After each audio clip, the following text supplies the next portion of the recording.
Hey, Krios.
How's it going over there on that side of the world, though?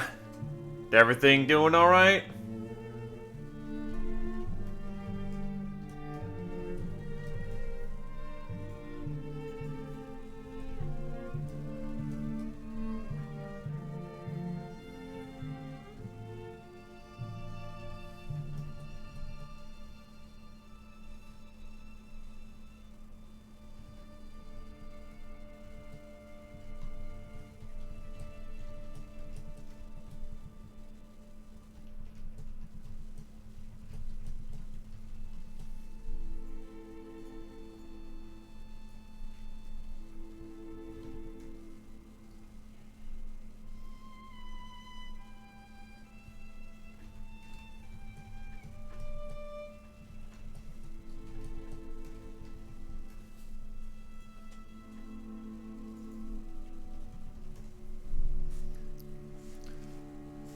Knockout City is new to me. I'll give that a look up because that actually does sound interesting.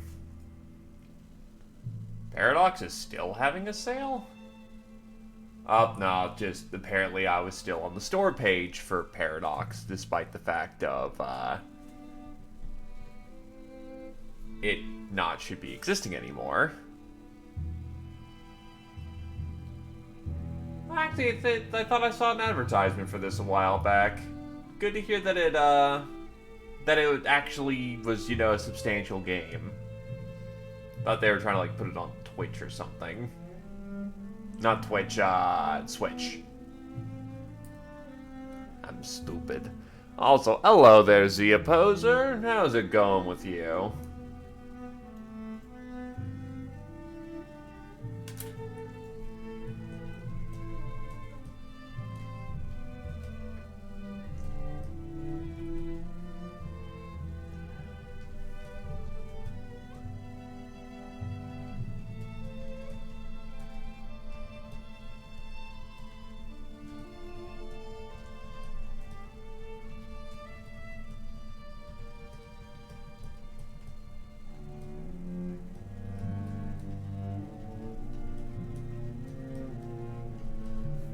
Well, alright's better than bad.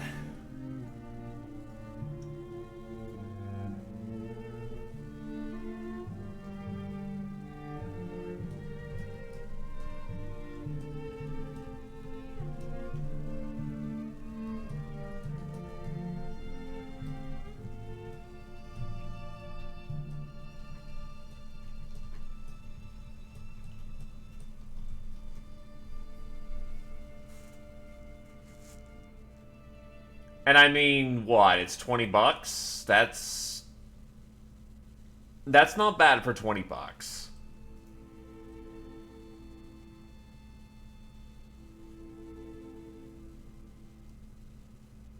They get some more maps out there, and that could really be...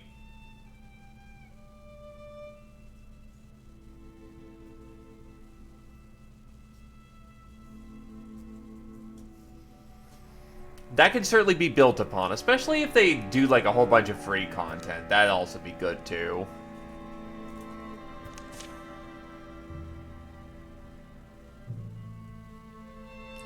Understandable, Britcan.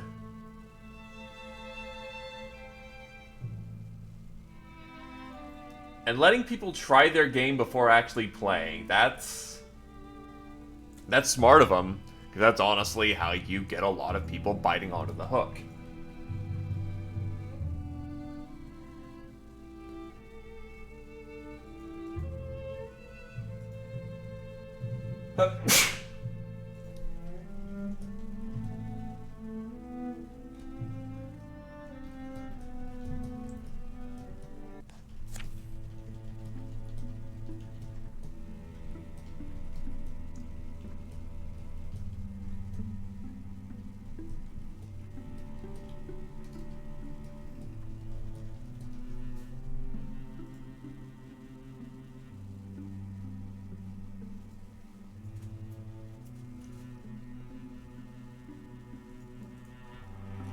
Anyway, so from what I remember the map starting off as, yeah, everything catches fire, and then I need to go re-grab tiles. And rebuild bridges. Oof. The good news is, though, is that I don't need to worry too terribly much about getting new tiles. It's just getting back lost tiles. So I can actually plan this out fairly well.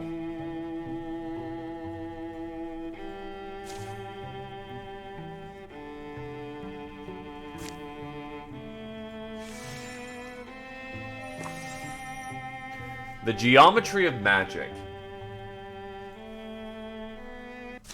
This is an event, at least starring Wyldermyth. Things in Cloverpass are drunk or sleeping. The last greasy lights wobble in quiet shadows. At least, mostly quiet. Always nice when they remember to put the hiccup in there. La. The merry stumbler scrapes along the back alley, fragments of foamy song following after, fading into the early dew. The night doesn't slosh so easily in every belly. What's wrong, love? You look like you're about to go belly up in the whiskey pond. I just realized I haven't been wearing my glasses.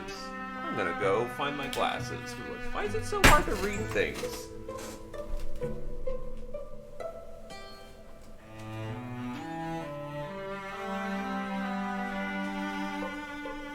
Already I've forgotten the touch of my glasses. Sorry about that.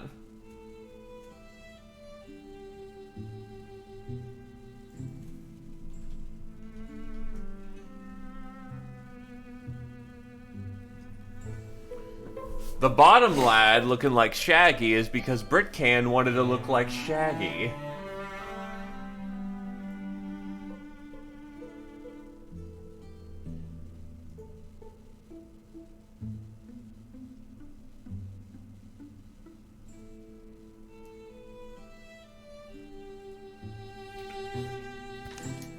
Not tonight, Garrett. Sorry. Aw, come on, I know what it is. I know what you're going to say. I don't need to get out and get exercise. You haven't been getting out and exercising, having to get your blood going, your lungs pumping. Something to fill you up with all that stuff. That good old life juice. Love, I know it works for you, but what? What's that face for? Because I just had the perfect idea. There's this mythic order. They live out in seclusion. They're all about training the body to unshackle the mind. I'm sure they teach us one or two tricks, or at least give us a quiet meal. Get out. So they set out in the morning, much too early.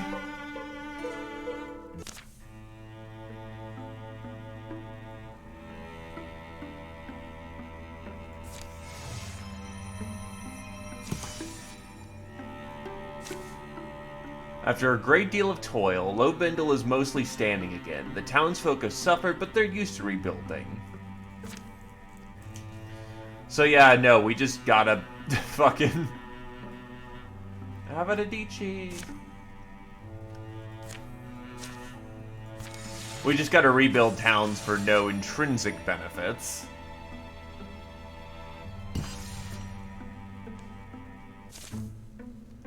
Over generations, a modest compound has grown near Gas Weaver Works. Some folk have come here to gain wisdom and strength, while others grew up inside its protection. It's a place of relative seclusion, inhabited by an order of knights focused on peacefully honing their bodies and minds to work in concert. You from around here? Know about this place?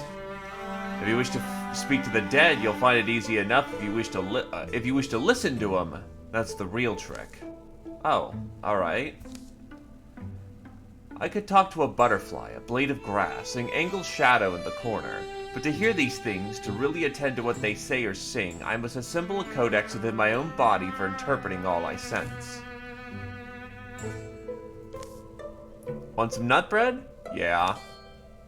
Without another word, she turns and leads him down a hill path, dark and dappled by sun-threaded cloud cover, into a sparsely treed field, rolling green-strewn land marked by low, gentle walls. There it is, a knight's nut loaf. Hey, listen, Garrett here convinced me that we were going to do some kind of, well, there's apparently a group of philosopher knights making their home around here. Is that you? You mean the Warless Order? Yeah. That is us. You want training then? I see. The Wise Seeker doesn't ask for bread, but for the skill of baking. Is that really what you're planning on wearing, though? Yes. Yeah. Alright, those are good training outfits. Well then, pleased to meet you. American Gruff, bringing the thought self and the meat self together begins with your name, but it's only the beginning. Together we'll make the metaphysical a lot less meta and a lot more physical. Over the next week, they train, eat, and sleep on a schedule. Aerothan's style is...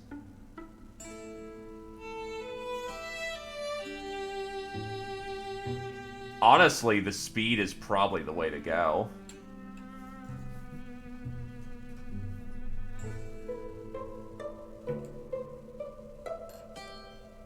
Because accuracy and potency is nice, but getting the mage in position and being able to take a hit is important. And yes, Carrier, yes you can. This game is entirely driven by characters.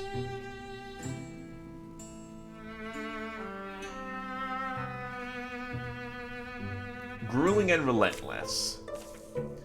It's a week full of anvil lifts, table hops, and hog dodging.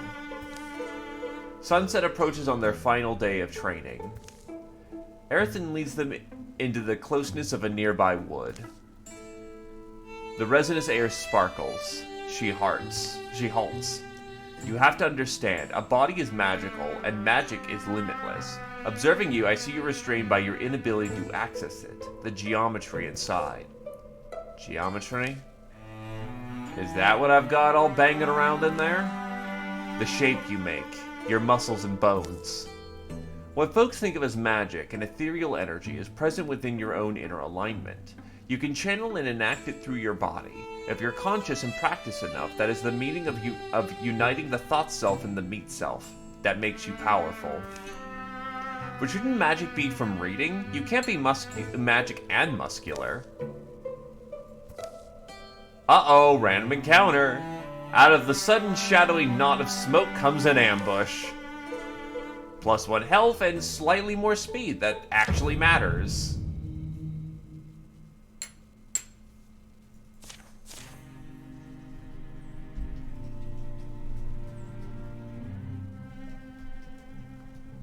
Thankfully, unfortunately, that's deepest, so we're gonna get hit with that. But on the other hand, that's also not terribly bad, because there's only 2 of them.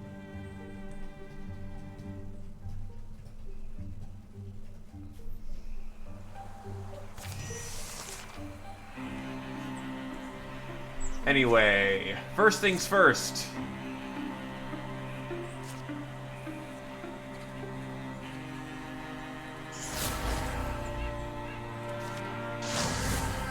Interfuse. And then Fireball!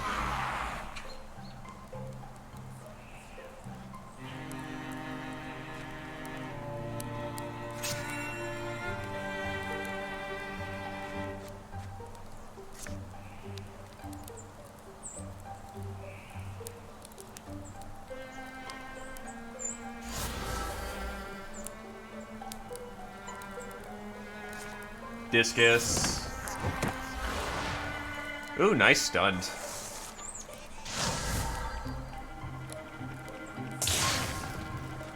Okay, that's fucking rude.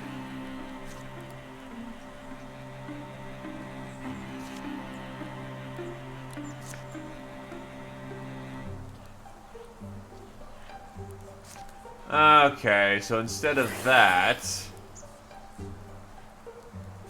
we will go with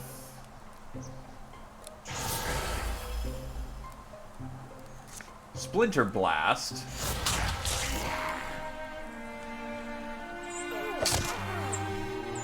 And that's super dead. Understandable. Have a good time there, Britcan. Try to be well.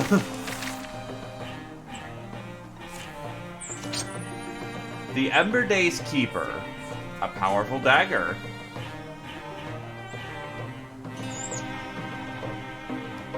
I'll give it to Nat, who's gonna be around longer to use it. Where did they come from? Were you betrayed? No, that was just Anista and Ame. Stand up, you rascals.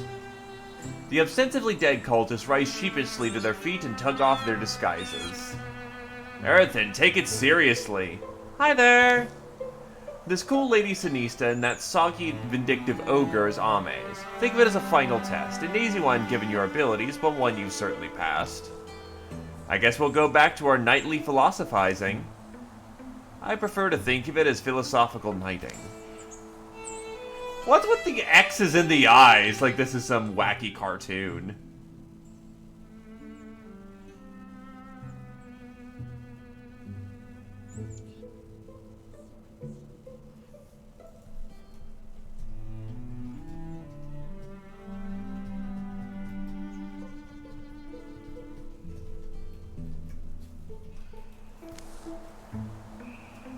And it still just X's out.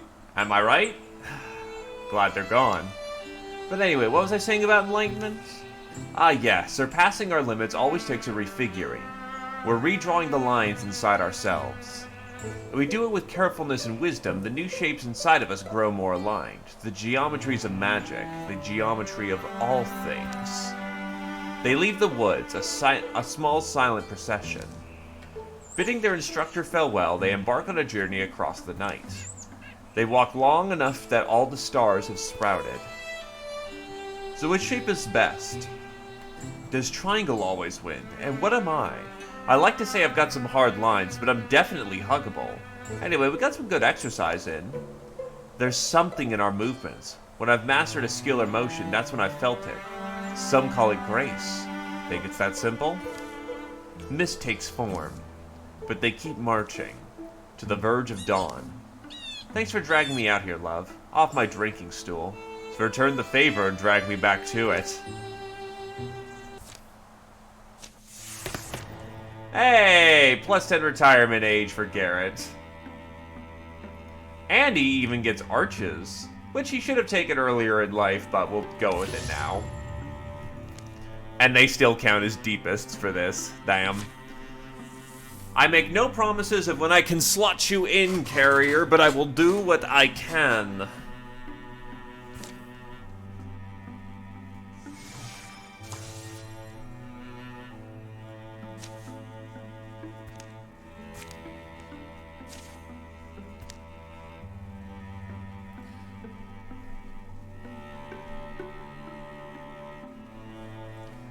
So Glaive is definitely going to be around for another chapter. Thaldere will not be. I need to consider training up my mages. Yeah, Thaldere is there on the wings to make sure that if something goes wrong, it can be handled. Glaive is still going to be around for a while, so we should also focus on his training.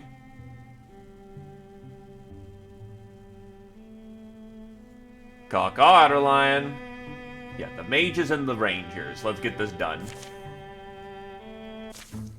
It was quiet on the hunt that morning. Too quiet. Oh. We're gonna fight some deepest out in the woods today. Oh, 100% chance to just, work with this. Cool. We'll beat 'em up, we'll beat 'em down, and then they'll run away. Our children will sing drinking songs about our bravery. They'll dedicate a town to us. Oh, just you wait and see. Yeah, everyone's fucking hyped now. Goddamn Glaive getting in on it.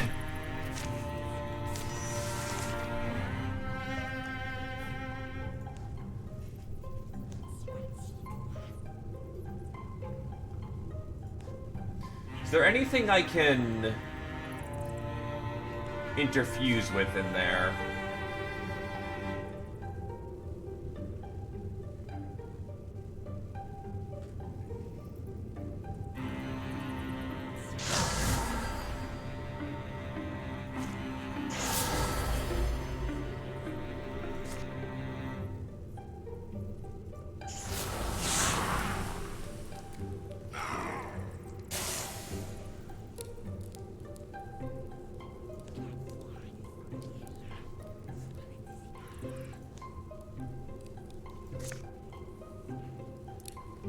Let's see.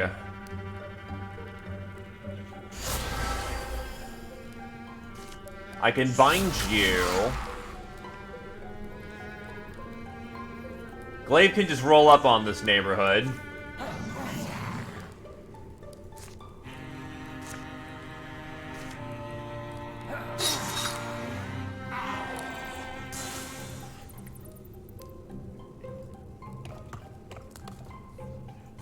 Yoink.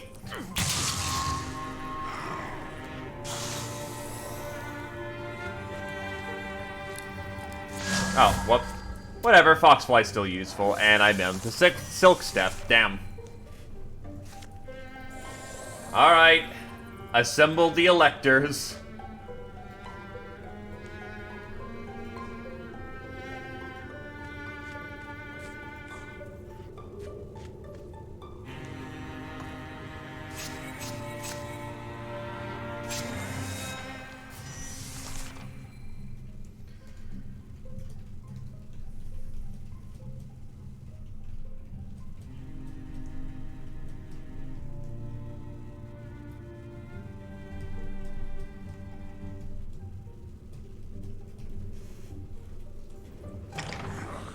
Hey look, bad guys. The yeet. Oh, that doesn't even count as an attacking action, so it just hurts and they can't do shit about it. That's awesome. Oh wait, that was a flare. Oops. Well, whatever, I guess. Oh yeah, that's right, you have reach. Nom. Oh wait, but you moved, right?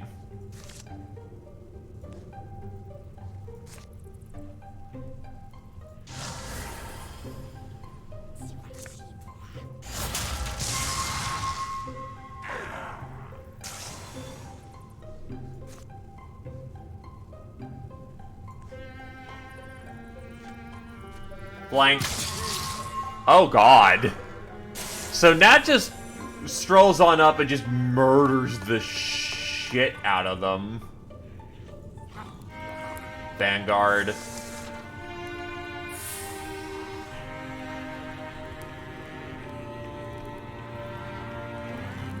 Hornchild entirely misses where my sneak boy is.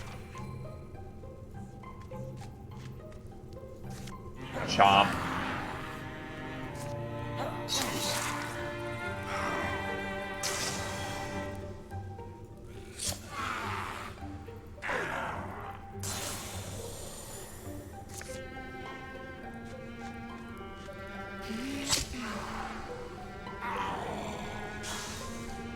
Punching through nice and clean.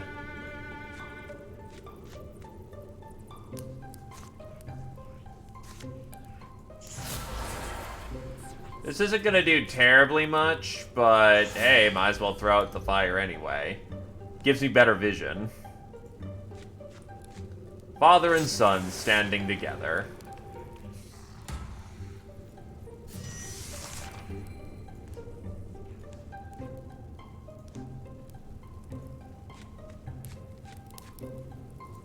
Chomp.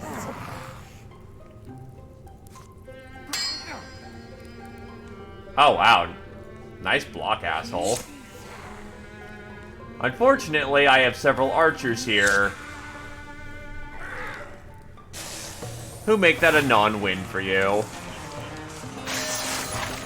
And Glaive is hit level 5.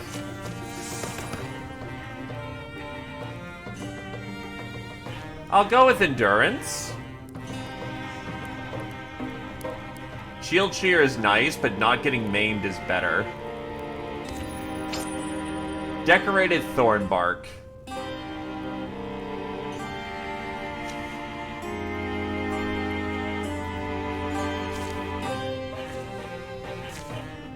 I'll give it to Alativo for the time being. It's very much a melee armor, but that has better value. And I can always switch it out later.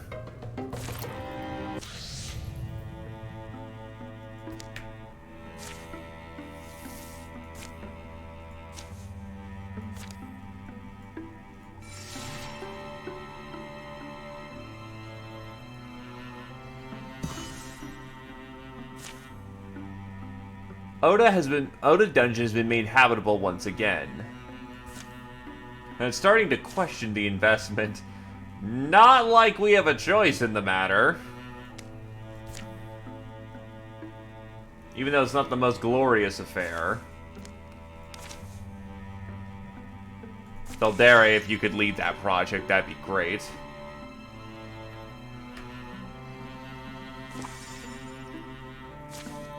The rest of Birchweld resounded with wailing deep as sacked the Morgus sinkhole. How will the second company set things right? Charge!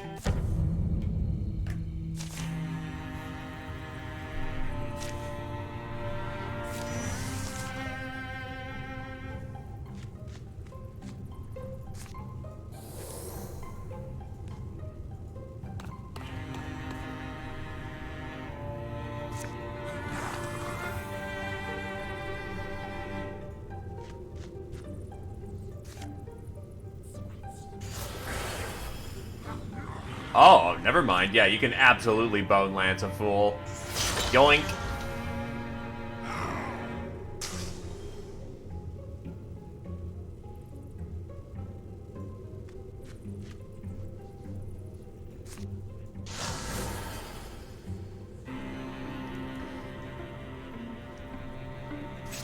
Sometimes shock overcomes the enemy.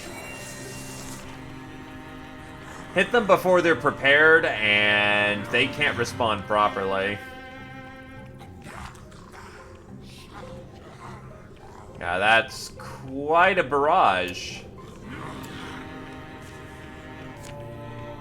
Oh, I can right-click and figure out what enemies are doing. That's actually quite nice.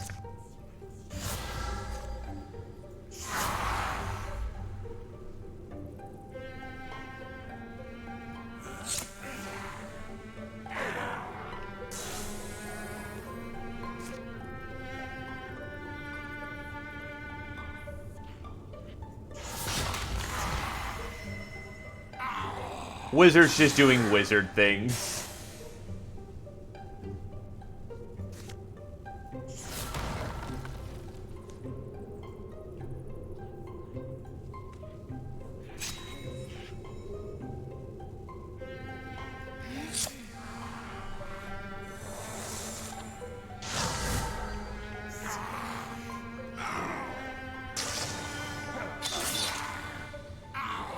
Come on, engage my warrior in close combat.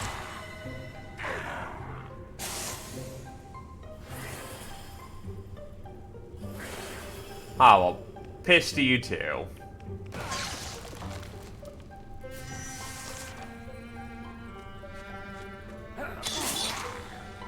Either case, he's super dead.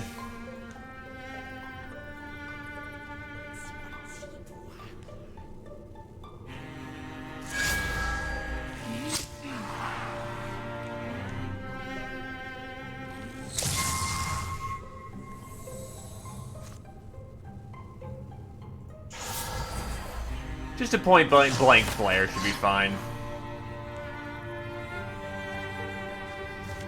Interfuse. And just spike him with a giant lance.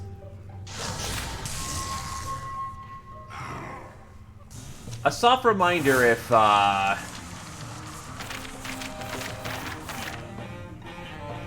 soft reminder that wizards are busted. Also, Notaru and Alex are now rivals. Well, oof.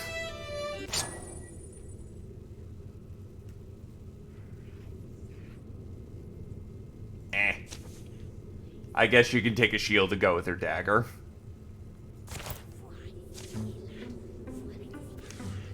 Someday people will move back to Moga's sinkhole. The deep stink of the cult will crawl back into the earth. Children will find homes for spirits here. Young women will build barns alongside their sweethearts. All the women will trade in iron and salt. And in the end, the oldest will die peacefully in their beds, the way it should be. You seem quite keen on it all. Thinking of staying? Too late for me. Adventure's been stirred into my blood. The best we can do is keep moving and hope to leave peace in our wake. How philosophical.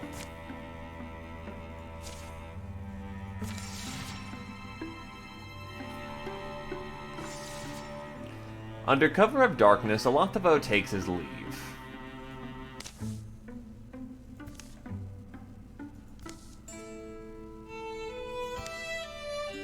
Power isn't something you snatch in broad daylight. Shadows are for sharp wits, for bold desires, and all the attendant rewards. This apparently horrifies the glaive. Oh. Alantavo? I'm not even furious to see you. I'm elated, in fact. Positively elated. On your way out of here? Can I ask where you're going, or better yet, can you not ask? Truth is, I've been having these dreams. You want to come with me. I just don't think you should go alone.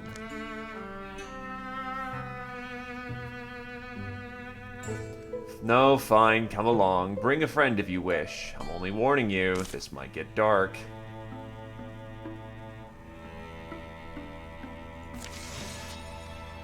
I fail to see how this can possibly go wrong.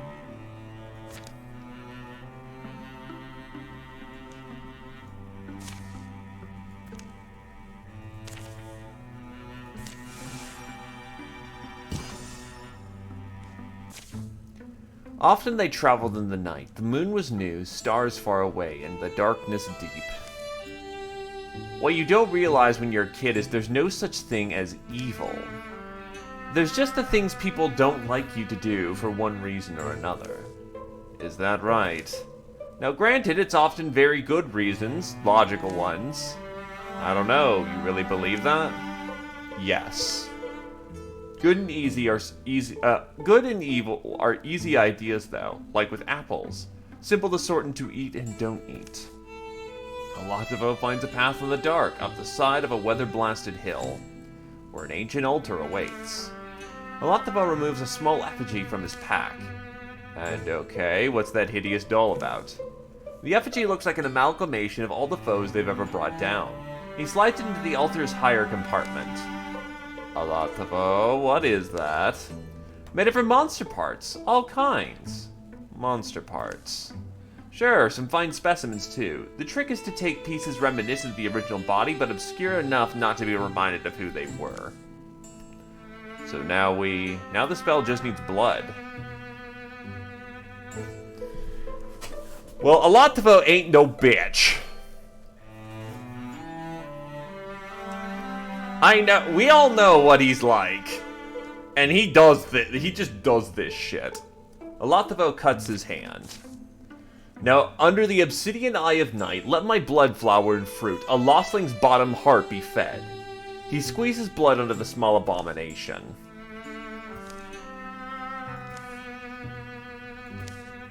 Nothing's happening. How strange. And then something does! So he just casually summons a fucking demon.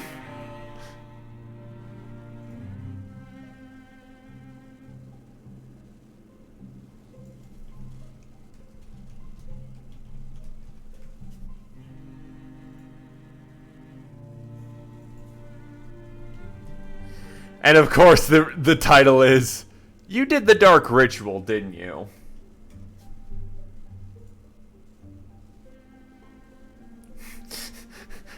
Yes. Yes, we did.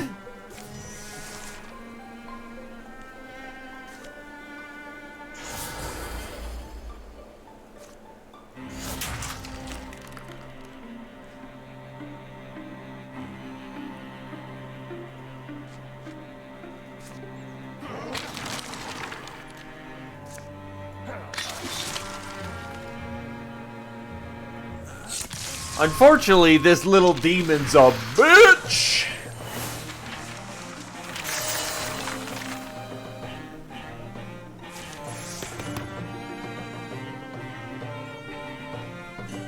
Go with Mythweaver. Hurlax. Well, time for Aloktevo to get his axes back. Strap of Faith. A braided cord in which you could tuck all manner of lucky charms. Give it to the son who's gonna need the health. That's not quite what I was expecting. What was it? Don't know, some kind of leech lord launched from the ravenous flaming maw of Netherflare? But that's just a guess. The amount of unamused is great.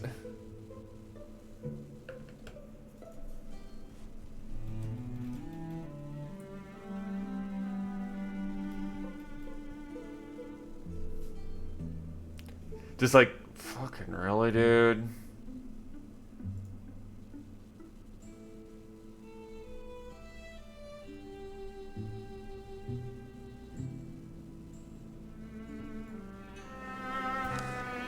A great black gust rushes up. Ah, but this is promising. A second gout of fire engulfs the altar, and a disembodied voice howls. You! I am the sadness of infinite suffering made manifest. Gaze upon me and be immolated in despair. It's tiny. It's fucking tiny. Are you the Lostling Biznick? Yep. Hey guys.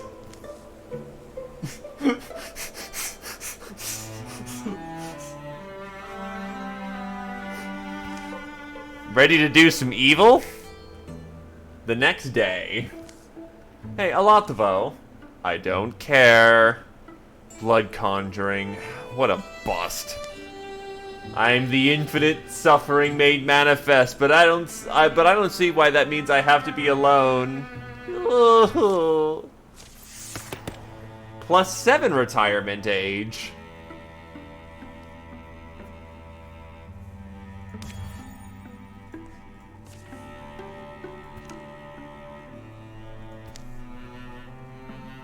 Hey, Aloktevo.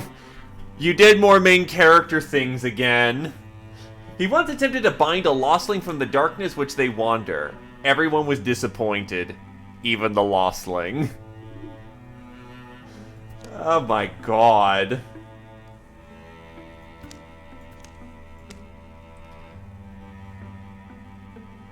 Essentially, retirement age is when they duck out from the party and are no longer playable for that campaign.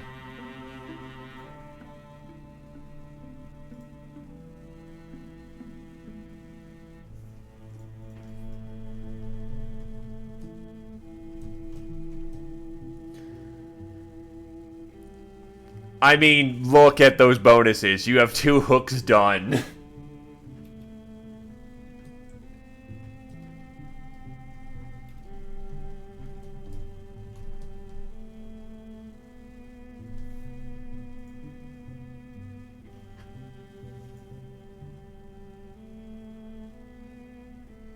Also taking a quick second.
But yeah, no, you basically have mystic levels of fucking...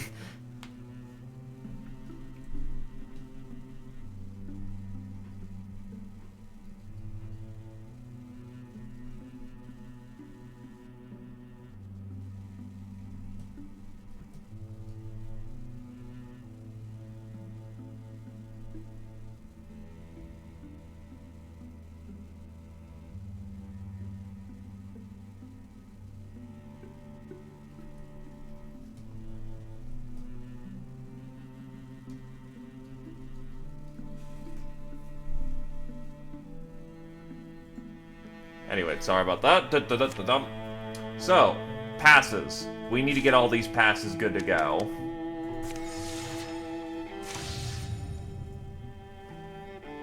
Fuck those cards. Also, I have a surprisingly high amount of LP, which is quite nice. But yeah, warriors have the lowest retirement age, but they also level up the fastest. Meanwhile, mystics have the highest levels, and so on, so on.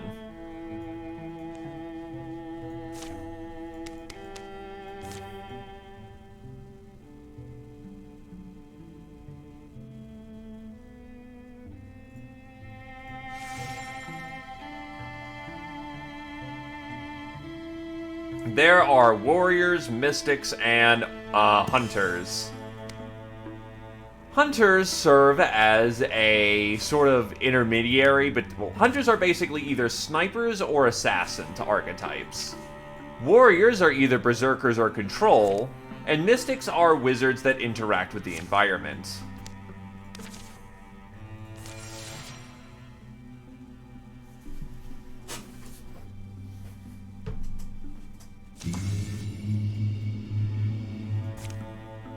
Oh, hi, Incursion.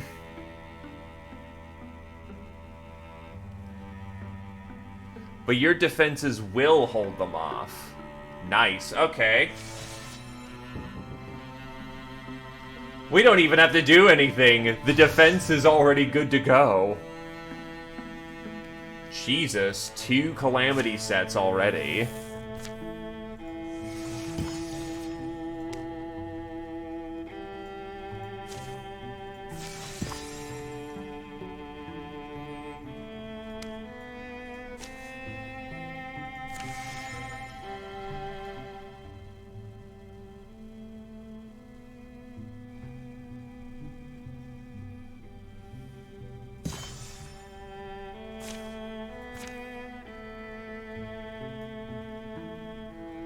Oh. Except the defenses down there will also hold them off, too! Nice!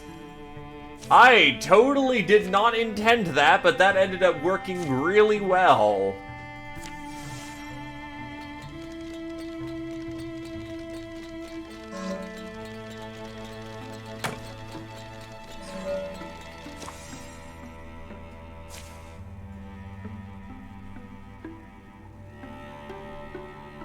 All of Mire of Albina is splintered when claddling deep is sacked hawkbed. Charge! Wait a minute, what the fuck? It said I had 100%.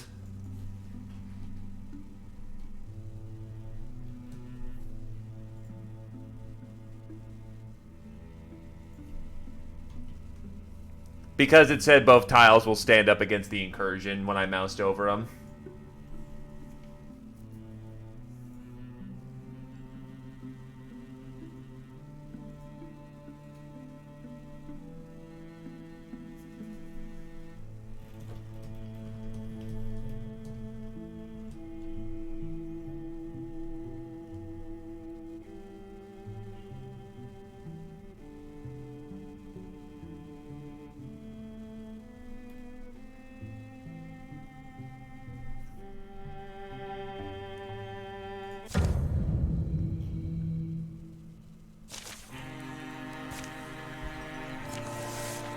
Hey, a stone spirit.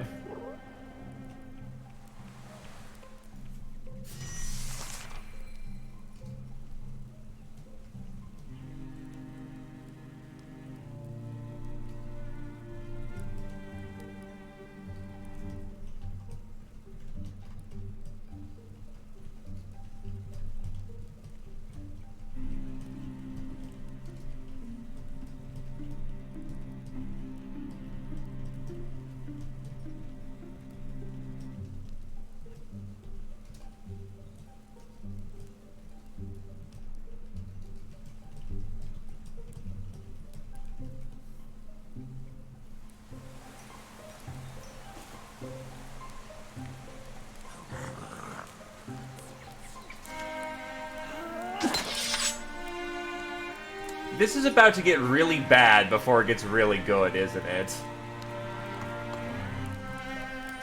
Flash code to keep them not, ready to mangle us. The problem is I have a warrior. And warriors... Oh, she's not even armor spec'd either, so that's a concern.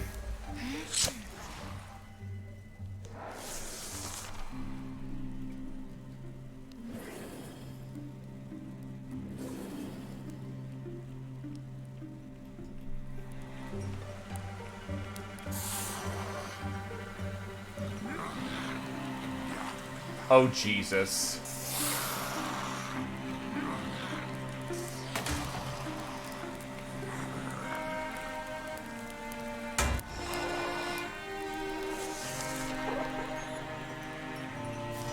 Well, this is a bit much for a handful of people, but we'll have to make this work.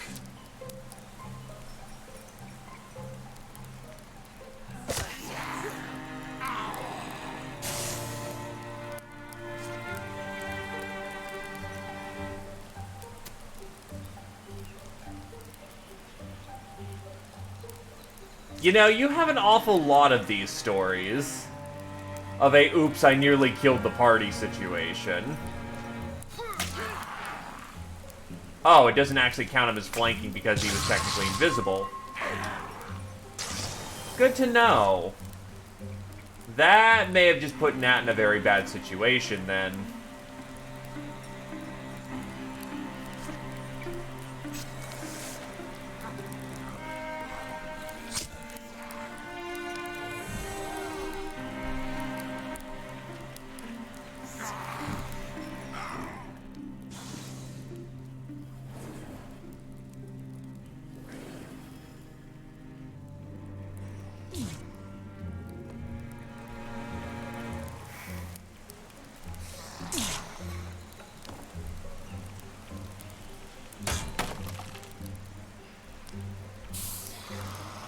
So far, this is working out pretty good so far. Hunters be wacky.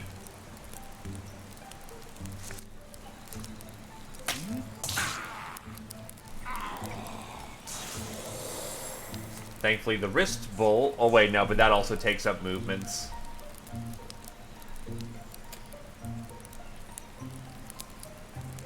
Do you have vigilance? Yes, you do. So you're honestly better suited just waiting until they get into range and then murdering them to death. Damn it.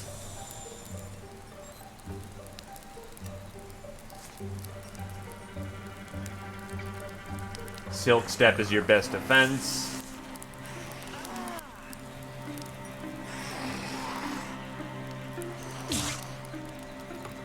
Oh, shit.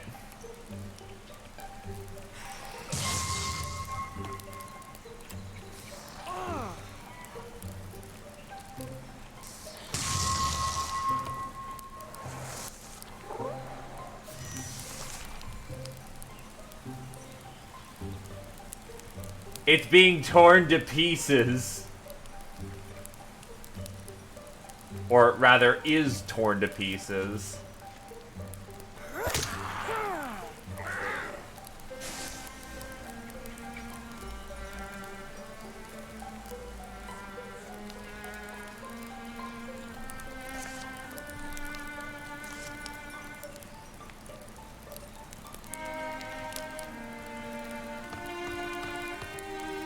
If they step next to him, oh, you don't actually... Oh, that is a problem. Fuck.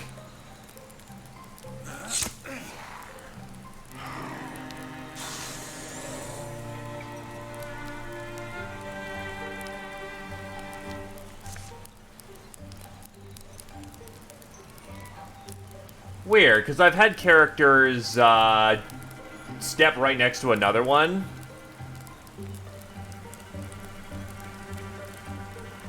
As much as I don't like doing this, getting rid of you would be good to get one of the big players off the board. And you actually have health. And my warrior can actually take hits.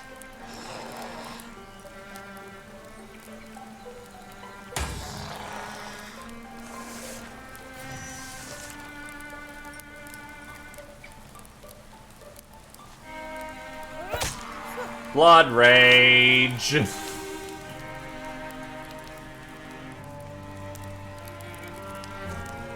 Throw down another trap.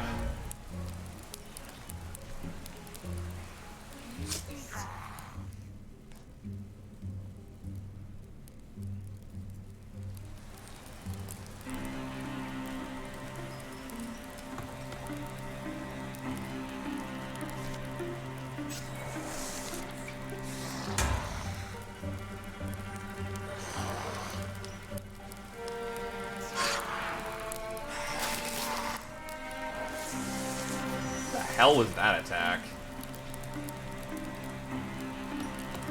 So let's see. Why can you not shoot? Alright, whatever. We'll make this work regardless. Dead. Oh, because an enemy was in the way. Good to know. Then yeah, we got this.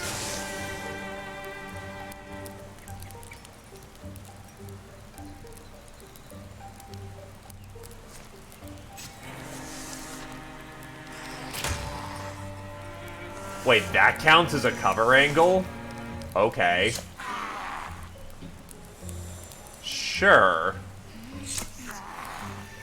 Look, it started off bad, but we had a warrior present.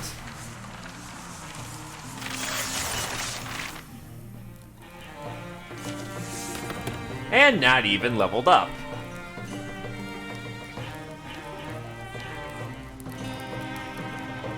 And then blazing ember arrows. Does anyone need a ward save? Yeah, Glaive could use a ward save, because I remember you just not having ward save. Actually, no, you need word save. You're going to be around for a while. I'd say that was a success all around, if there'd only been a couple more witnesses to record the deed. Hey, Notaro, next time we organize a viewing, we should organize a viewing. Combat theater, we'll call it.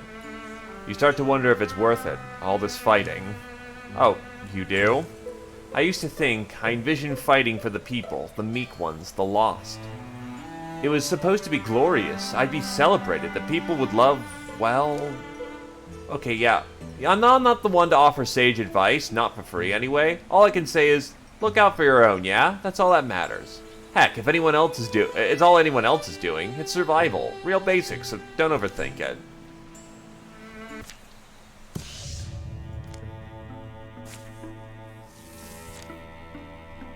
Hey, new recruits present here once they build back the town.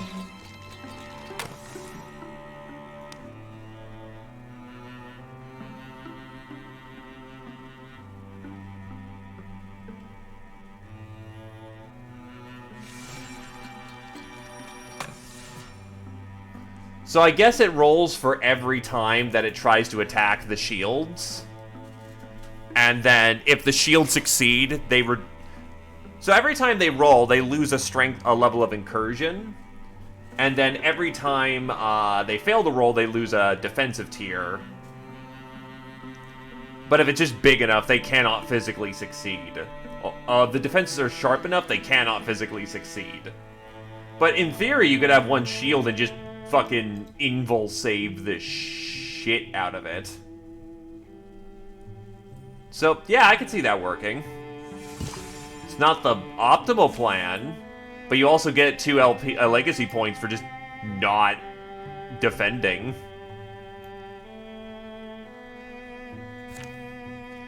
Okay. Recruiting. 13 legacy points. Yeesh.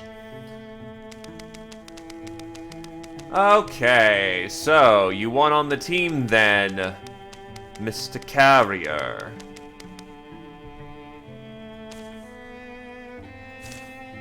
Give me a name and give me some personality. Maybe some aesthetics as well.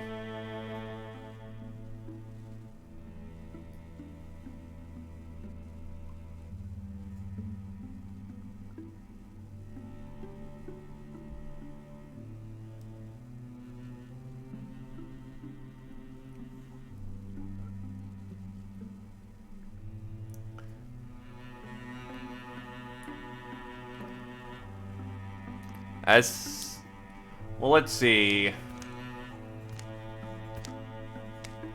Gritty, romantic, hothead, loner, bookish, leader, goofball, snark, poet, coward, and healer.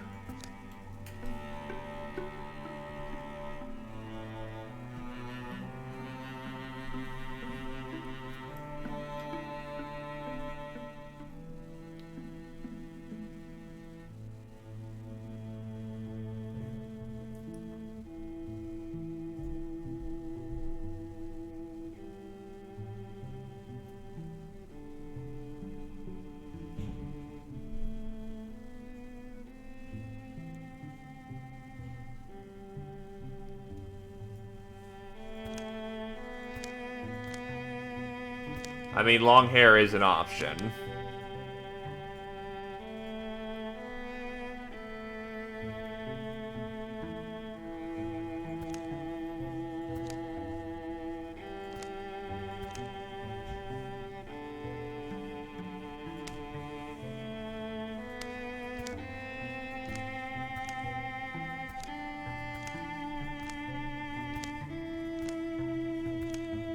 Compassionate.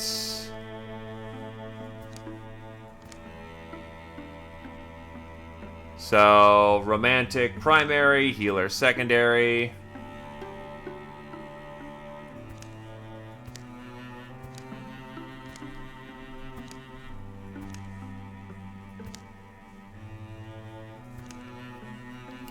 So I'll bottom those out.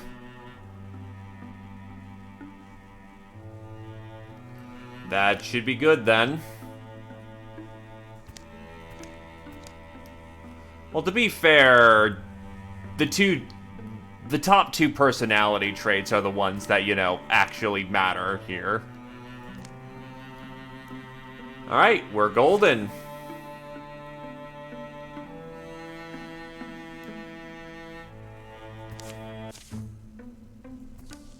Gossip didn't fail me. Halatovo's in town. Oh, hey, apparently you know each other. Huh. Kathoda? It's been how many years now? It's been how many years now? Must be a few. You're much taller.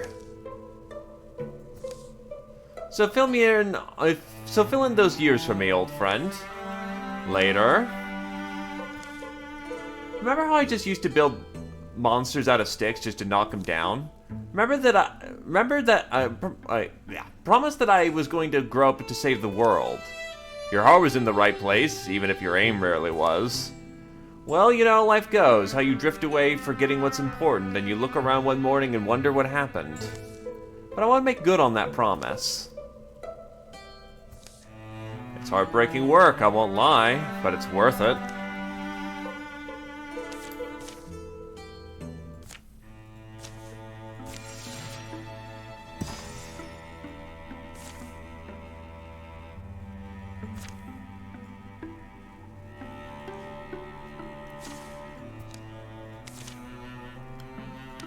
Build the bridge. Wow, that's, again, not a whole lot of expenditure of resources. Nice.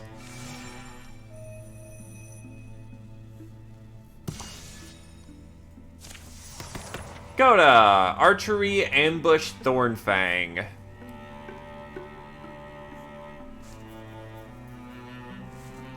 We are facing a lot of slingers, so that, well, the last encounter, okay. Means you're not doing a whole lot of stealth, but...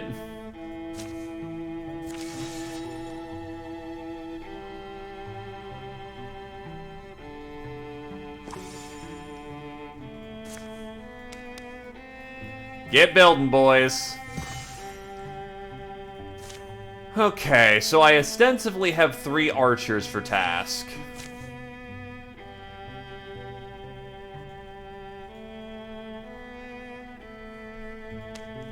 Glaive... Nah, Thildere takes this one. Glaive, you take the new recruits and, well, no, actually it's Thildere who takes the new recruits. Well, Glaive, you take, Nataru and Garen, you go head up north. Right? So many damn archers. So many shooting arrows.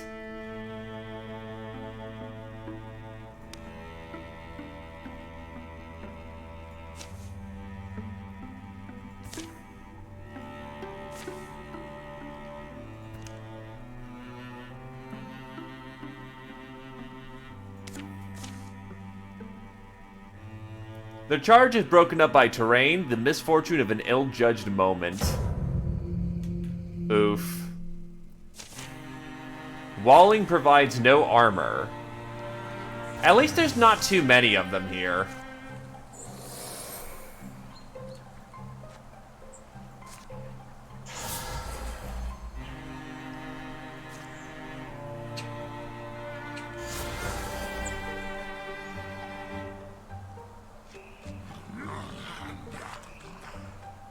She is no coward.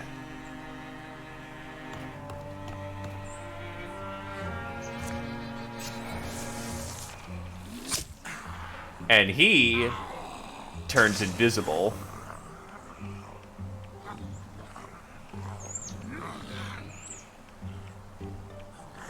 Our charge was broken up over this terrain? This seems sus. Because honestly, it's beautiful terrain.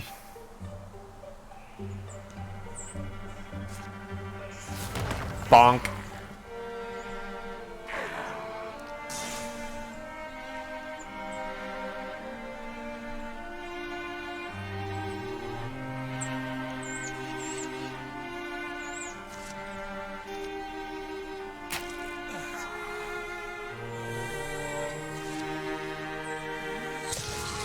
Back into the dark we go.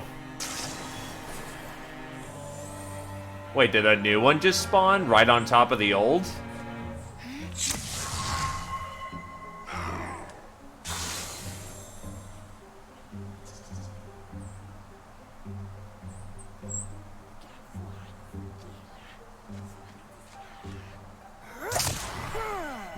Bonk.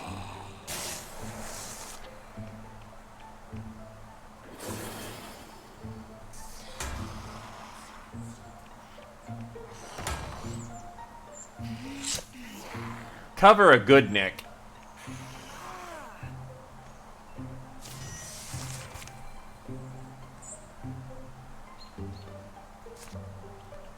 Okay, so let's see. I need to move up.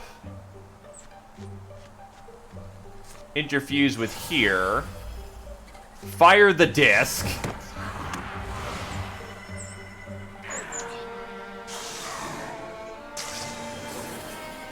Ah, that's how Pact of the Deep works, then. If someone dies under the Merc Mother's embrace, they turn into a horn child. Meow. Hi, cat.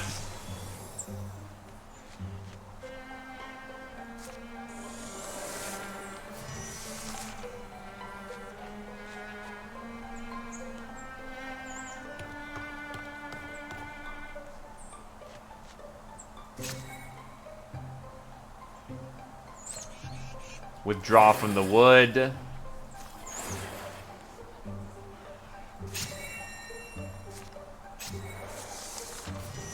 I think it's trapped.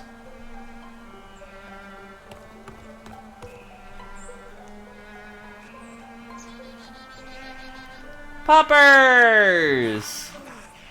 Well, nothing wrong with giving a good pups a new home. God forbid, there's plenty of poor dogs that aren't, you know, loved and cared for.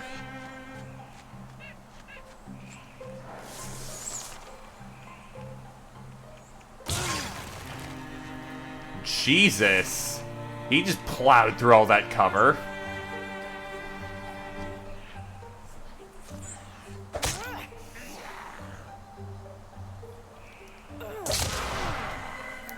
Never mind. Bolt into the chest into a battle axe. 9 months and 60 pounds? Good God.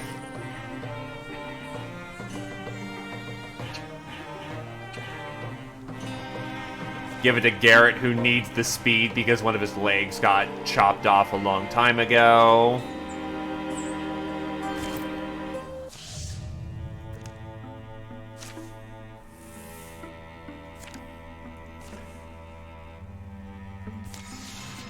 Reclaim the spot. Glaive, you have your destination. Glaive, on the other hand, does not have to worry about messing up his charge. The spirit of the wolf is on his side. Beak.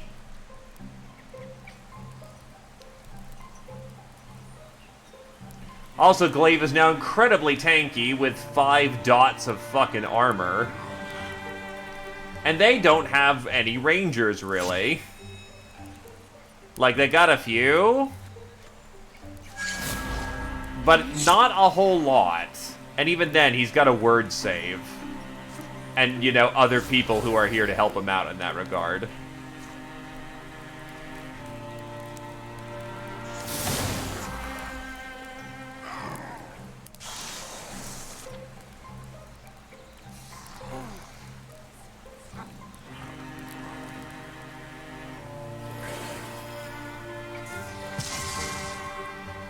Of course, they only now use magic attacks. Oh, what the fuck? Okay, this has gone actually very badly for this opening round.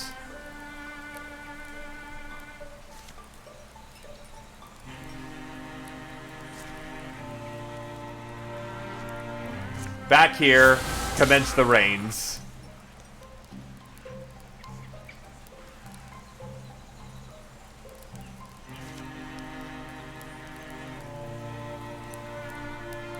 And you're not physically strong enough to bump that, so... Fight. Strike.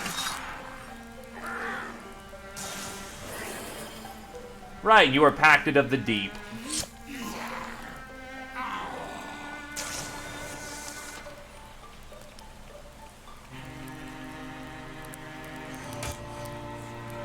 Thankfully, Foxflight.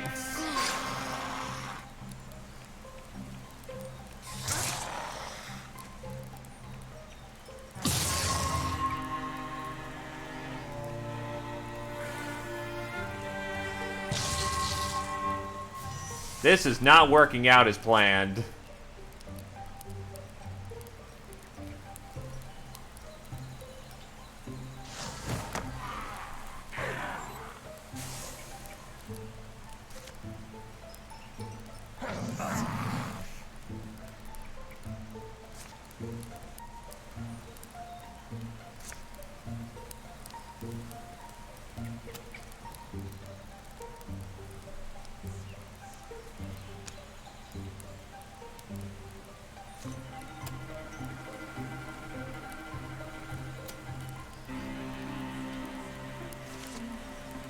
Alright, so 2-3, flanking attacks pin.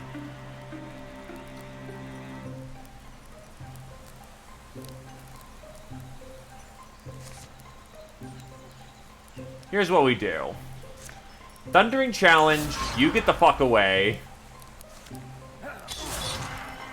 And then I stunt. Which gives Glaive another attack for the round.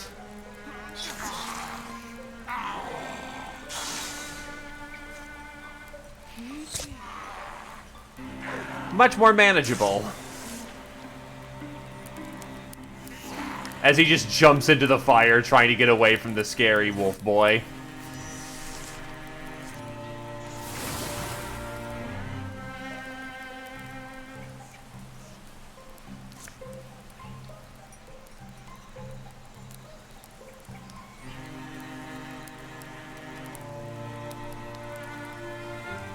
You're hobbled, so you can't get in there. So what we do is we take cover. Nat's got plenty of health, so we'll actually go where the fires are.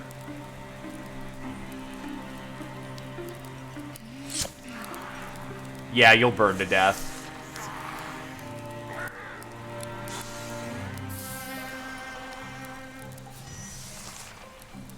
And then Glaive can get in there. Chomp. Actually, I should have thrown Reins on first. Shit. Alright, whatever. This guy on his own will struggle to take out Glaive, so...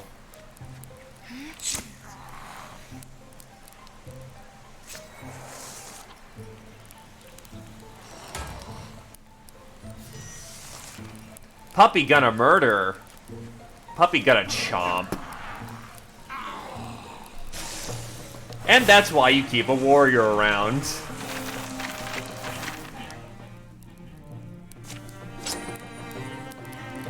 The Red Striker. Well, Coda needs a bow that doesn't suck ass, so here you go. And that's that. You two okay? Just finished up our foes, and we're going to see if you needed saving. We know. Who said that? Who said what? I guess it was nothing.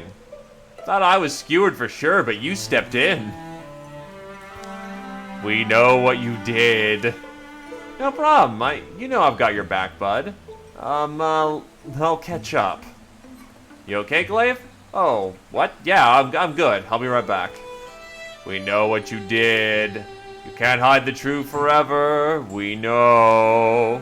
We know the truth will be told. It's coming from this tree. We know the truth. You can't hide it. We know what you did. Okay, you know. What are you going to do about it? The ground around the tree's roots starts to rumble. From the moist earth, something gleaming emerges. What is it? Take it. Take it.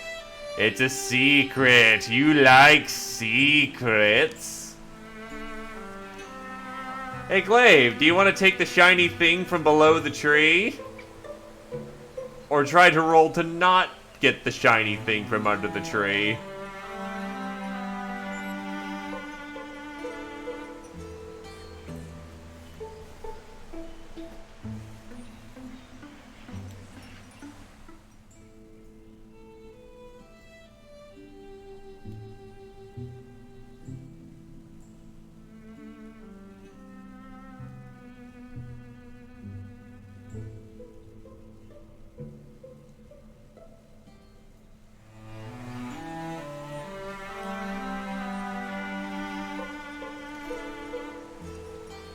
Well, given we've gotten this event before, and Glaive particularly, you know, is a bit on the smarter end of things, and, you know,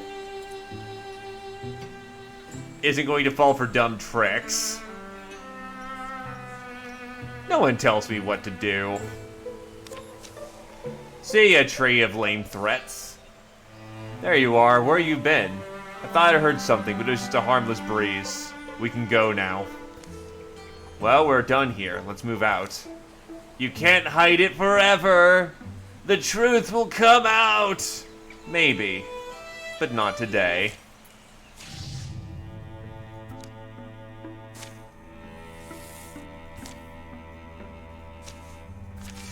As a frame of reference, if you, since we've seen the event here before on stream, if you take it, you get possessed by a demon.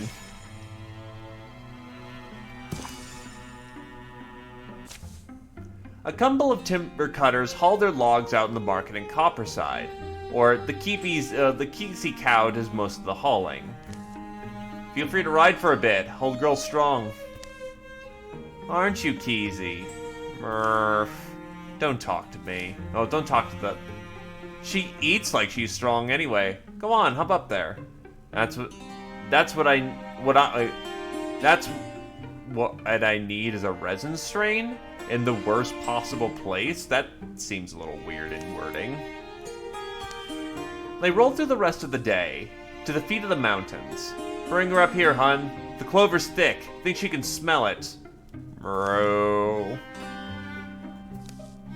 Oh, on second thought, just a dried up old skull. You're not offended, are you, girl? Afternoon, travelers. Headed to town? That your wood down the hill? Sure, Hamuma. This is my wife, Shea. This is our cow, and that's what Fall gave us, down there in that cart. Copperside's growing. Good time for lumber. As for us, we know who you are. Coda and Slippery Alatovo the Wood Warden. A few seasons back, we wouldn't have dared this road, but now, truly, we owe you our livelihoods. Anything you need. That evening. Slippery doesn't feel like a compliment, does it? Ha ha ha ha ha ha! Here, let me roast your bird for you. I can get the skin nice and crispy.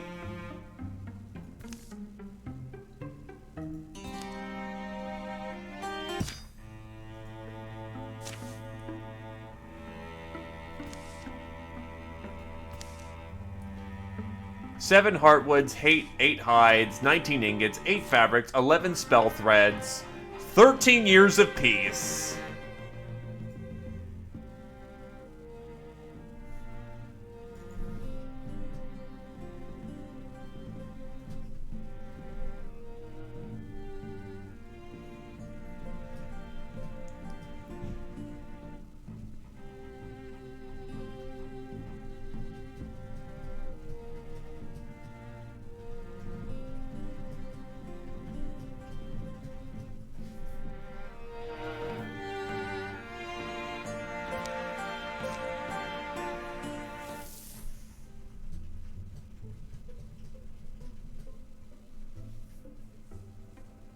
Yep. Peacetime is essentially you get a whole bunch of years of peace, which you lose a bunch of cards from the Calamity deck. The Calamity deck makes the enemy stronger. So, needless to say, you kind of have to balance between taking a long time to prepare for the next season and get all the resources you can, and get as many years of peace as possible and finishing fast, because less years of peace... yeah...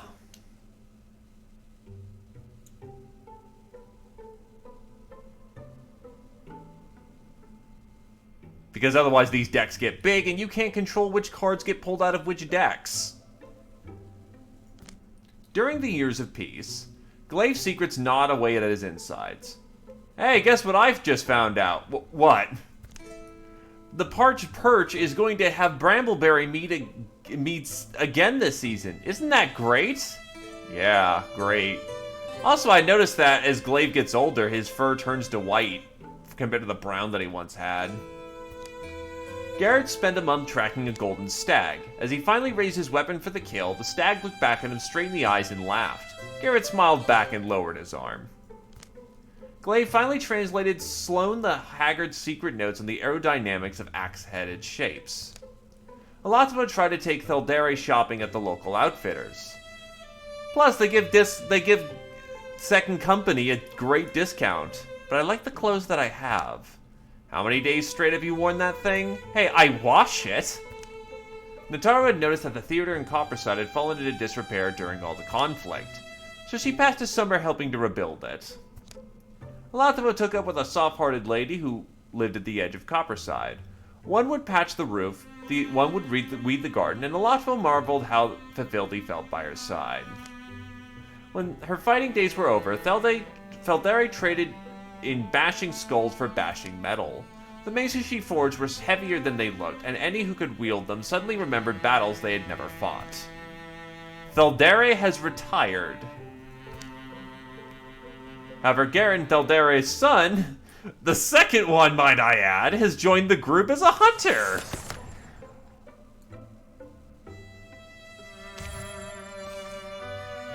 In the years leading up to her retirement, Theldere spent time educating her juniors, focusing on how to translate transient study into long and successful lives as adventurers. Her references were devastatingly obscure, but for the determined mind, illuminating. Who benefited most? We'll give it to Coda. Named character, still rookie. Jesus, level and a half.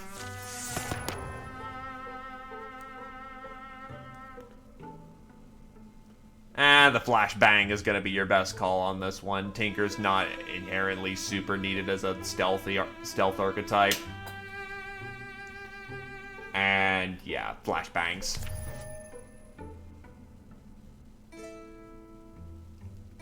Let's not go with the double wolf arm. You still have a perfectly functional sword. And that's all the transformations that happened.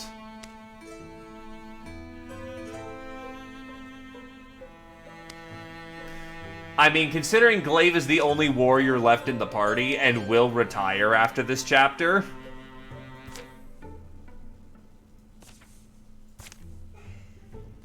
Okay, so first things first, your gear is incredibly basic.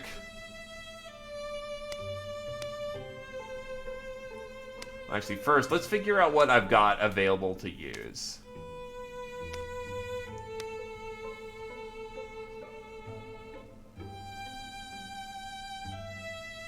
I'll give Glaive the max armor.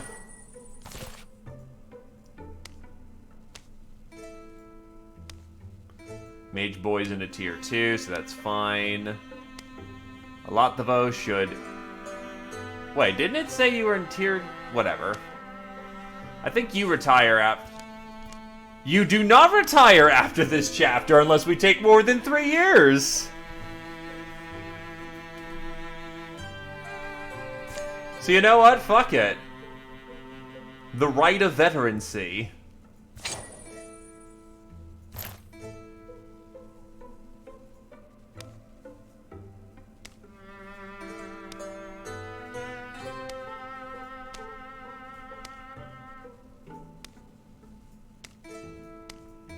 Oh god, we need so many hides for... Okay. Mage armor, we don't need... Oh, well, we need spell threads, and that will exhaust.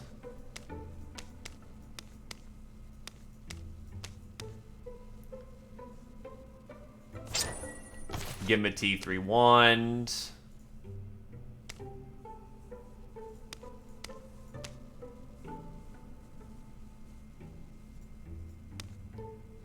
Basically just getting some nicer armors. We'll be fine. Oh, wait, you got a skinning knife. That's bad. That's just awful. Well, in theory, you could also have other weapons, such as a axe or something, but yeah, dagger works for now.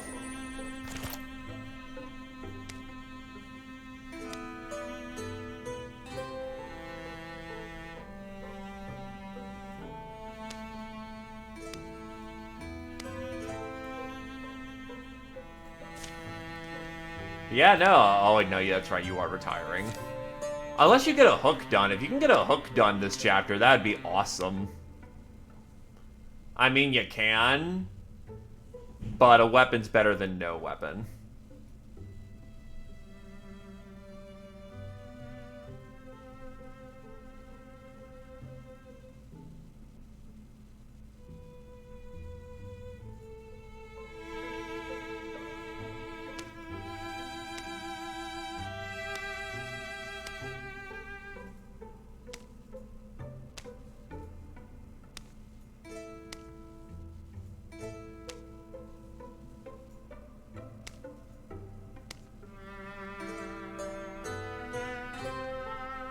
Yeah, that's about as much as we can do right now. Just kind of looking over things. Suppose there's plenty of day left if I don't feel like lazing around here by the water.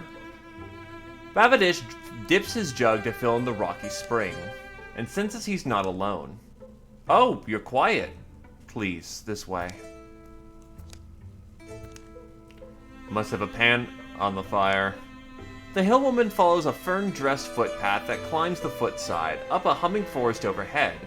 Balvadish traces her steps, wary and wondering what's waiting at the top. What he finds is not what he imagined.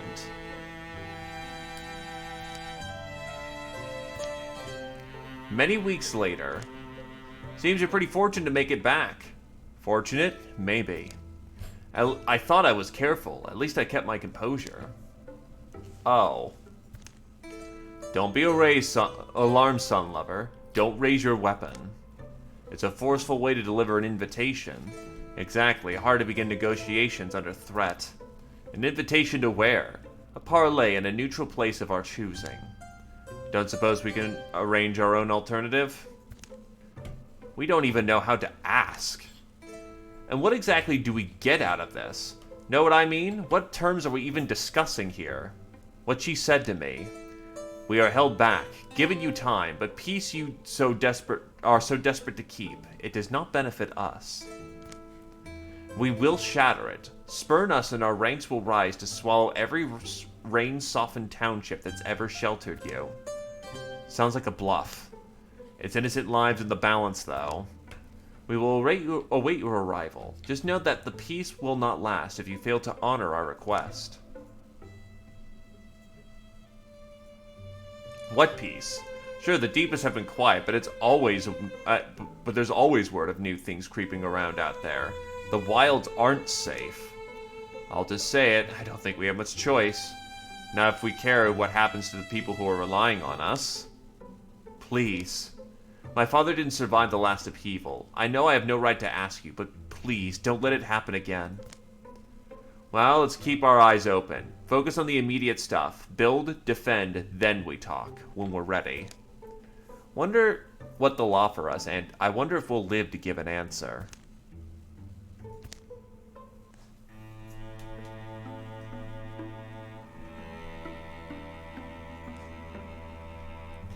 Okay. So I ostensibly have 3 years to prevent his I have to do this within 3 years to prevent his retirement.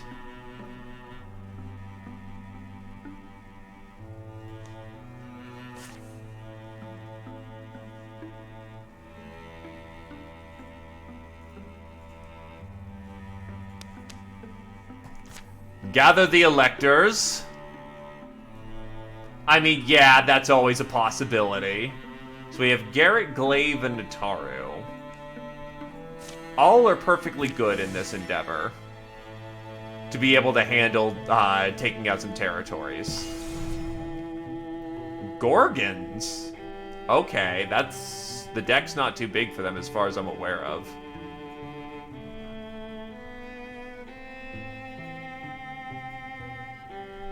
Wait, what?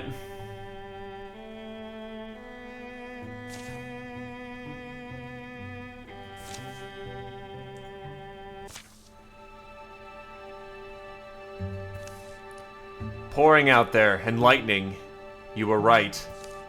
Stormy, he says. I've come through here before. It's normal. The way to Clataway Dam follows dead ends, long washed to chalkstone, wheel scars in memory. The uneven fields beyond this gorge get swampy, especially in fall. They slope down into a network of brown lakes and bogs. Got this little cave, though. You remember it being here? How should we proceed? No, I'm not sure when, but the weather may have opened it up. On a forceful gust, the rain comes chasing them.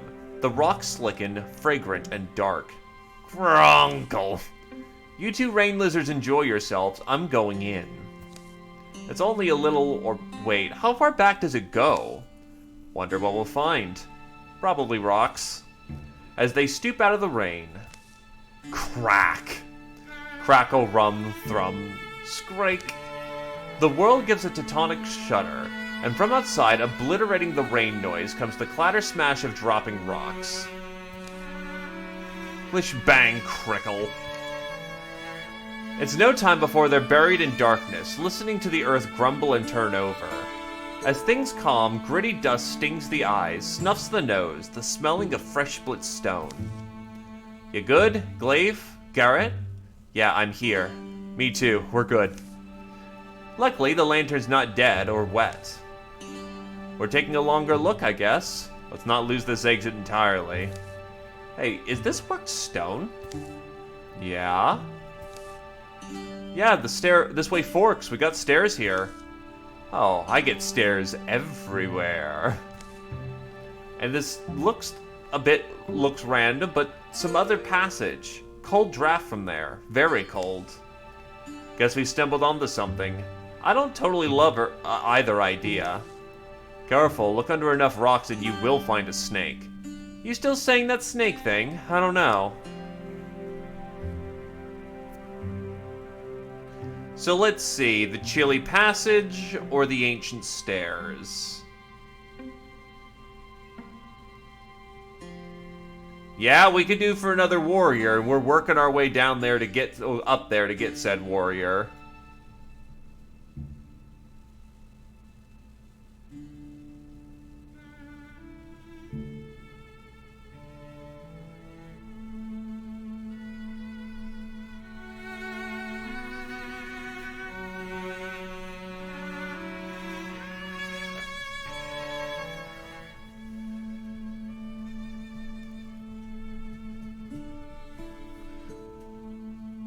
But I'm also curious what's down the stairs.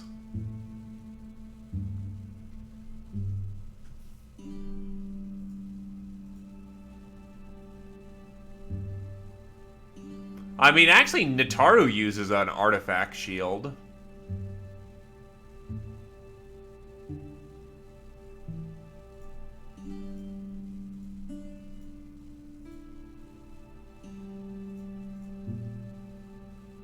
You know what? We don't know what's down the stairs. Nataru's got a shield. Let's see what the stairs are then.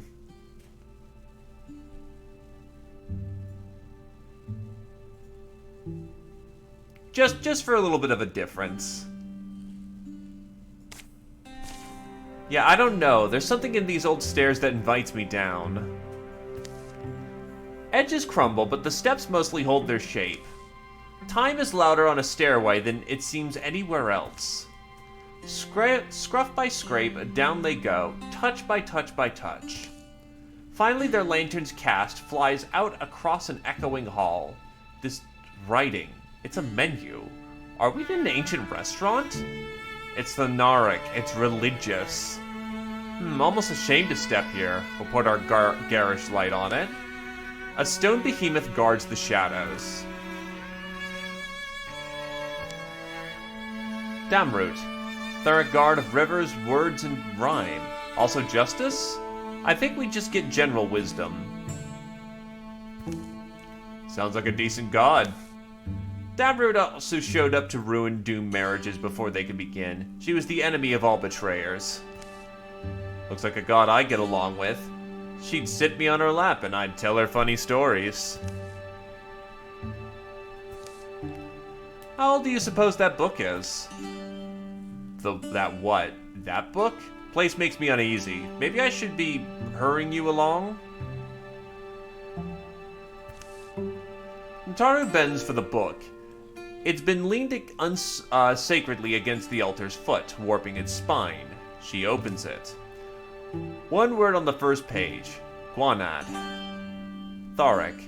It's, you know how two or more casts of light that overlap become the same general radiance? That is Guanad. What about the Thnars that stir your heart like this? It's, well, I don't know. Almost immediately, as Nataru utters that word, the whole mountain seems to sigh, then starts sagging inward around the temple vault. Put it back! Yup! But replacing the book fails to halt the awful growing noise of the collapse. Are we dead? All together? That'd be Trumble Smash. The steps they came down are buried in a fast-growing boulder cloud. Oh, except if this did serve as a temple, it should have a through door. The Theric religion emphasized passage, the going forwardness of... Yeah, is this it? There is a stair. Crush, clash. Better than standing around to die. But how do I just leave? I'll never find such a place again, and what did it mean? Crinkle, grum, rumble. Crumble, thrink. Guanad. Crinkle. Nataru, come on! Blam, strackle, bash. Herp!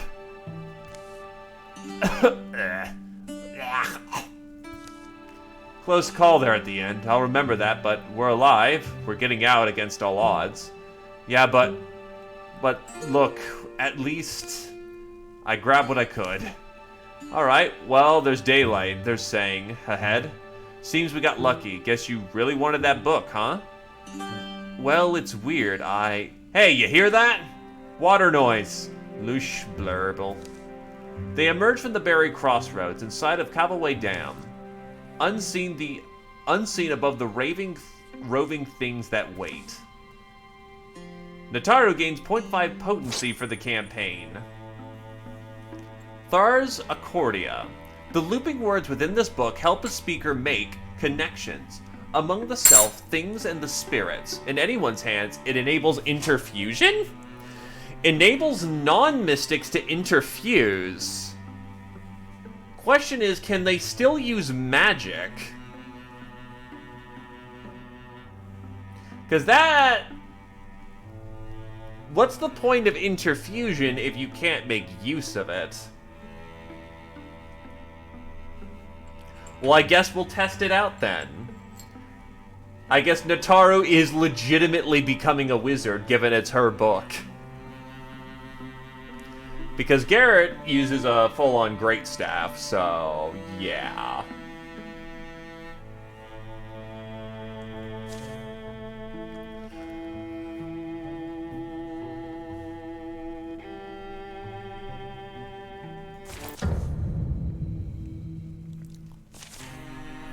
All heroes begin in the Gray Plane. Hey, a wood spirit!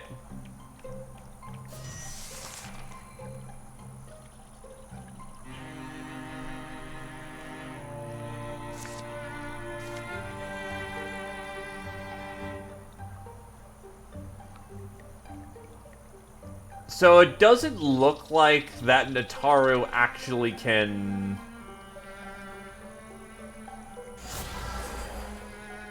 Oh, nope, no she can. She absolutely is a wizard now.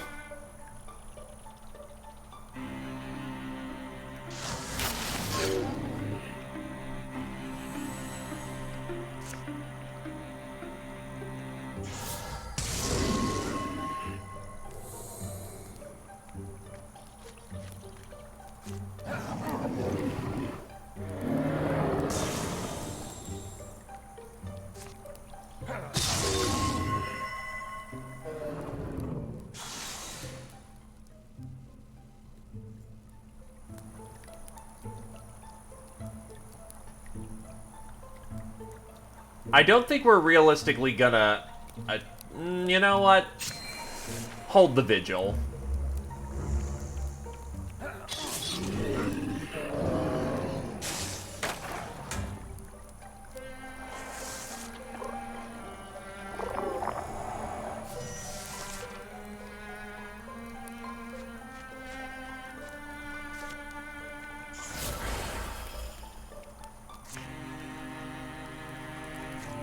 Splinter Blast.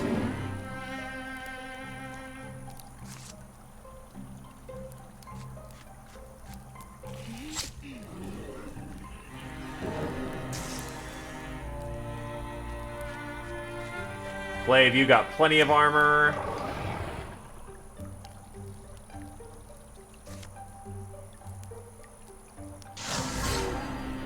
Keep their caster running.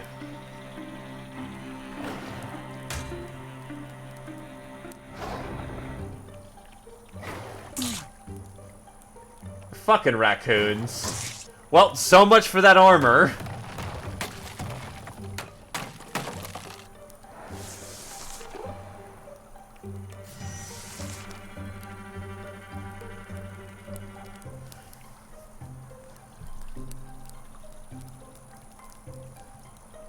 Is there anything to infuse within there?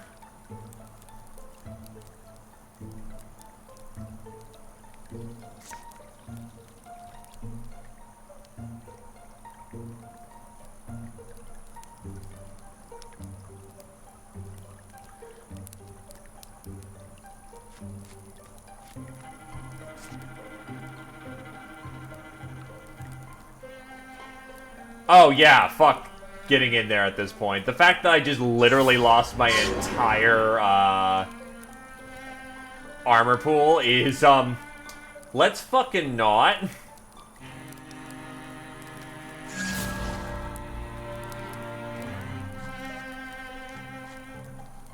I'm actually not sure how I'm gonna handle this one.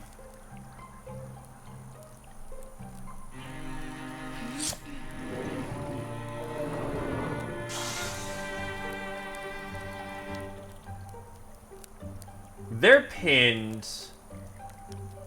They have only melee attacks, and they're stuck. So that's good. You have Noxious Tongue.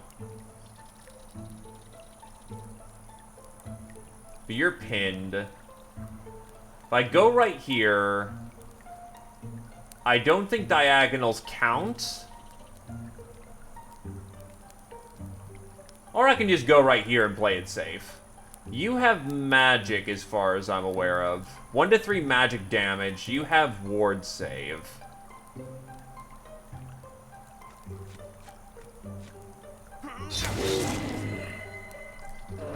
Water stunt, which allows you a second slash, and the other raccoon is dead.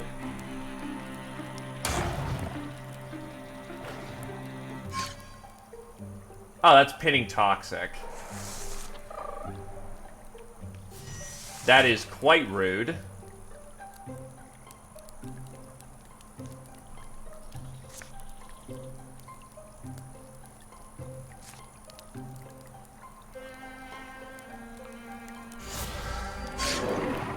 Keep them pinned for the time being.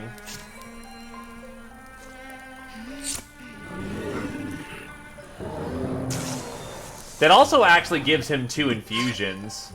Oh, that's fucking ass. Oh, nice. You walked into my kill zone. Works for me. Oh, that's right. You're not Elementalist.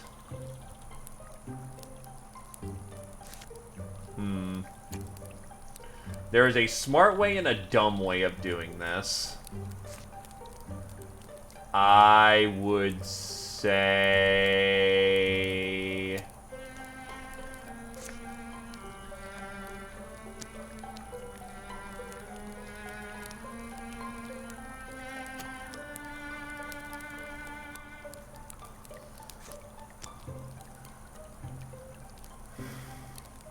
So I can't throw up another tree at this point.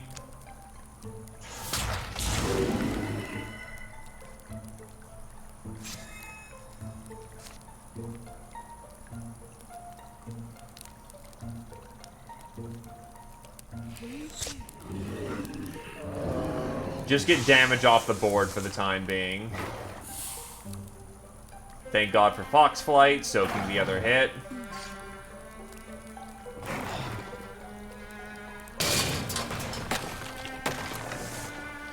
Is your entire job just to ruin all the things or something?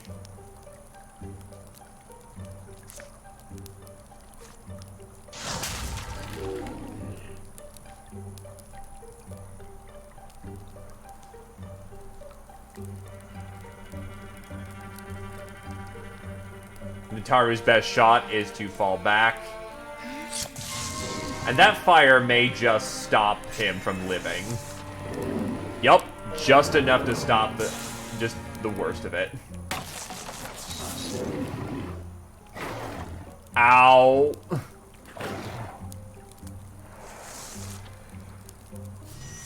Thankfully, you're point blank, so die.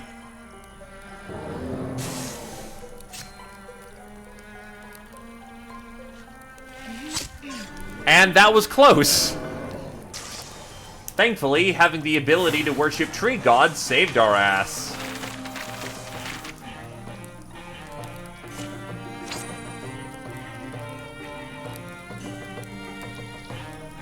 I'll give it to Nataru so that she can go faster.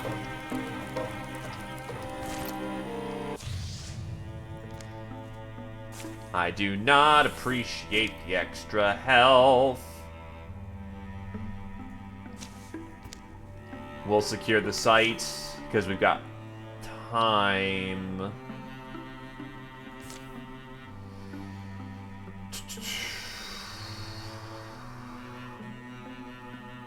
Yeah, we should have the time. People need to get here anyway.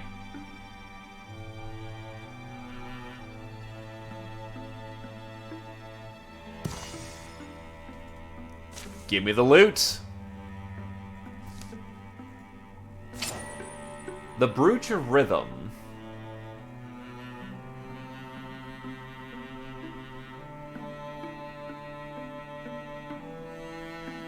Well, that gives Coda another speed upper, so we'll take that.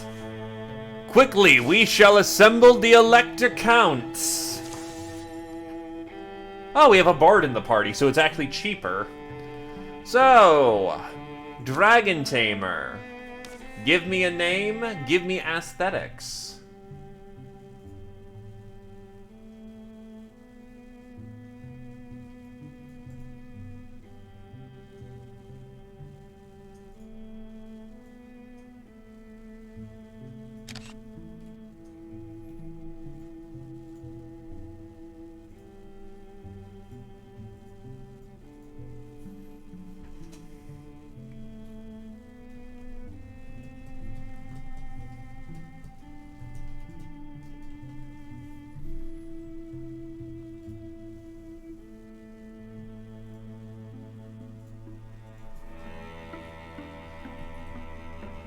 Dragon Tea.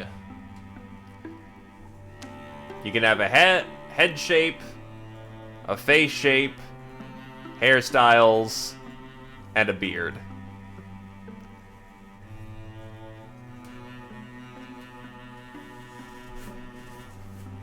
Also, if there's personality traits that you are particularly fond of,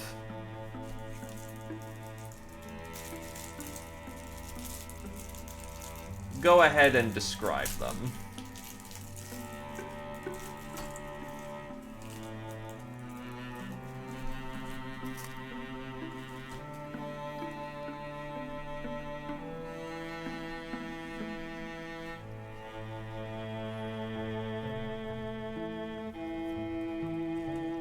Actually, I think it's Garrett who picked up Bard.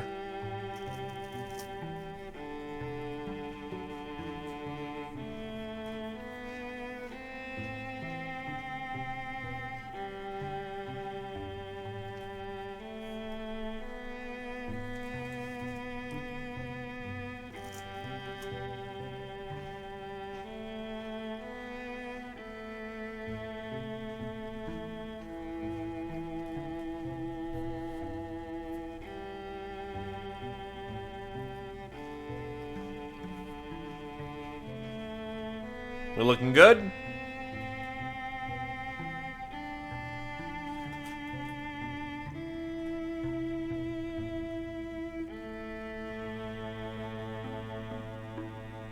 I did indeed change the head. I think it used to be this or something. Now it's this.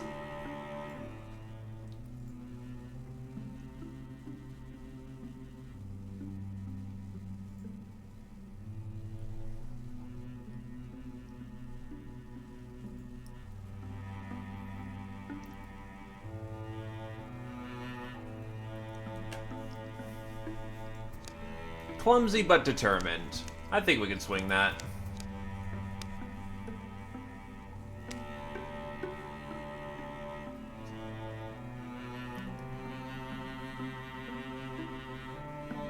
Go with a goof primary, hothead second. A hot-headed goofball.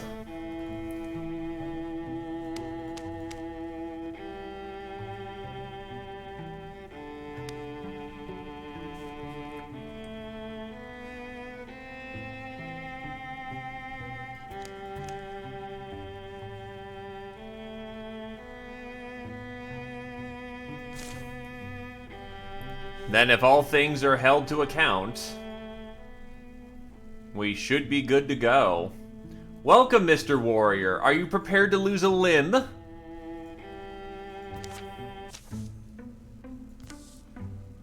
Dragon Tea. Dragon Tea, you left the bread in again. Now the whole batch is charcoal now. Don't bother coming in tomorrow. We are done with this. I have more than paid off the favor I owed your aunt, and I have...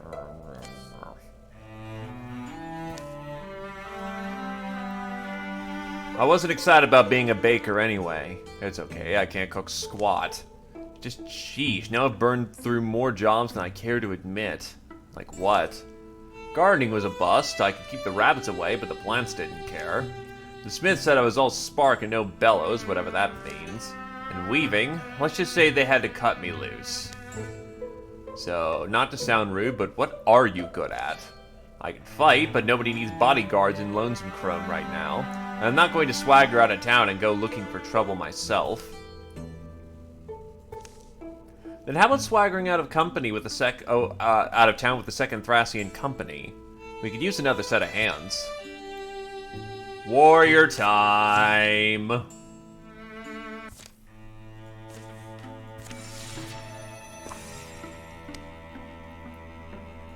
While the training commences, we can scout out the regions over here.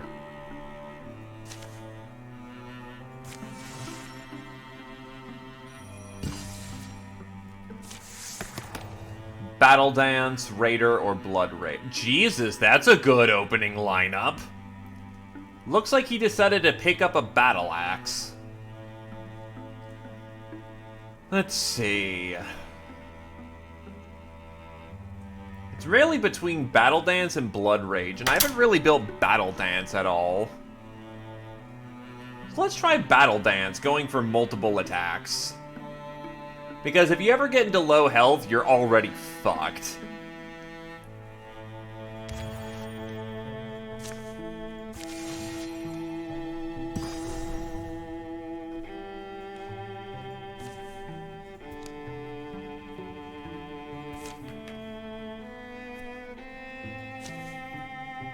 On the assault, let's go. Alatovo leading a whole bunch of rookies, just looking like, oh my god, I want to go back to the wood already. Let me go back to the wood! What would you do, Alatovo, if you found your heart racing at the thought of another? Someone you stood beside through the danger, and then... I mean, if I really wanted to, wouldn't I just ask? I mean, isn't that the nature of desire? But... shh, stop mumbling for a second. You hear that? Hushed voices and careful footfalls approach the overgrown path. The Balvadish's ears, even these muffled noises, are perfectly loud. Oh, it's this event again. Come forward, strangers. If you're friendly, come forward slowly. Silence, perhaps a minute of it, is all the answer that emerges from the thick wall of brush. Then... Wyvern, you dolts! They're not fooled by this. We're prolonging the inevitable. Yes, mistress. Should I offer myself? Introduce us! We hear your... Oh there! Ho. You look experienced, whatever you are. Bandits, rogues, not hounding for captives, I hope? Come on out of there, you're caught anyway. Well... Oh, Movie, you fool, how are you so miserable at this? Sorry, mistress. Here, take my arm. A pair of travelers clambers free of the bracken, their clothing fine but a tad filthy. Hello, strangers, I'm Varwin, servant and apprentice to this prestigious and lovely woman who... Well, perhaps we shouldn't use your real name? That's Madyasha Solis. Oops, she knows your name. And why wouldn't she?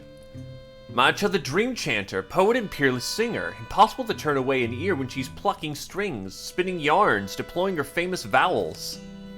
Well, you don't seem like a threat. Come sit by the fire. We're not any kind of bad business. By the fire sounds grand.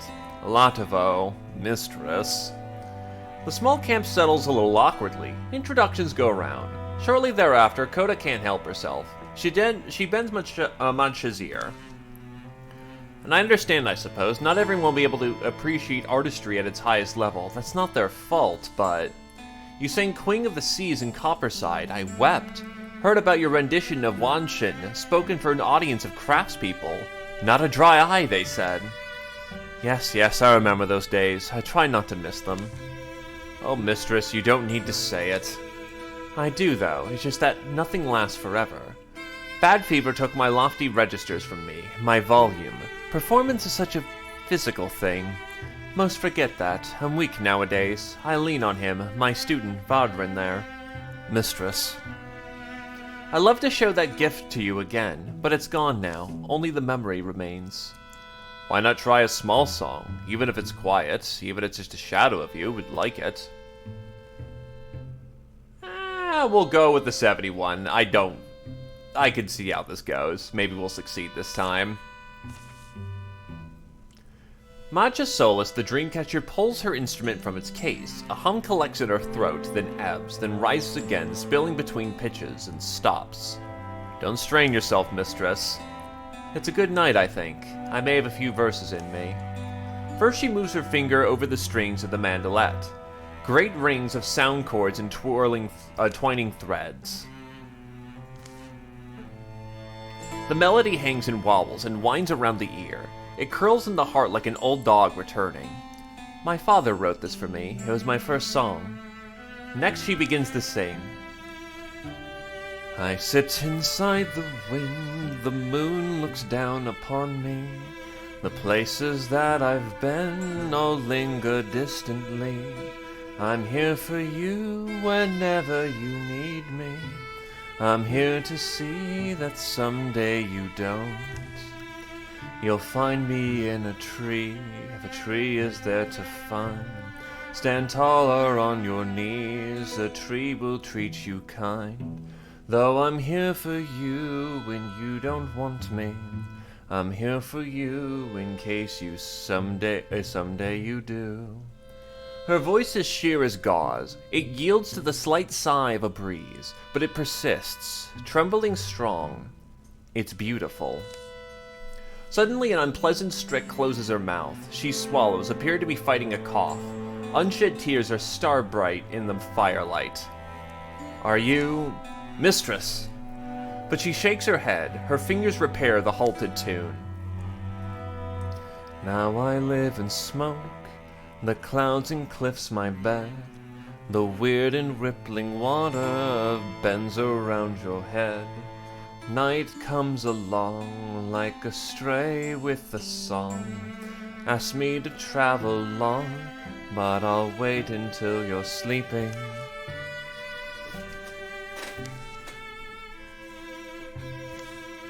That was my father's lullaby. Wow, my life, I know, has been blessed. The night before the fight at Anvil Dam passes quickly.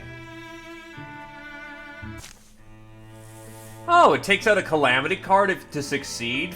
Fuck yeah.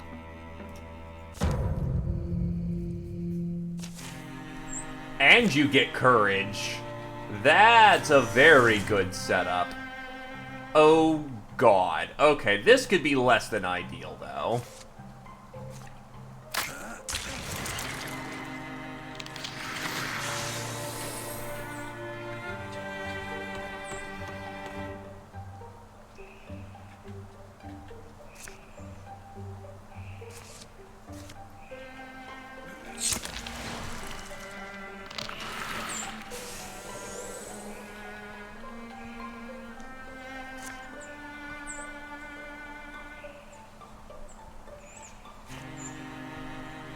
Actually, Discus will be ideal for this situation.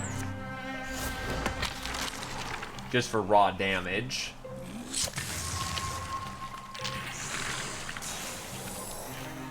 The Rangers are at play.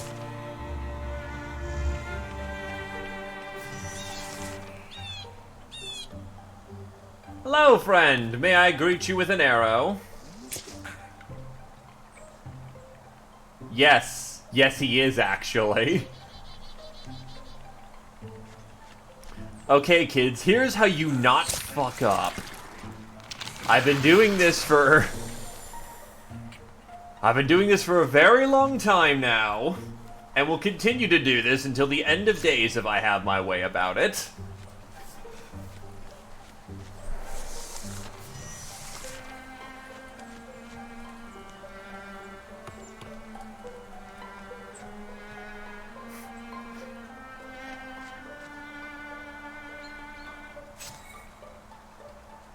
Oh.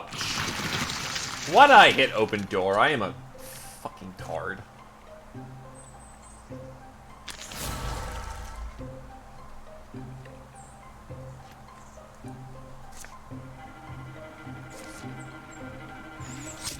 Well, Coda thankfully snipes the wardrobe, so no extra spawning bullshit.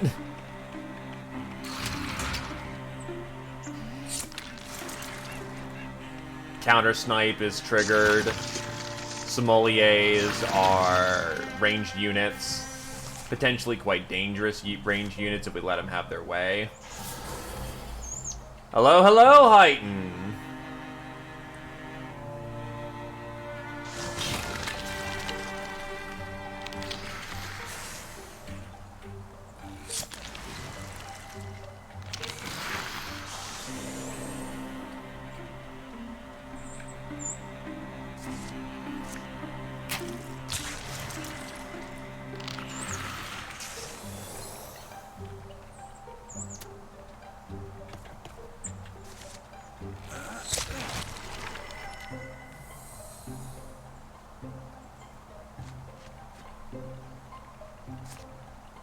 Throwing flashbang, which prevents an attack.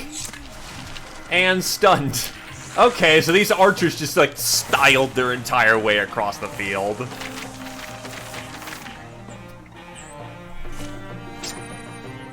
The Aspen Weaver, a powerful crossbow.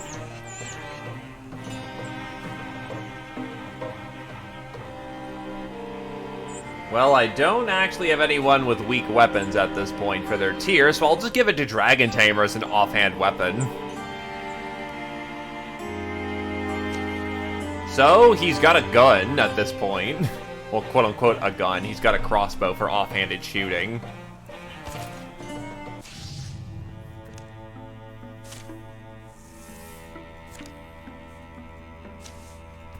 No one even got hurt here. You know what? Burn it. We're trying to go for speed on this one so that I don't have a character retire too early. And I don't need to assemble, so... Because crossbows are quote-unquote a primary weapon.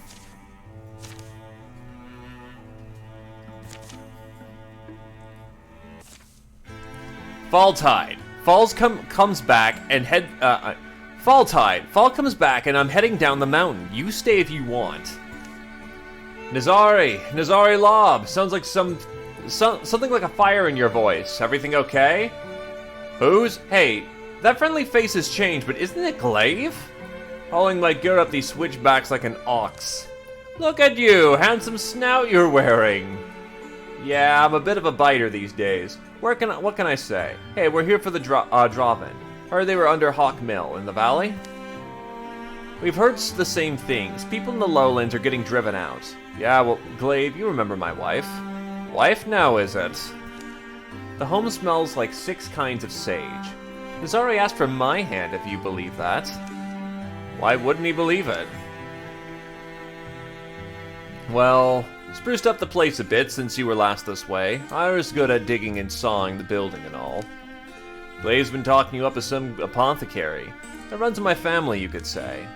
Medicine for illnesses, treatments for pain, shearing junctions and oils for other needs and uses, plus, you know, general stuff, herbs and herbal things.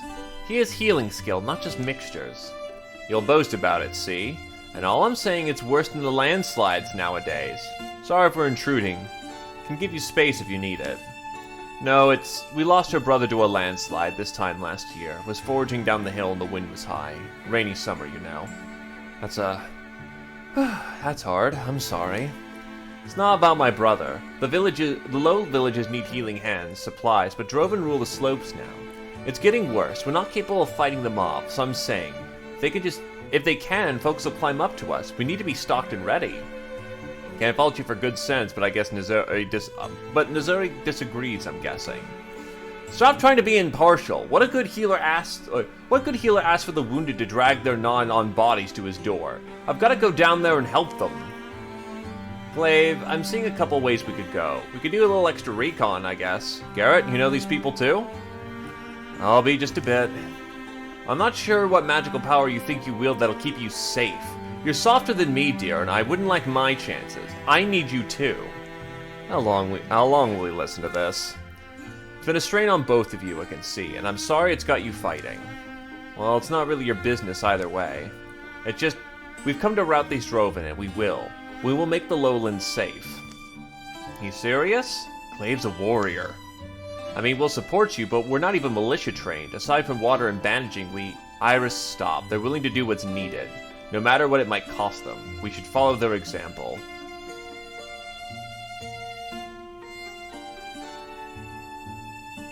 Well, I guess, well, they're asking you an opinion piece.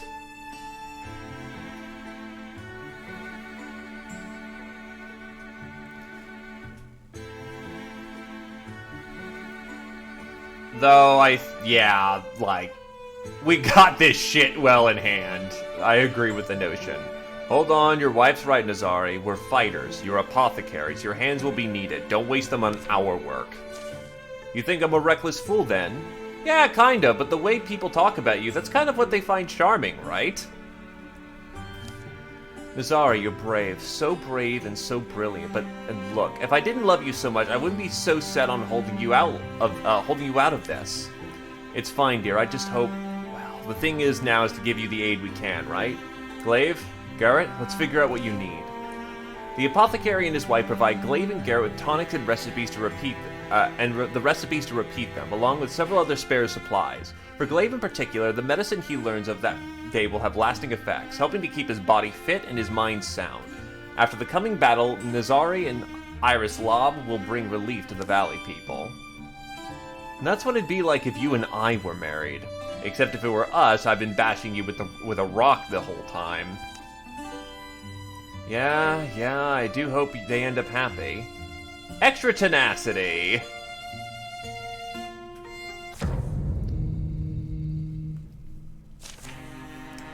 And +1 armor for everybody. And a stone spirit is present.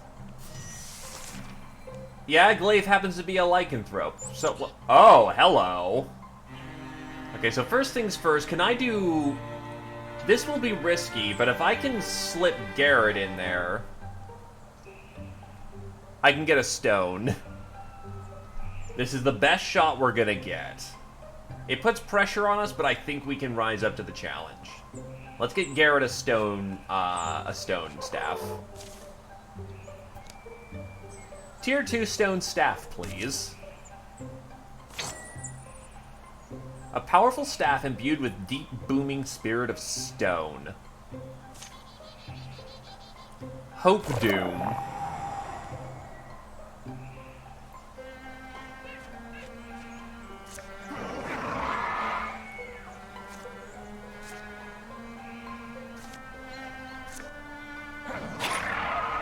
Oof, the claw rolled minimum damage.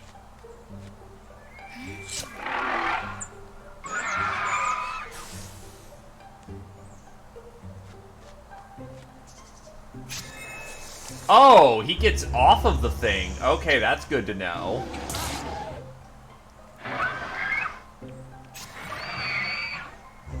His sword more reliably stunts. Oh god, poison. Okay, these guys are actually trained fighters and know what they're doing.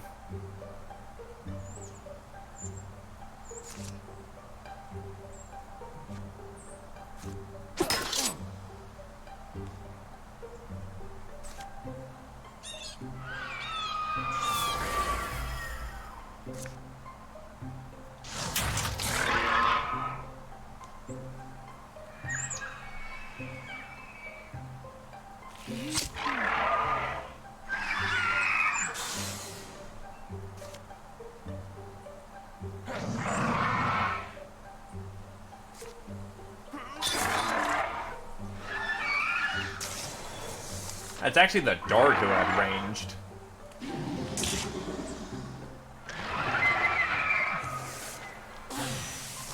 How long does poison last?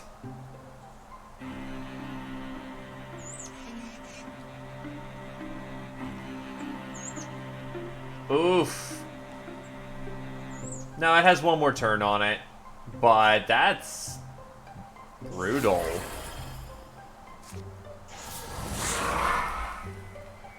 So yeah, the Draven are just a combined arms force.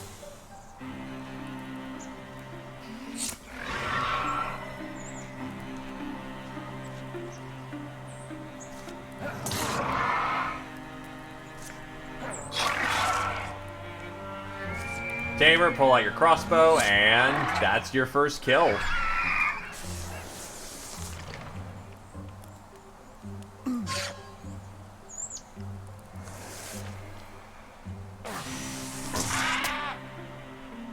Fucking bird.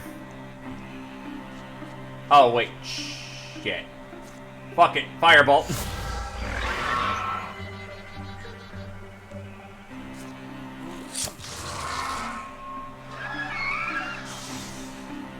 Look, when I accident the wizard in point blank...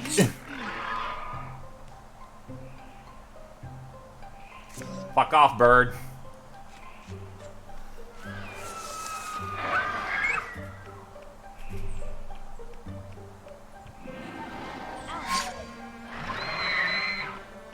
Oh, that's quite some heat coming in.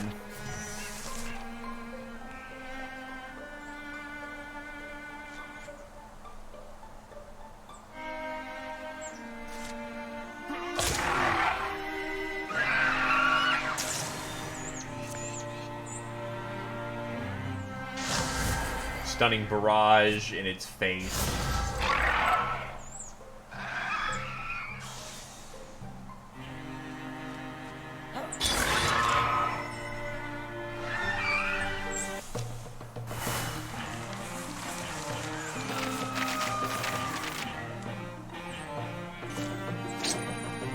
The bolt throw. Okay, sure. We'll just replace the crossbow with an artifact crossbow.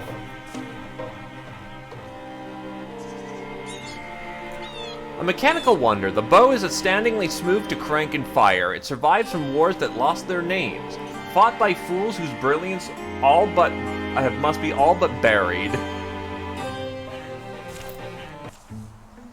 Do you think they got any of that weird jerky back there? That stuff didn't look half bad. Ah! Oh no, I guess we missed this one. It was with the toothy fellow back there, wasn't it?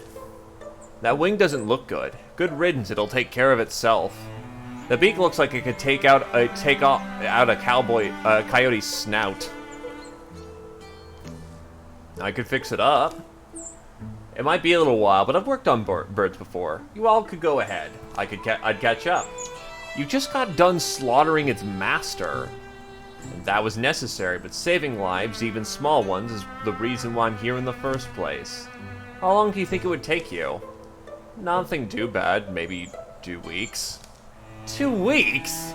That's noble and all, but we have pressing work to do. We can't be losing days to nursing mean-looking birds. Yeah, well, Glaive tells you to fuck off. He wants bird. I need to find this part of myself again, to know it's still in there. Fine. Don't stay too long, okay? Don't worry, if it starts to look like a lost cause, I'll catch back up straight away.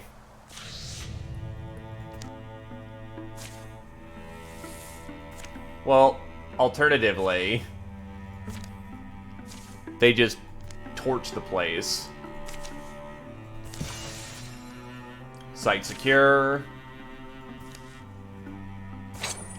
The Wyvern Spear. A powerful great spear.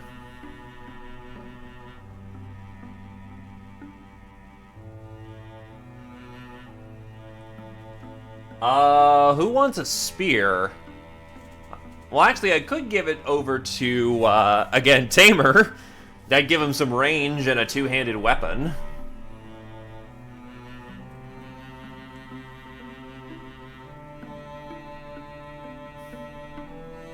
Yeah, fuck it. Take the spear, dude. Well, you're also the new warrior, and you'll be expected to assume duties after Glaive, deep sixes. So you have to be ready for the job. Warriors get spoiled because warriors die in droves. Alright then, let's go find the others. So Glaive is now equipped with Bird. It's a little mean looking, but it seems to like you.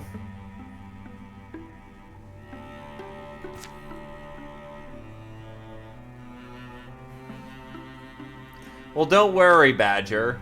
Your time will come.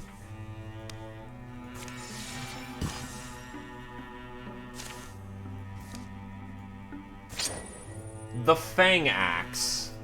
Okay, Artifact Axe. Forged by long-dead roamers of the Wylderlands, these axes have thought to been evolving works of art, reflecting both the craftsmanship and ferocity of the wielder. Bonus damage to Draven, +1 stun damage. Fuck it, who wants a battle axe?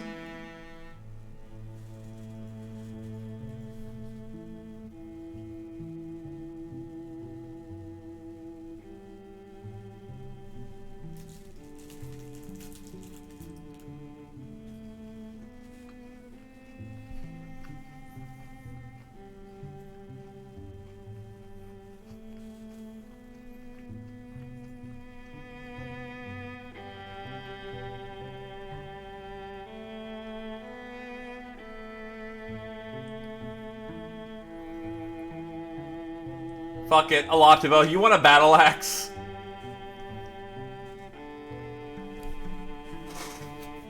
Because God forbid, First Company was defined by using just fucking battle axes everywhere.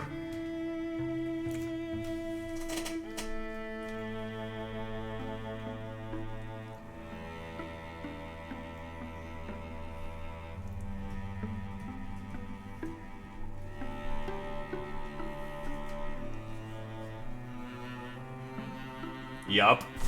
Memory of the First Company.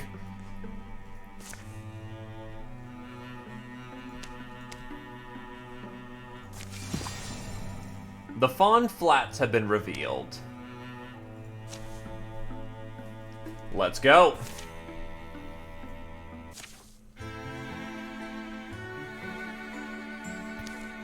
Alright, I'm in good shape.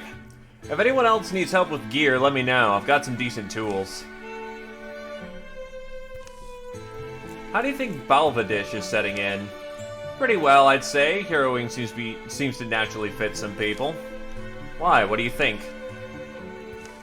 Oh, I agree with you.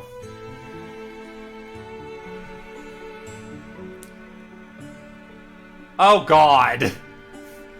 So this is basically a relationship event. I think he'll do just fine. Yeah, you don't want to be like, Swig Swoogity, I'm stealing your son away. Calls me mommy, too. Oh, never mind, I guess. Jesus, that's his kid. Alrighty, I ain't gonna say no. And don't tell anyone, but it's just irresistible. Balvadish speaks, and it's just... I'd follow him anywhere. It's hard to explain, but... Yo, that's my kid. How could you not fall for that? Hey!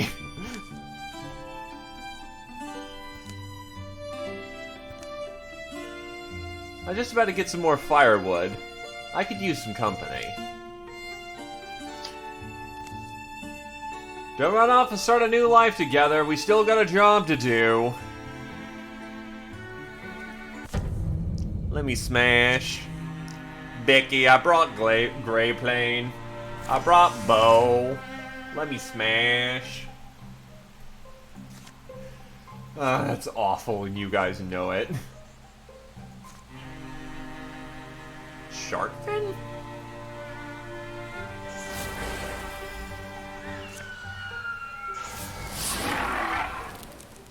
So the haunt lost its gray step, or whatever its thing is.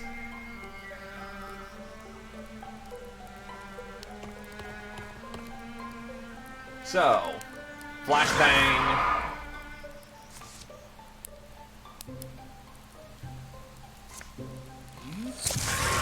Stunned into kill because that's just a lot to bow at this point.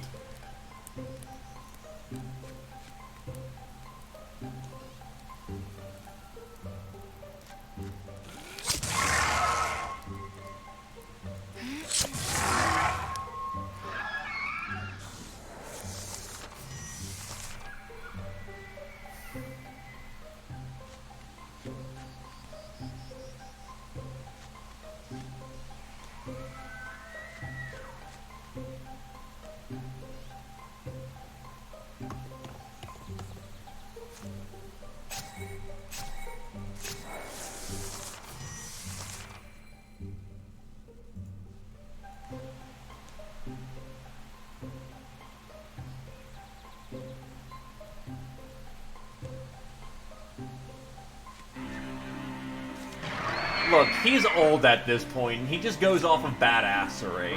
Look, can you kick ass? Cool. Don't weaken the blood, and I'm cool with whatever the hell.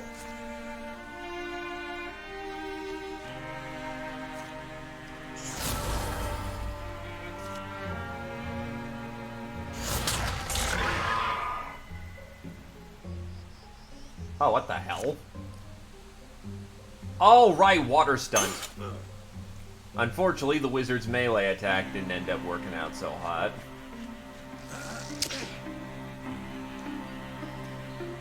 Damn it, son!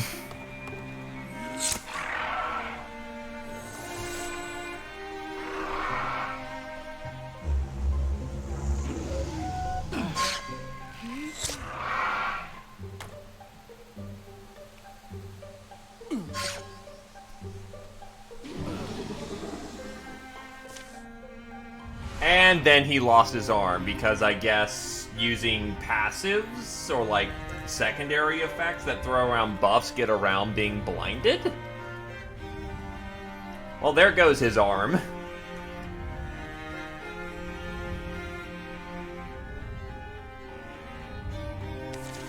Maiming. So he'll be using crossbows. No, I actually got them both. But what he did is that he threw the bird on Alex, which got rid of the blinding, and then he hit Belvedish. Fuck off, bird. And they both used effects that,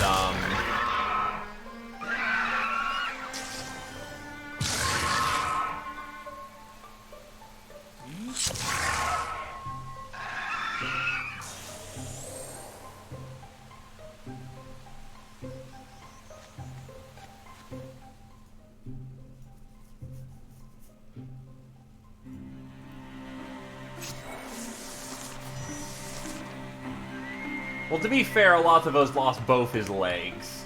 And he's probably looking at his son going, boy, that was entirely preventable and you know it.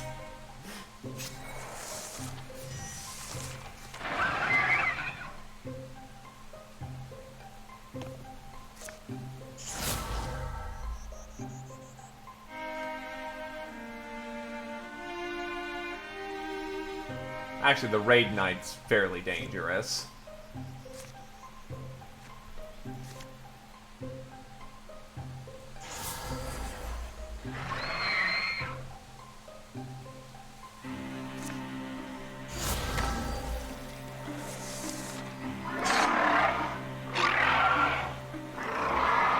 And then he just gets completely trapped to death.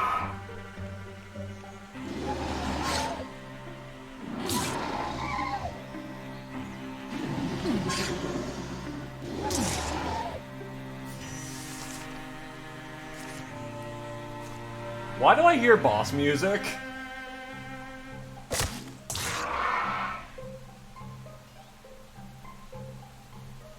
He lost his arm, so he's never going to be able to use a bow again.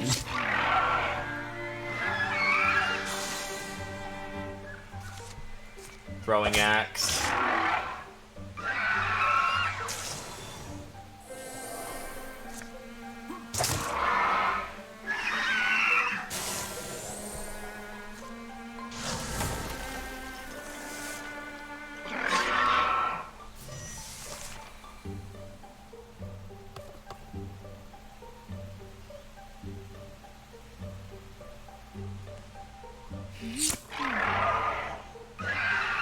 You don't know, maybe he's left-handed.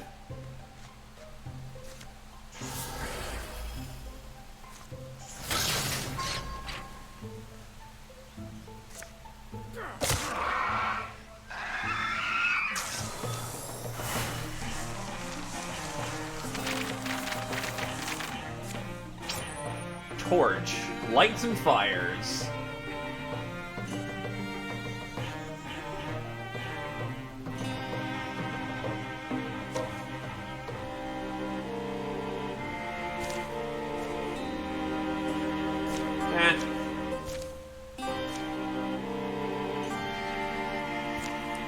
Goda, why not? Hey, a shield for the range boy. I'm sorry. I'm sorry I didn't do more. Sometimes things go sideways. But if I'd been a real hero, they might not have. Not like that. I'm sorry, Stop apologizing. Stop. If I've got to spend all my energy reassuring you that you're not to blame, I'm not going to get anything else done. We're friends, I'm allowed to say that.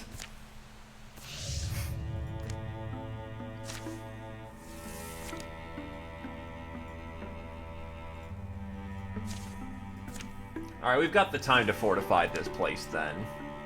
We're heroes, aren't we? We decorate in blood.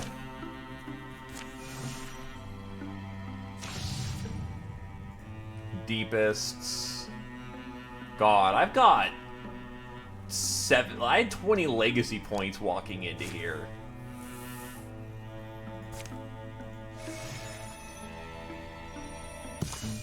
The day is calm. The scouting mission has discovered nothing dangerous. Having outdistanced his companions, Glaive sits to rest. Does he sleep? Dream? Is it a vision? A metaphor? Or does a tortoise truly come to speak to him? He has seen somewhere before the patterns that swirl upon its shell. Of course you have. This pattern is everywhere. In the wind, in the stars, in the sea, in the storm, in the fire and the fern. We have always been here. We hold up the earth and the sky and the storm. We protect the fern and the water and the wheat. You should also understand that. You protect others also. You're one of us. Can't you feel it?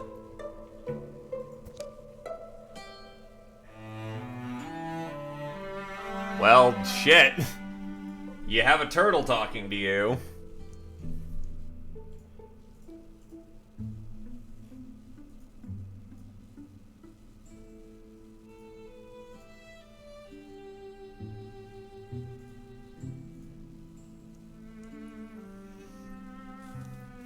I mean, do you want to consult with the turtle to learn how to protect people better?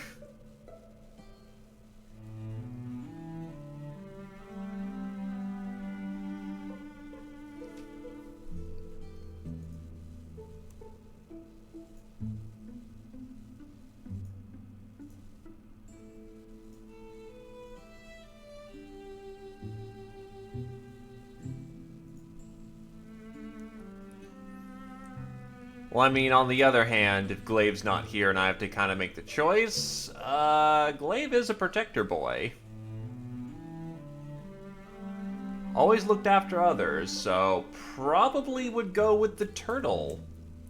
Well, not go with, it does, I don't think this is a kill event, but on the other hand, well, it'd probably say, the game's good about letting you know if something bad's about to happen to somebody, like dying. But yeah, no. Fuck it, Glaive's been animalist as of late. This is it. This is how I can keep them all safe. Are you sure I'm the one you want? Your choices throughout your lifetime have fitted you for this task. You were not born a guardian, but you have molded yourself into one. Moment by moment, day by day. You are worthy to join the fellowship I speak for. Do you accept? Yes, absolutely. What happens now? While you live, nothing. Continue as you've been. After your death, we will discuss this matter further. Do I become a tortoise? The precise form is open for negotiation. It almost makes it sound like as though you guardians are all around, throughout the world, everywhere. It does, doesn't it? Be well, Glaive. We will speak again one day. Hey, Glaive, you been napping on the job? No, did you see That's a pretty cool tortoiseshell pendant. Did you find it here? Yeah, I just found it here. Bonus health.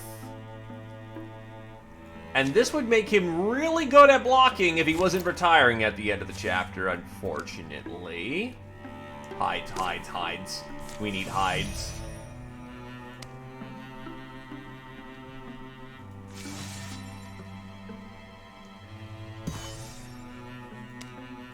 You can only block retirement by making people not old enough to, by basically A, them not rolling like crap in the Years of Peace, and B, getting their hooks done.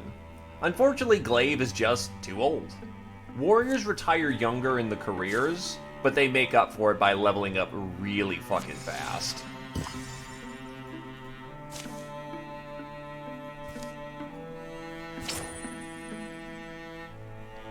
Braziers of dodging. Assemble the Elector Counts.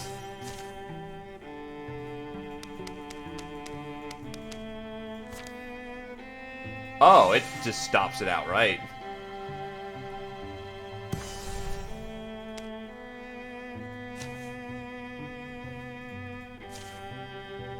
So yeah, Alatovo will absolutely see to the end of the quest line. We will need the company elites for this one. And then Tamer so that he can take full advantage. So we have 4 company elites, and then we have Tamer here so that he can get some bonus XP out of this deal.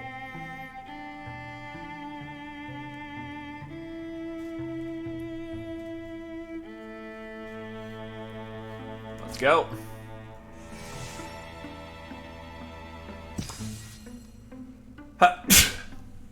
The ruin of Wary Hollow lies in a natural depression. Fogs, heaps, and flows coats their faces in damp chill and the odor of undisturbed mold. But Balvadish's directions had led them to the marked tunnel. It's where a dragon would live. Netaru speaks in a whisper. Chorusing echoes hiss from the shadows.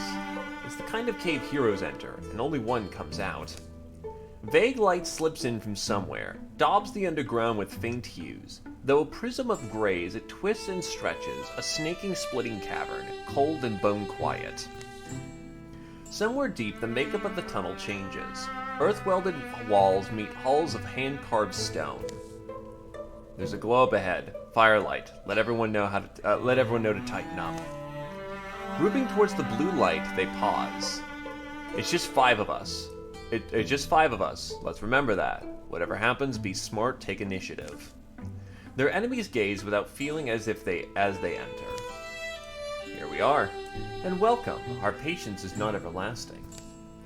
Don't talk small then. What is it we're here to resolve? Put it plainly, I'd like to make you an offer.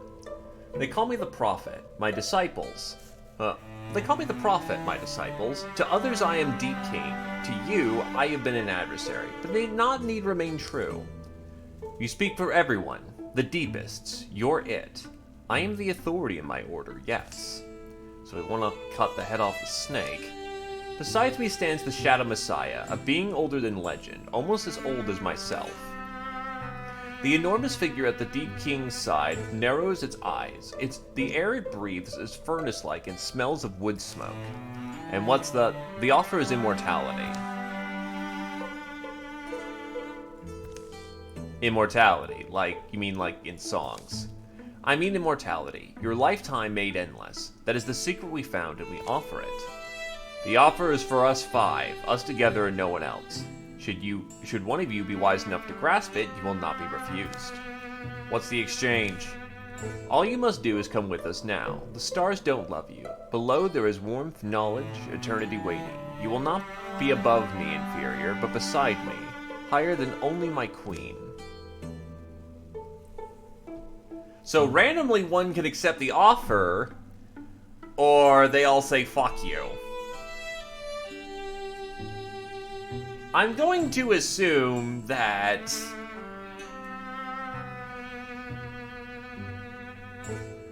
we are going to go with a fuck you response.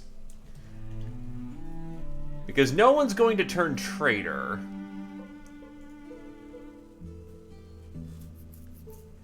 Yeah, because Garrett's gonna say no. Tamer's too new and is like, what the fuck's going on here? Netaru is not one for injustice. Glaive ain't no traitor. And Alatovo just does the dumb thing. Or no, he does the more interesting. Well, no, he might take it, but it seems random, so God no. They all refuse.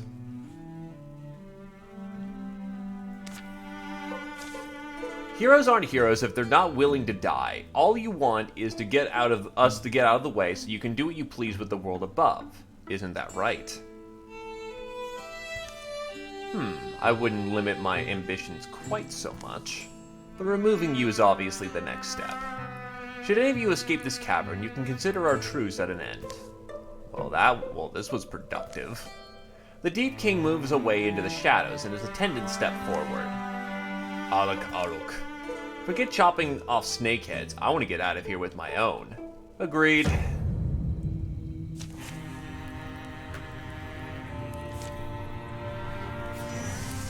Oh god. Oh god, what the fuck?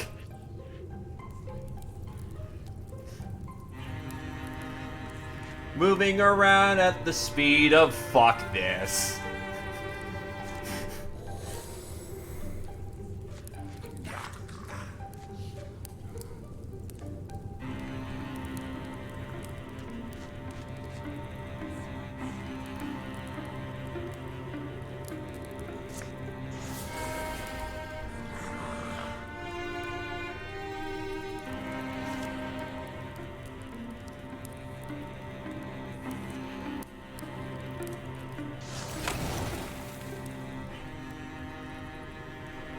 The problem is this is an escape map, so unless it drops when we kill him... Yeah.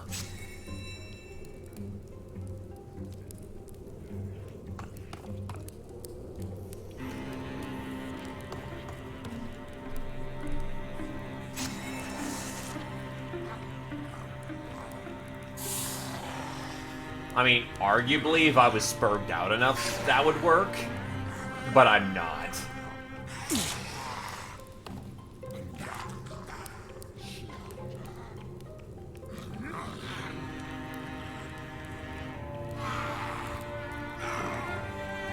Basically, I need more wizards.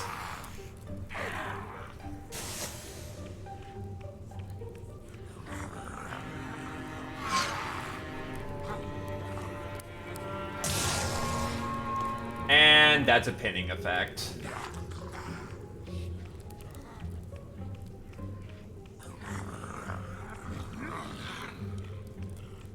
I mean, look how many people we're already dealing with before that asshole moved.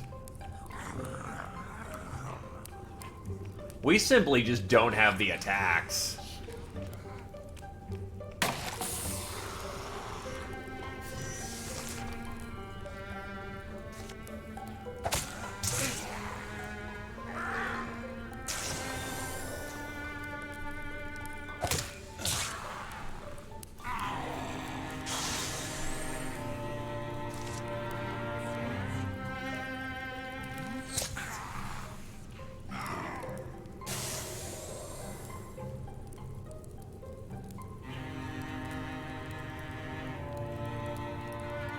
Problem is, we don't have quelling moss.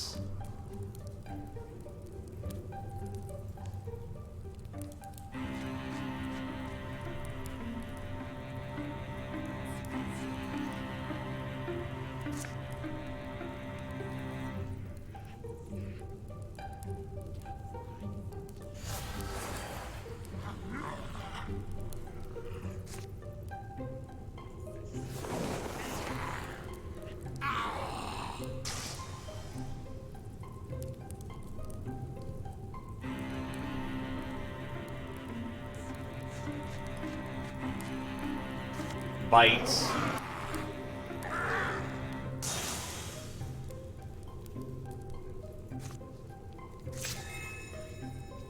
What does Wolf Call do?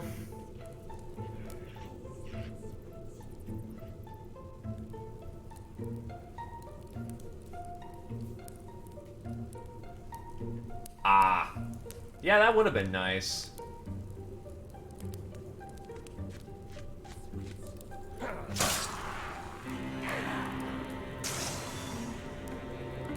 No, I didn't.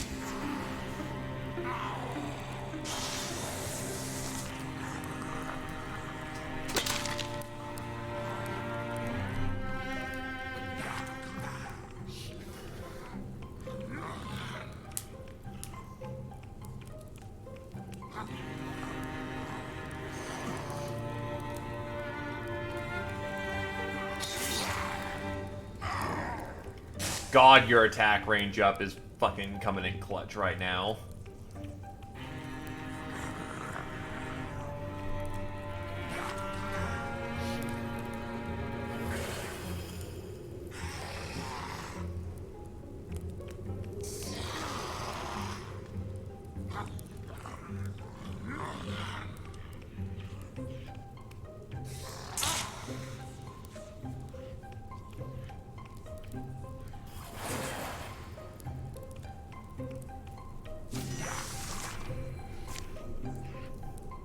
Holy shit, what the fuck? That is a lot of fucking enemies.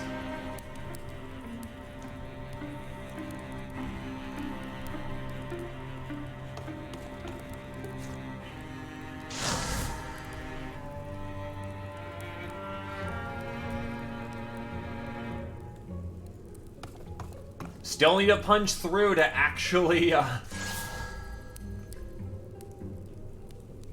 I still need to punch through, is the problem. Yeah, they're blocking the exit. That path up there is cut off. This is the route.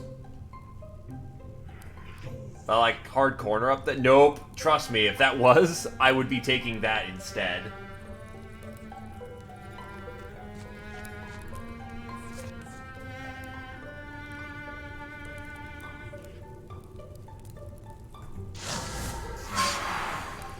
Behold the power of fucking trees.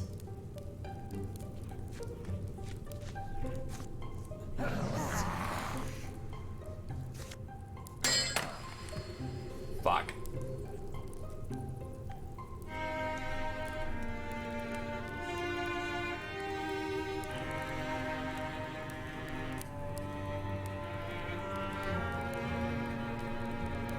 Probably should have done better order of operations there.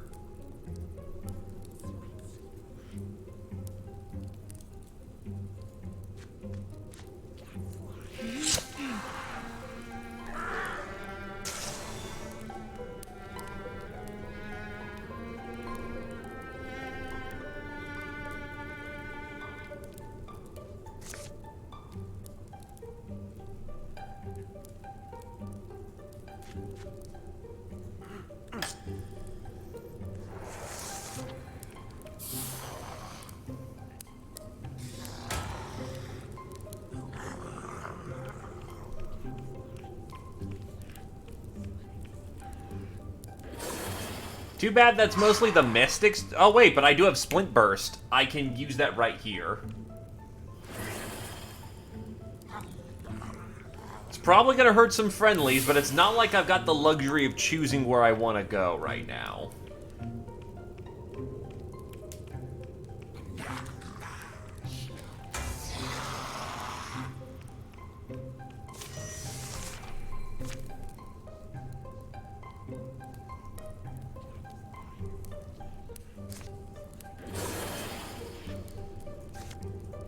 Thought I used was auto. All right, whatever.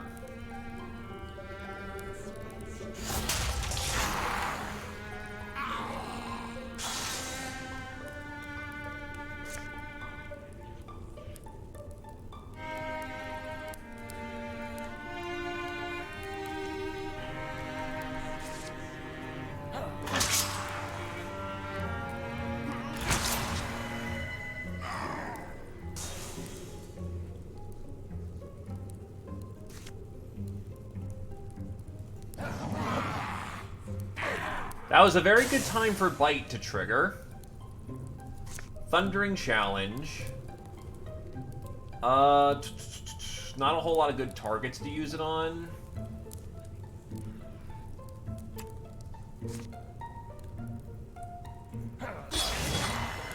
And that's a stunt.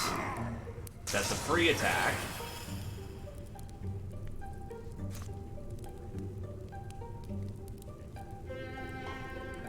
Can I do something better with that?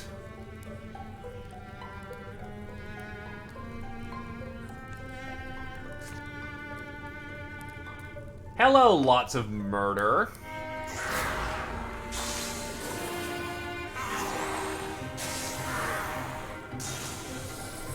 Thank God for flashbangs.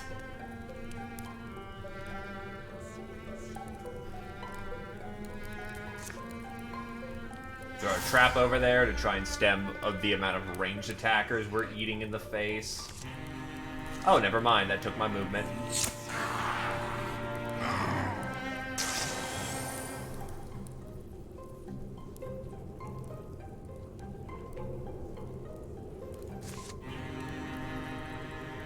Oh yeah, you can interfuse too, can't you?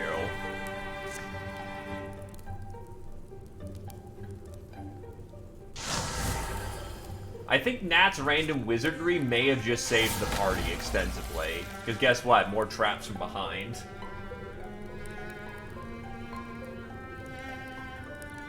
One more round and we just fucking book it.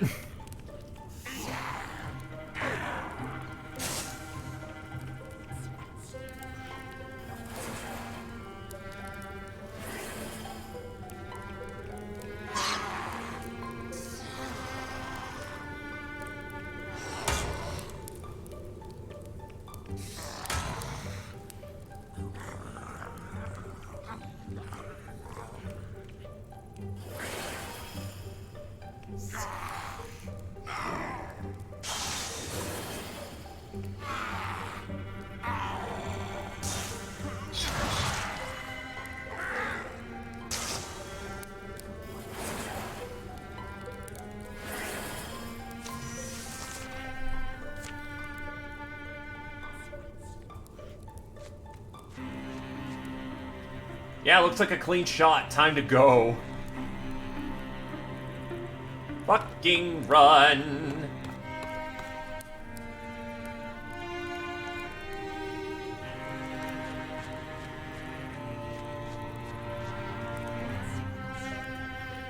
Time to fucking go.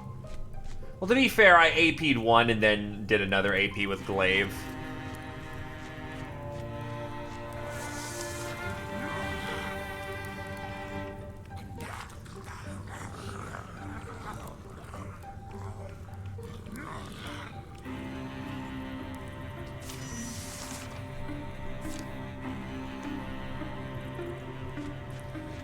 Time to leave.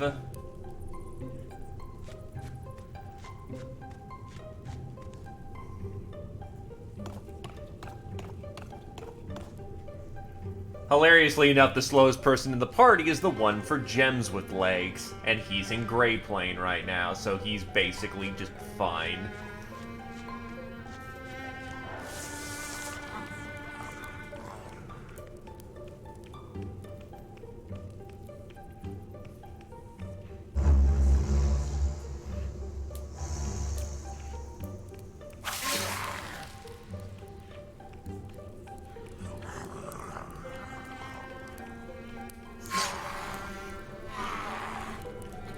Yeah, so in Wyldermyth, you don't gain XP by killing enemies, you gain them by completing encounters.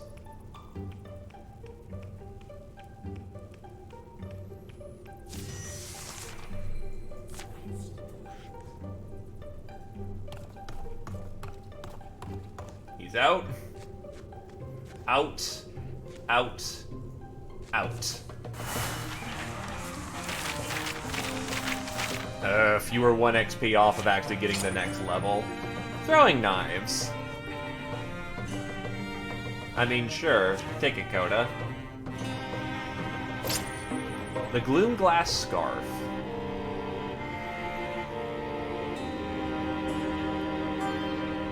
I'll give it to Alativo because he's gonna make smash use of it. Everyone out? Think we all made it. So much for peace offerings, at least we got out with our lives.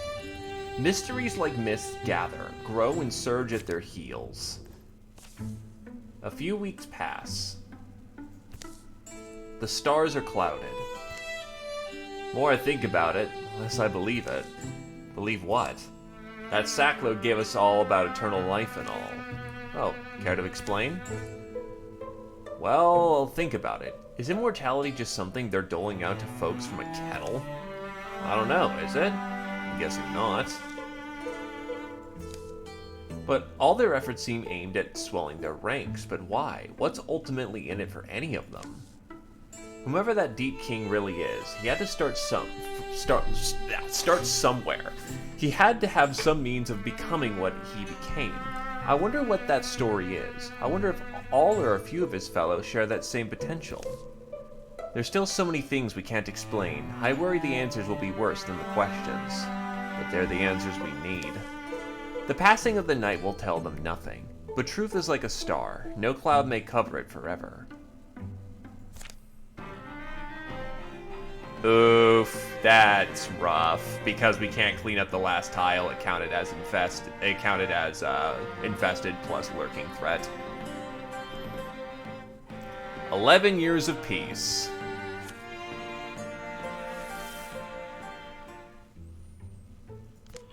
During the years of peace, Glaive spent... Oh wow, you really are just the White Wolf now. Glaive spent time communing with the tortoise in his shared dreams. Now that the job wasn't quite so dangerous, Nintaro became a guide for travelers crossing the more treacherous stretches of swamp and mountain. Katona went back to the place she grew up, and was tempted by an old acquaintance to remain there. But in the end, the past proved an unwise place to linger. Balvidish found solace in his spare time by planting trees. The trees required no instruction. They grew all on their own. Alex gathered a merry band of underlings who shared his appreciation for sparkly things in life, and they all marched off to strike secrets out of old castles. I asked an appraiser how much my eye was worth. What'd they say? Less than I thought. What is that rock anyway? A lot, Devoist? Dragon Tea settled in at the Gurdon Stills and found himself enamored with the process. His signature brew, a Latovo Saga, became a regional favorite. Whispers rose again. Folks were flocking to the promises of a powerful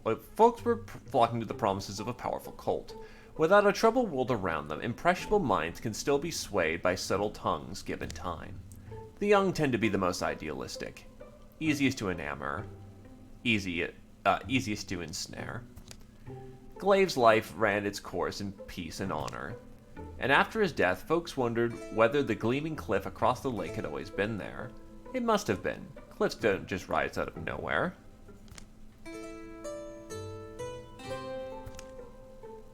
Katona apparently had a daughter, who is also a fucking hunter!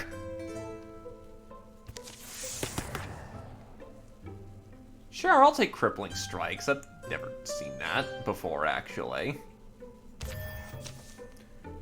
Maybe he sensed those would be his last years with the company. Glaive unwittingly began to teach. His lessons never formal and often weren't even verbally expressed, but the examples he set proved enough, and he grew to understand this new role of his. Those examples became more deliberate. Give it to Tamer!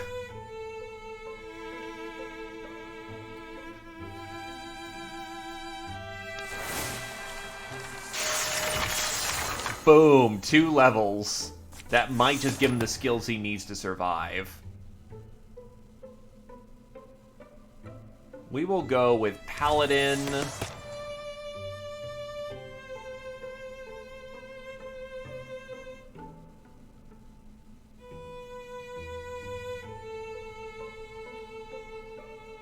Yeesh, these abilities kind of suck. We don't want Raider because Raider blows up scenery for the Mystic, so I guess the only decent one here is Backslam. Okay. Tamer, first things first.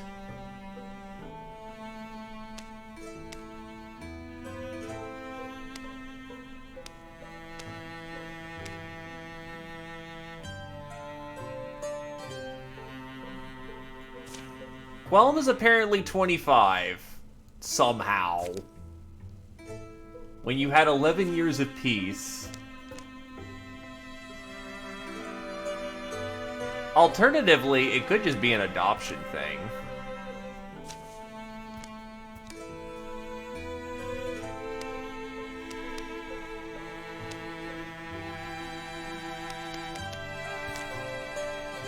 Can I actually see Glaive's character profile as that just not a thing anymore?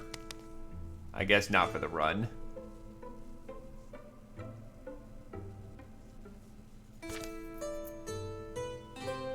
He is. This would be his retirement year, but here's the thing.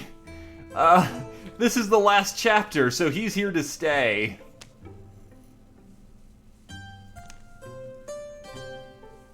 Very old-aged. Experienced a lot over the years. Yeah, unfortunately he's just old enough where his stats suck balls at this point. And yet, and fucking yet...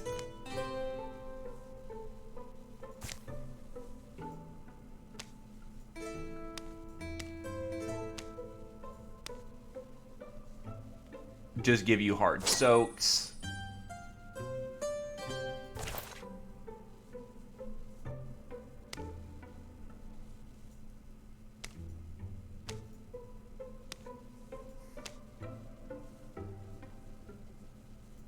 Oh god, Coda needs good armor too.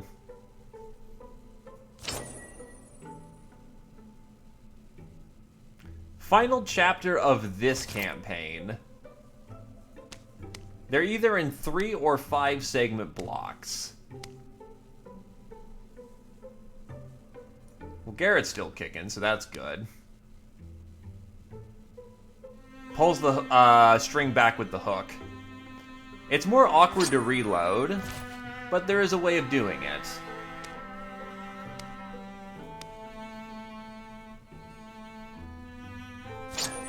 Tier 3 staff.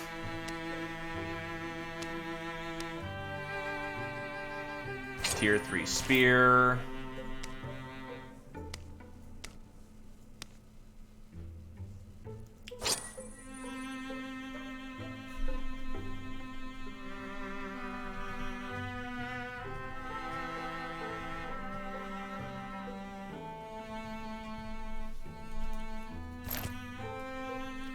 Now that is a spooky fucking looking axe.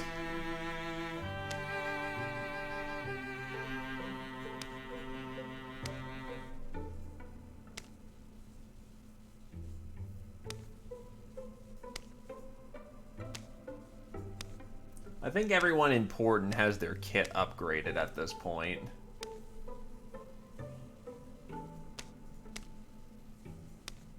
Yeah, it's gonna take 13. Fuck that.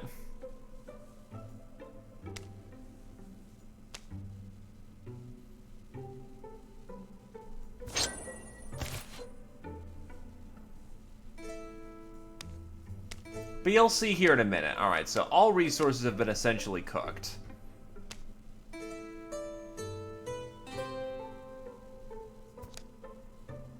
Legends rest in places like this. Ancient places, forgotten places.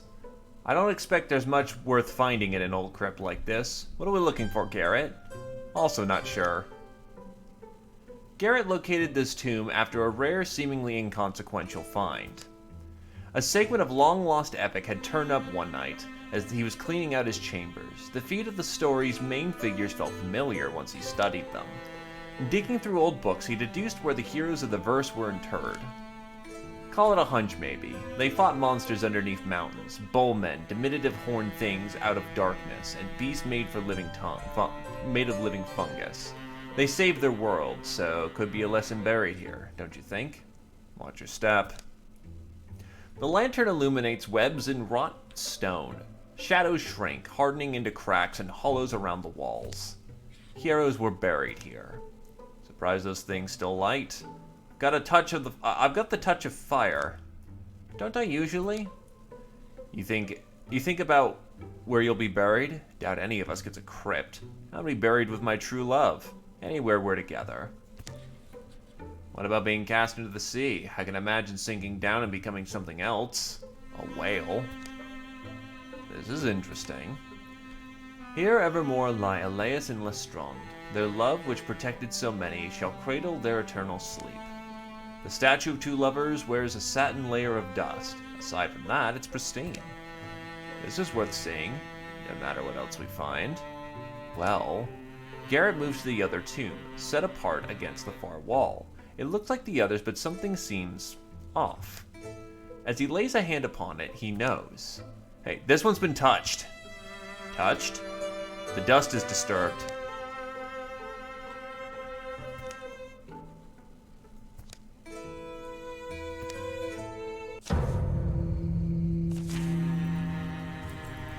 Garrett, Alatovo, and Nataru have to fight the Deep Ones. Kill all enemies, survive if you can.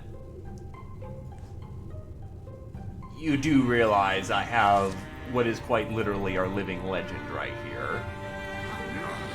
This isn't a matter of survival. This is a matter of if they get to live for the day.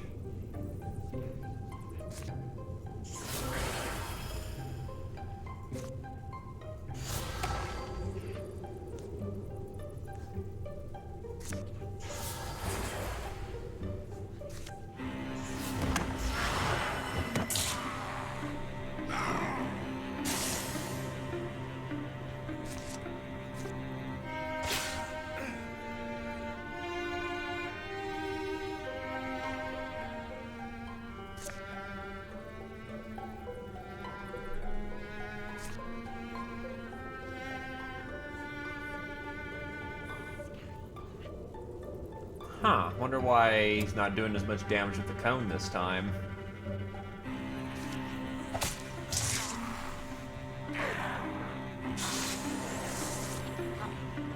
The reason that Nataru is here is probably because you're not.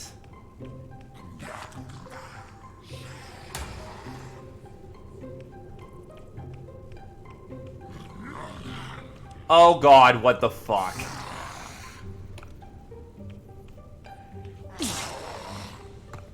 That's what the fuck levels.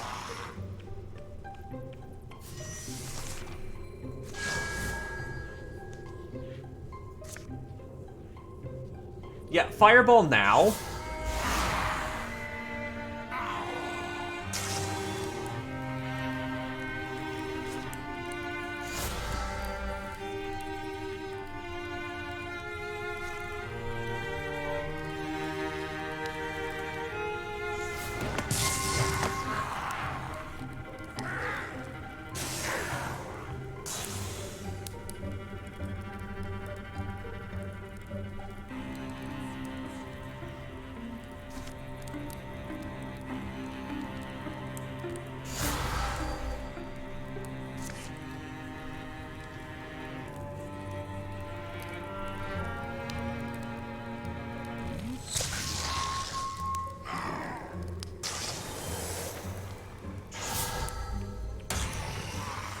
Thank God for the miss. Thank God for having actually good armor. And he ate the trap, unfortunately. They are trying to bully the shit out of my mage. Is there anything he can do to stop this situation, or is he in for a fuckload of pain?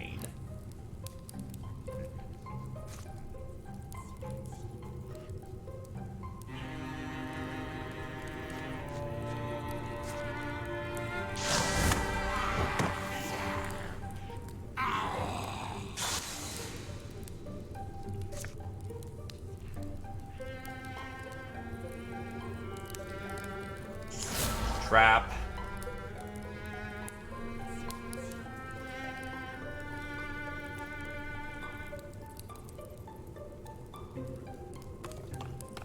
Step back. Penetrate body armor.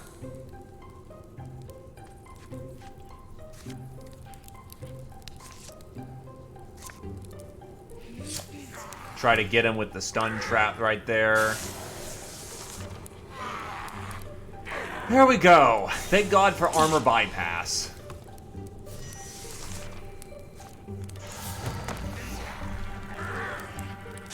That was rough.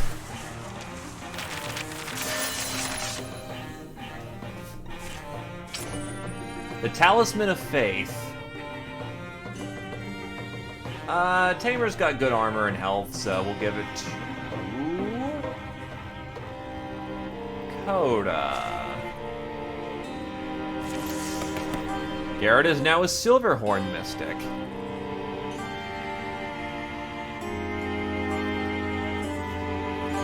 He's not an Elementalist, so Ignite kind of sucks.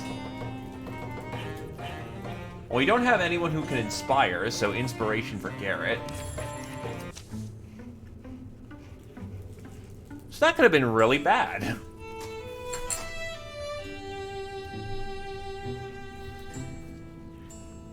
You both alright? Here, help me move this. Together, the three of them told together the suspicious tomb, sliding it back to reveal a passage. How deep does this go? Someone should see where it ends. That would be a very long journey.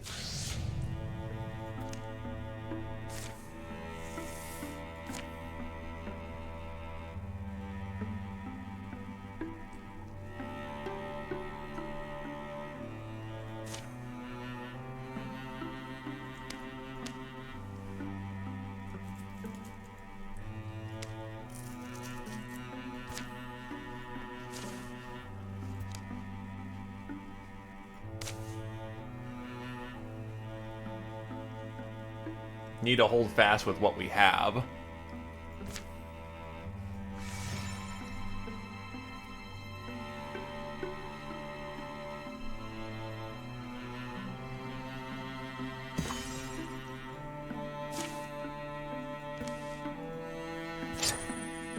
The fox quartz scarf.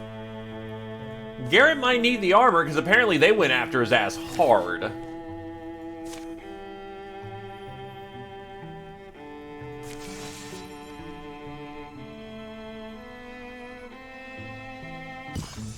A lot of us sometimes wonder if the bow made of bones was cursed. Oh, hello! I guess time for another protagonist event. Not because it seemed to be, but because of how it made sense. And the itch of a gap in a good story drove a lot of them crazy.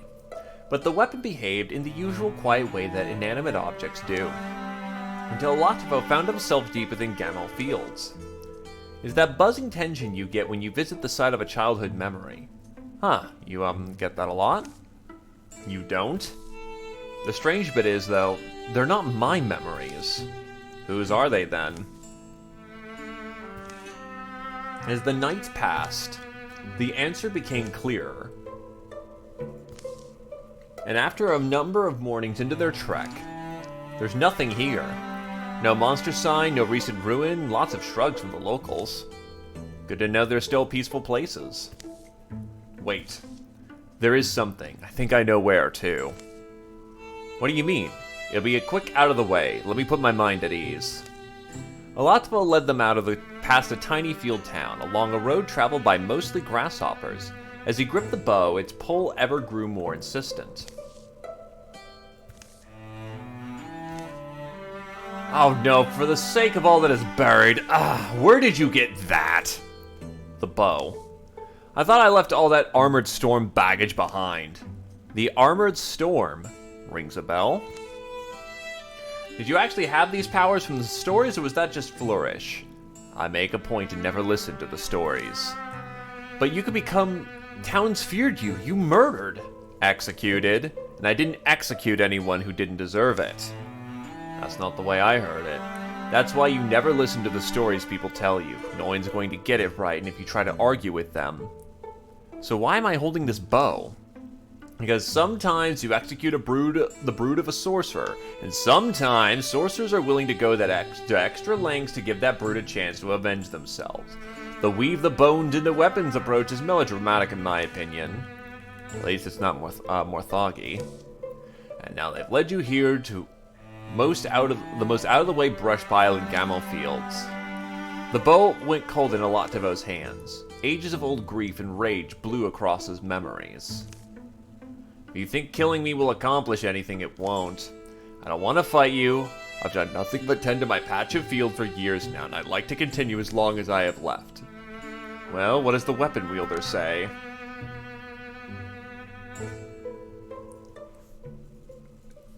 Shit. That is a good question.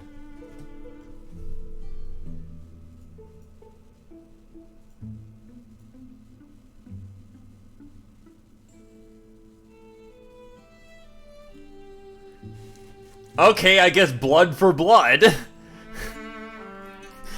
To be fair. Avenge the bones. You take out an old hermit who's done you no harm. That's not what you are. It was hard to read the expression on his face. Disappointment? Resignation? It holds true, then. I never executed anyone who didn't deserve it. Whatever it was soon replaced by the heavy grimace as the figure began to transform. Alativo felt the transformation as well. A new strength began to flow from the bow. Notaro, what exactly were those powers from the stories you mentioned earlier?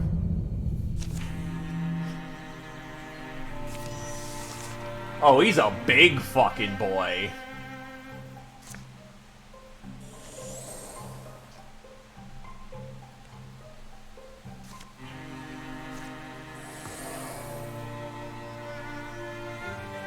Oh god, Garrett's super fucked up too.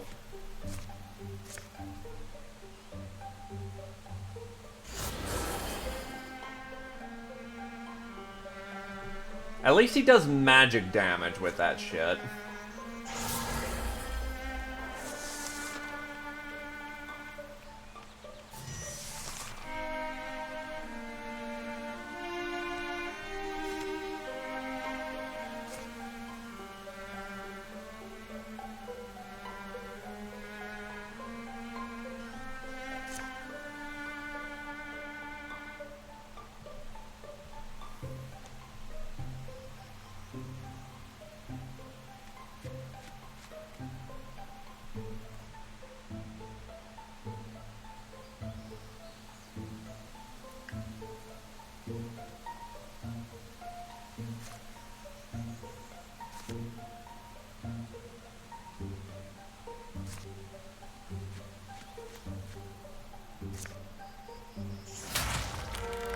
That's not good.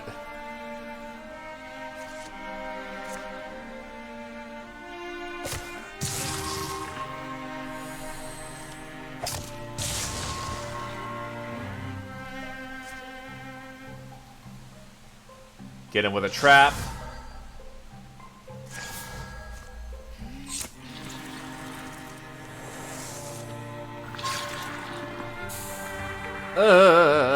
Thankfully, he chose the person who had a guaranteed dodge. No, do not fireball our boy. That is not what you are supposed to do.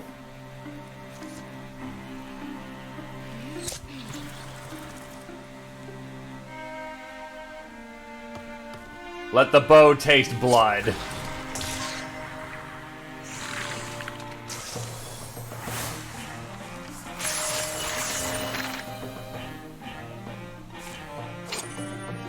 Thornseeker, Tier 3 bow. Give it to the company veteran. Except her bow's artifact, so we'll just upgrade that one instead. So I guess the next one down the line is Coda. A Goldhorn Hunter. We'll give him Bowmaster, why not? Bronzehorn Hunter. Quelling Moss, please. A winding tale of vengeful bones had won itself an ending, and the anger in Alativo's weapon smoothed itself into an energy that stayed with him long after the last of the red smoke sank into the earth. So congrats, he just has this super bow now.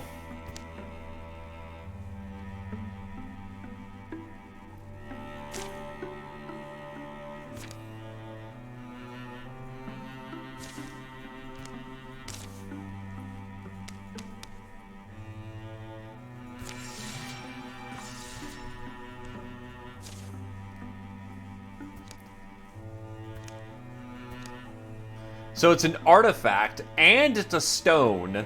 5 damage, stunt. Yeah, this bow's fucking awesome. It just took another campaign to get through it, but, yeah, I think Alativo's fucking equipped. +3 fucking potence, Jesus.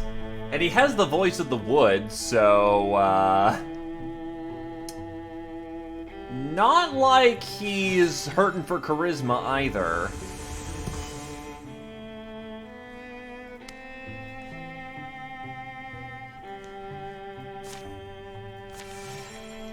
We just gotta wait for that to clear out. I know I can get more people, but we can only bring 5 to endgame, so I'm gonna wait until next round to get new people in.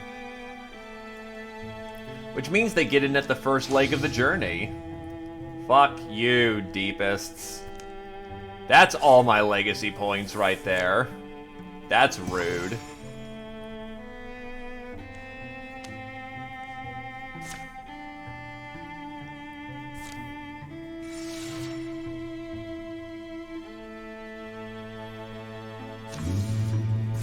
Hi, Incursion.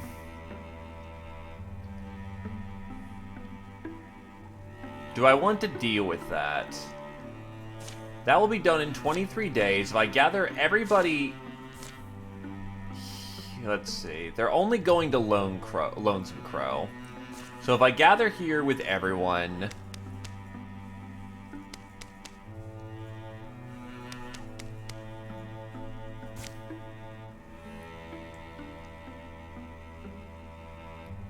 Yeah, no, apparently there's... No, it's from Incursion size.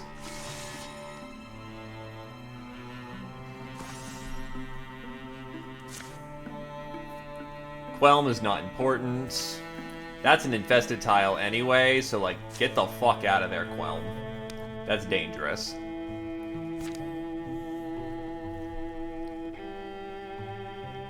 Sleep paralysis? I definitely know that one more than a fair few times. Still no sign. It's been a long time now. Balvidish, not knowing where he is, what if he needs help, or what if... Do we have a look ourselves? Well, yeah, we're going to... Well, we have to, don't we? At least I'm going to... Hide your lantern. See that? Out of the black fathoms, a red star swims towards them. Is it him? Someone. Later. Sun must feel good. There were times I'm sure I'd never see it again. Thinking of your face has helped me push through. He's oddly brightly... Oh, God's light. What did you see? One thing I'll say, our enemy called himself a king, and from what I saw, he wasn't exaggerating. How deep down did you go? Were you spotted? The tunnels go forever, and they branch and meet dead ends. They loop and tangle. Who knows how many entrances there are hidden around.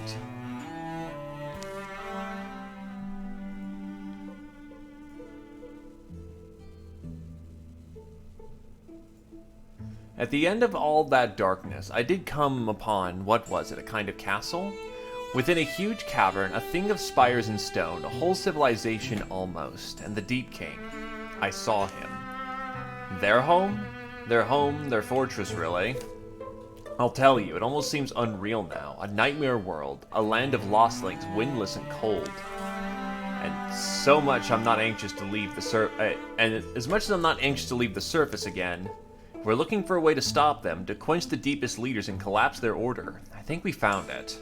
So we fight the beast in its den? One way or another, this war has to end. I think this may be our best chance.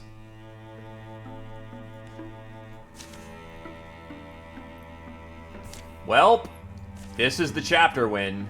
So let's see. Aloktevo, Nat, Garrett, T, Coda. All the named characters. I'd prefer these two to have more levels, but these three have been just kicking ass and taking names the entire block. Yeah, I'm waiting to heal up on that. The Incursion's going to get there. It won't hold. Wow, it held once.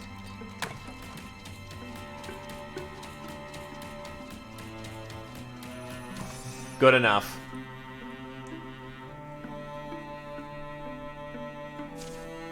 So let's see. 1, 2, 3, 4, 5. Not an ideal lineup, but it will have to do.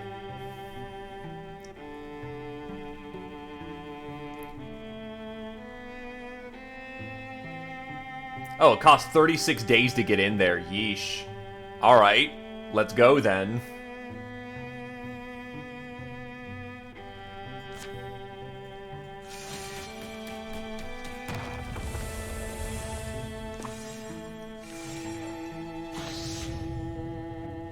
I'm able to block the last deepest card. He lasted the entirety of the last story, too. The journey feels indeterminable.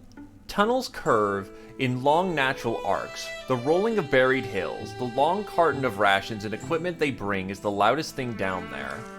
Ambush is a constant threat. Grind Creek. Their camps, their sleeps, their meals, all are muted and misaligned, soon with no sense of time or proper place. Garrett got out the cold bacon. At least the fungus burns. Long into their trip, they begin to doubt if they'll ever see the stars again. Infinite caverns enclose them. Frigid winds gust from the depths, all set the stone throats of the earth singing. A choir of hollow voices. True, he didn't age in the last one. They find and follow the marks they're looking for, and eventually arrive at their destination having made excellent time. Douse the light, come forward quietly, pass the word back. The outskirts of the deepest fortress seem mostly still. I think we have to assume they're ready for us. Then we should get ready ourselves. Wait, should we get ready ourselves? They backtrack to a defensible alcove that had acted as their last camp. Last chance to fix up our gear with what we brought. Empty that cart and make the most of it. They set about making final preparations.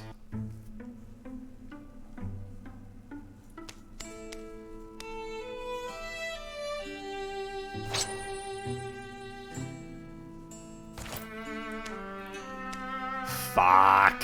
Well, Coda doesn't get a nicer bow for this one. No, not Coda, Nataru. But yeah, just casually +4 potency and 2 artifact effects, because go fuck yourself. Need more hardwood. I just can't convert all those fucking fabrics.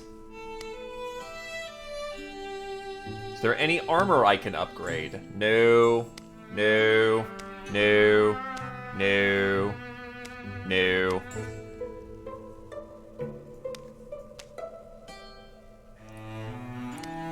A wind bow will be more useful.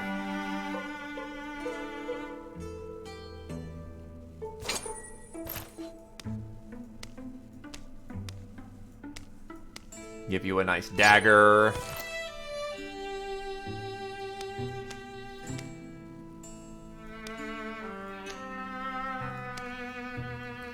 Yeah, that's about the nicest kit I can swing.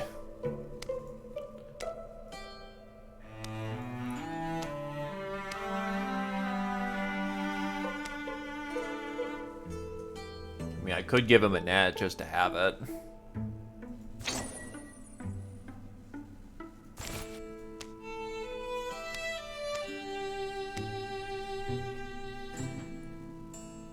It really is, but sometimes you can just push out for that last little bit that you need. A wizard with a sword. What a classic setup. Let's fucking go!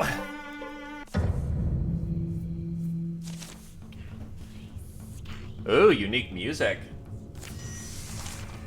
You know, the Deep King we met, that man in the shadows, what about his queen? He mentioned her, deferentially. If she exists, I imagine we'll have to deal with both of them. 2 deep monarchs. A queen, a king, a castle under the ground, a kingdom of believers, barbarians, and fools. Keeps this way, Nataru. Everything they've scraped out, everything they've built, it's pretty incredible. I have to say, it's not really my style. Horns, skulls, altars for sacrifice? True, when you think of the dead. If we survive this, maybe we could do something with the property, huh?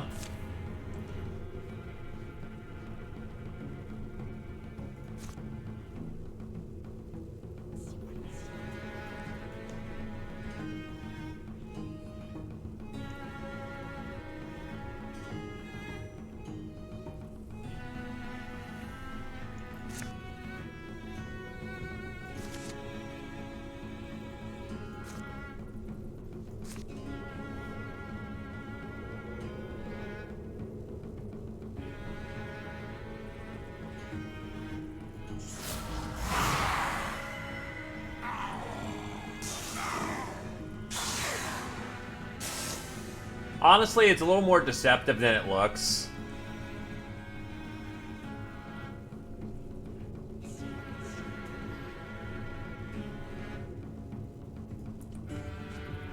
It just looks like they've got a crap ton of Wait, what? No. Interfuse. It just looks like they have just a bunch of front-ended shit.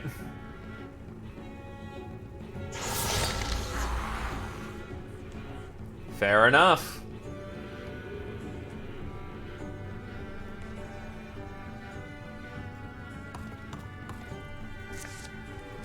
Axe 1.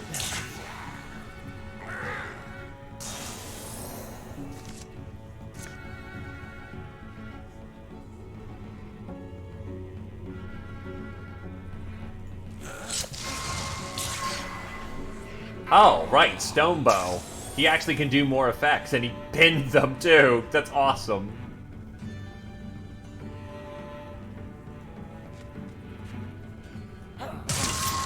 Tamer gets the stab off on the Chosen.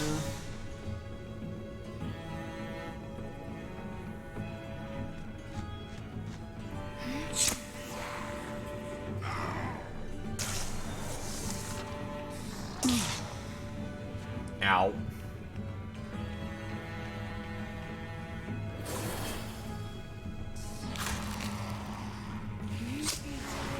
And Coda counterattacks. With wind, so that actually gives her bonus health too. Nice.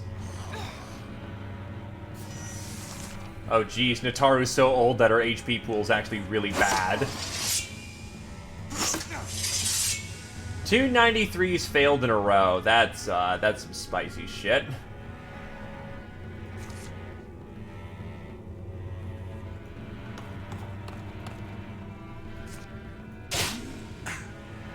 That's a 90 miss.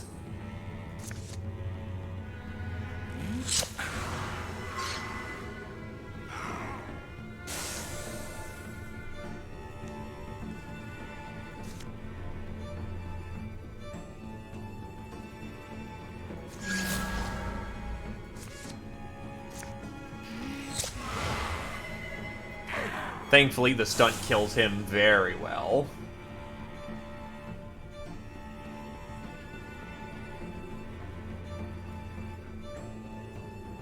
Perhaps bold of the mage to step forth, but...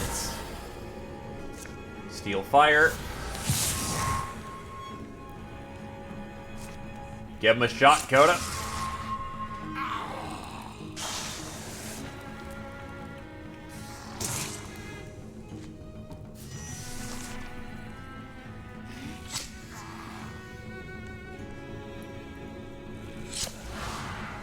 Now, as long as the rest of the encounters don't require us to have to alpha a room every time we get in there, we should, emphasis on should, be fine.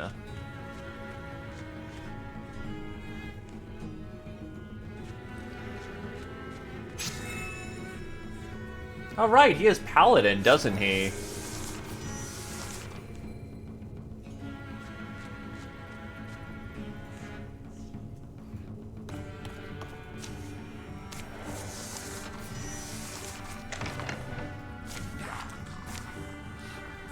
Six fucking slingers, huh?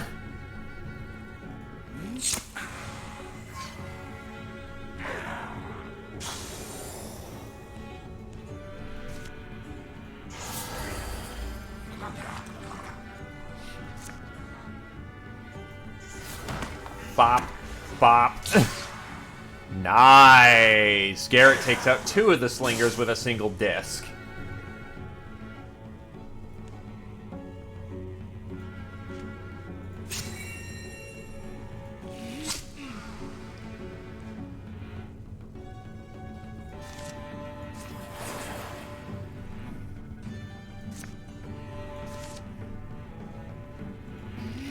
Have to push in slowly here.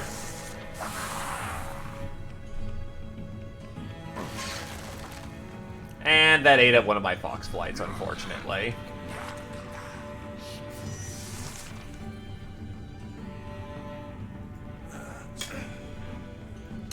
That's not so good.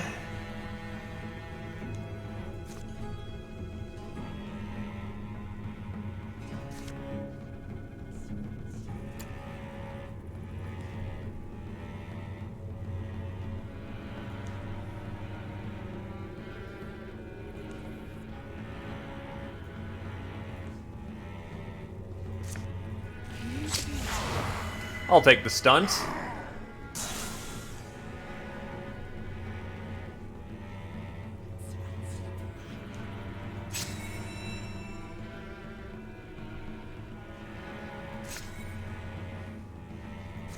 Might as well take advantage of stealth. Another battering ram in.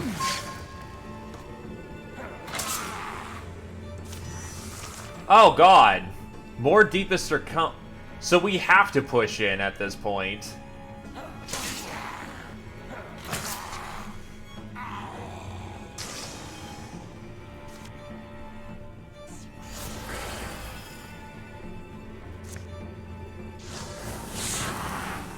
On one hand, makes sense, we're hitting their central keep, they're gonna bring in reinforcements. On the other hand, I have to get these guys taken care of from behind us, or else we are going to be, just harried the entire way. I'll take the stunt. Thank God for potency bow.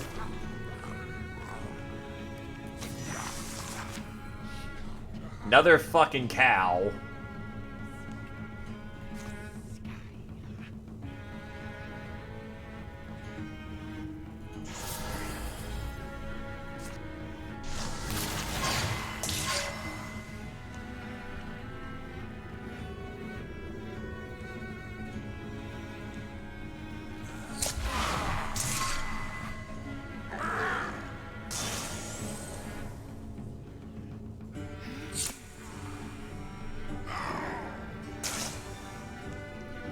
For once, it's actually kind of a good thing I have so much ranged firepower.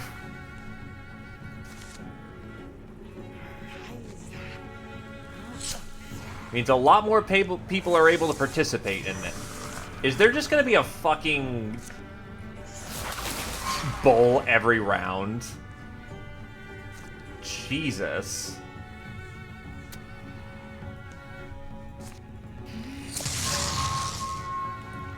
At least I've got enough people to keep maintaining the back defense whilst pushing forward.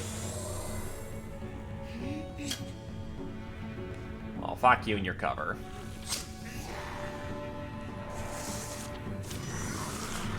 Oh, this one's just easy, honestly.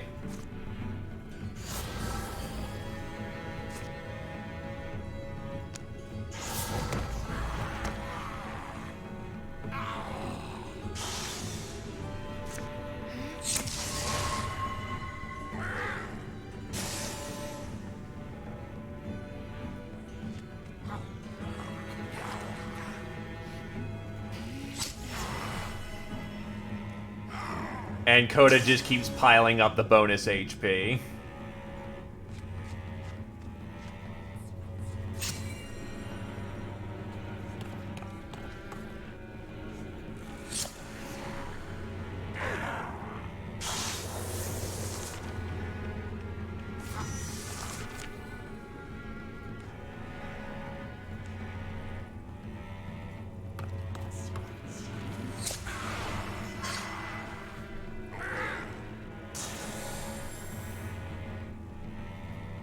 I think at this point, we just gotta push in.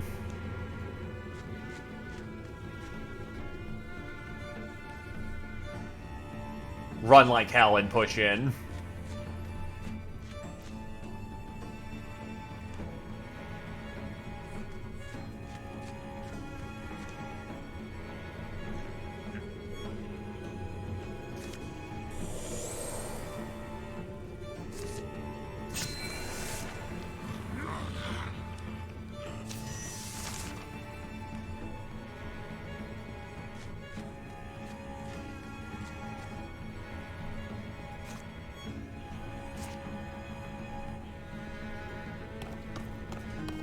Hilariously enough, Alatovo is just good enough to keep sniping past through their armor, and his super bow makes life really easy. God bless super bow.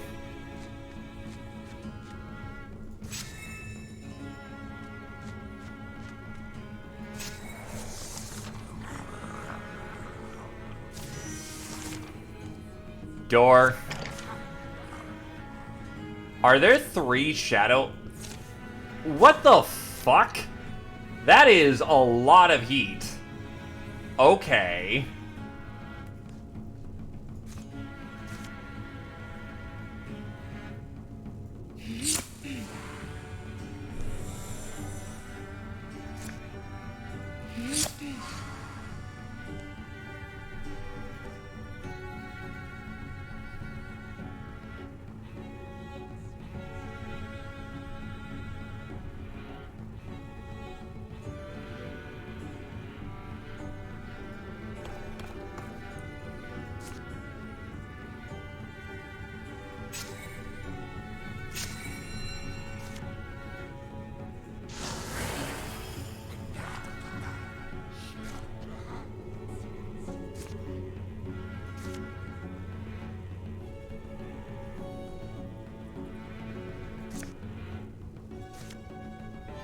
And don't forget, we still have reinforcements coming up from behind.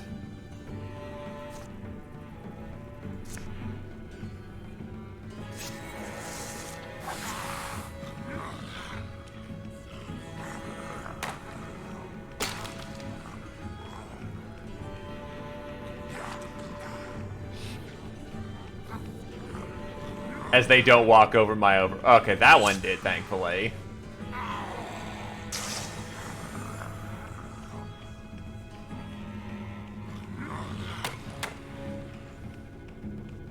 Fuck mothering God.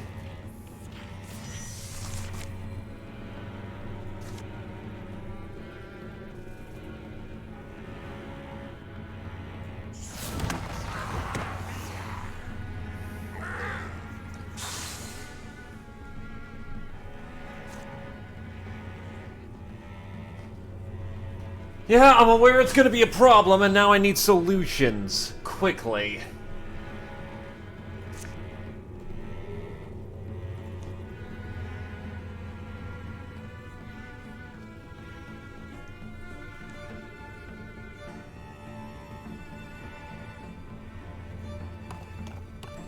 Honestly, I might need to, despite the reinforcement spam coming up from behind.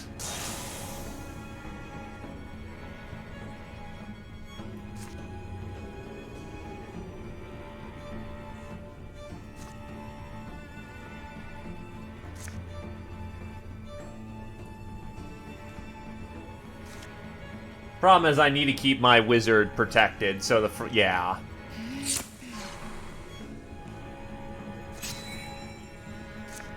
I can't throw my flashbang anywhere useful, so just try to whittle down those shadow hunters as best we can.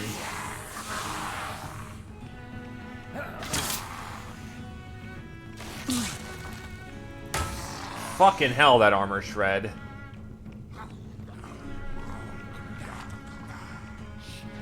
Because the opening of the door was, I remember... Oh, wow, that is...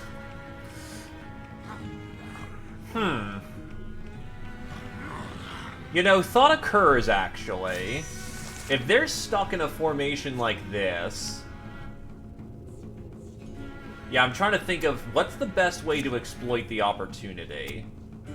Because for one, I can just Quelling Moss the entire room. GG, get fucked.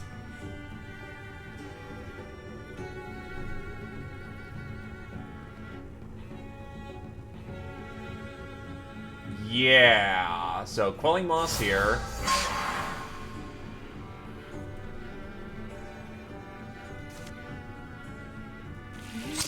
Plunk you. As much as I'd like to rather be using his shot for things up front, we need to make sure that the back line is secure. You can double tap.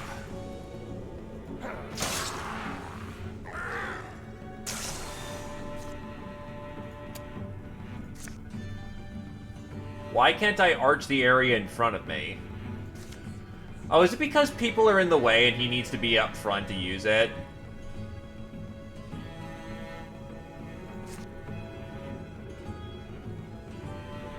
That's a little... okay. There's a way we can still make this work, though. You fall back here. Garrett to take point up front. No, he just can't arch the room for some fucking reason. Well, I can at least pin you. Or not.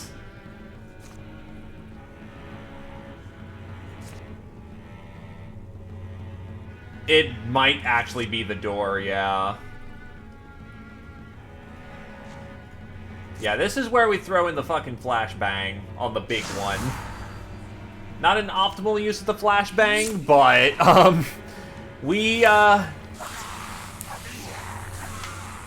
Oh, thank God for that high potency. Goodbye, horn children. Go fuck yourself.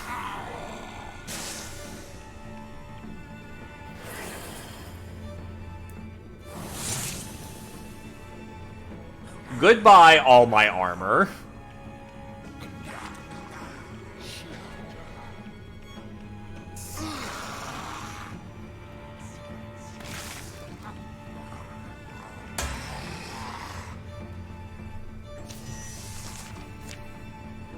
We got a problem coming up from behind us. And they are fucking rocking damage. That's not good. So they're pulling out stronger variants on me.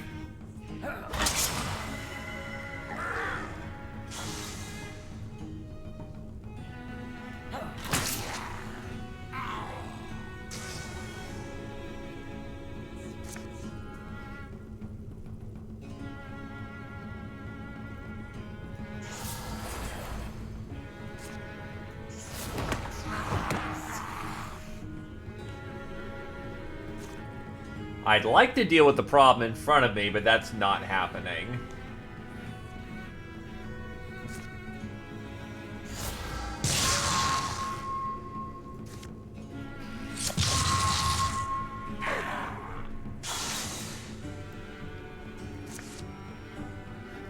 Throwing knives! Go, go, go! Fuck your armor.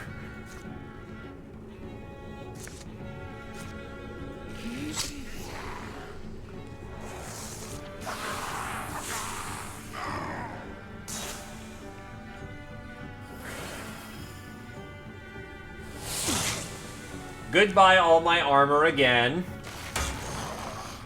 Tamer is surviving purely off of his ability to parry right now. Because fuck her, that lady in the back and her ability to... And I still have two big boys to go deal with later on, too, as a frame of reference. I'm just hoping the throne room isn't just, you know, full of nothingness.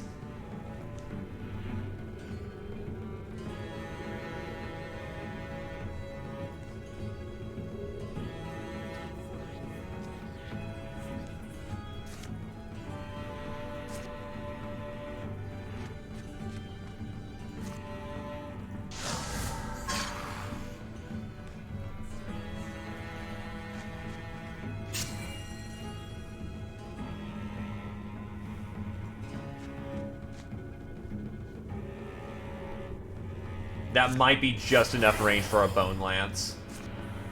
Of course it ain't. Okay, well, we're gonna have to withdraw from here.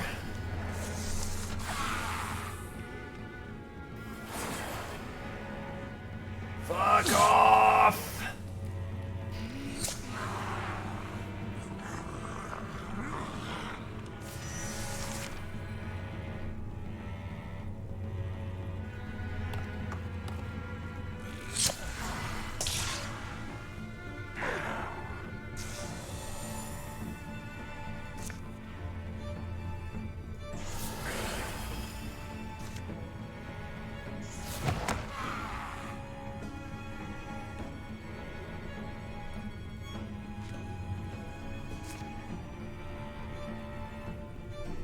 As much as I want to agree with you, we just ran to this room. Yeah, that guy can just blunder right on in and cause a lot of problems. Get the wounded out of the way. Yeah, there were blue squares under this door too, actually. I'm not comfortable with my backside exposed after the first time it happened. I mean, there is a way, but it requires an extremely specific, It requires an extremely specific ability set.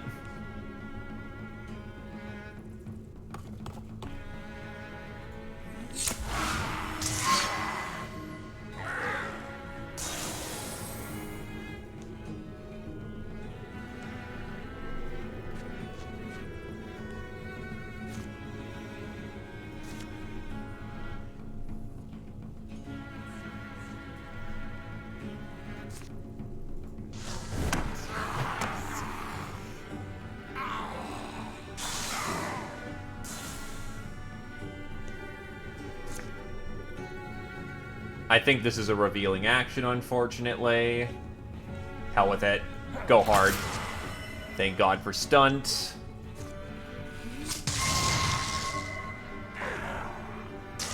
Now we get the fuck out of dodge.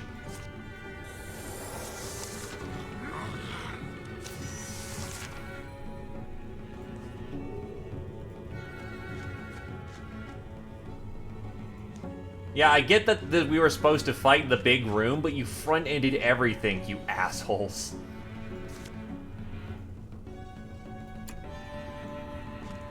So now we're going into the final boss encounter with no armor whatsoever. That's not a good place to be at.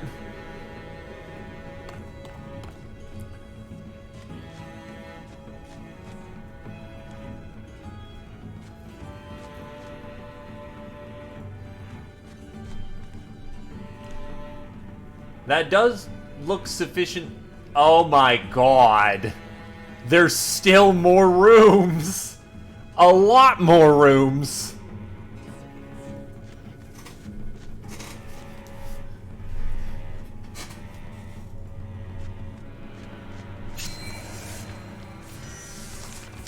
We are halfway through this.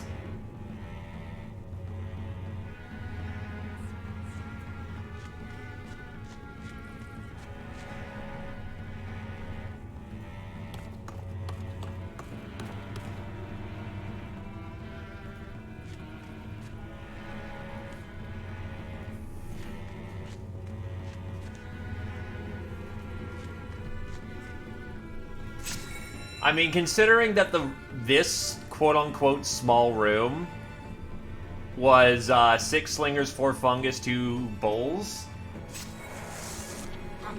Yeah, don't forget we still have reinforcements coming up from behind. A lot of reinforcements.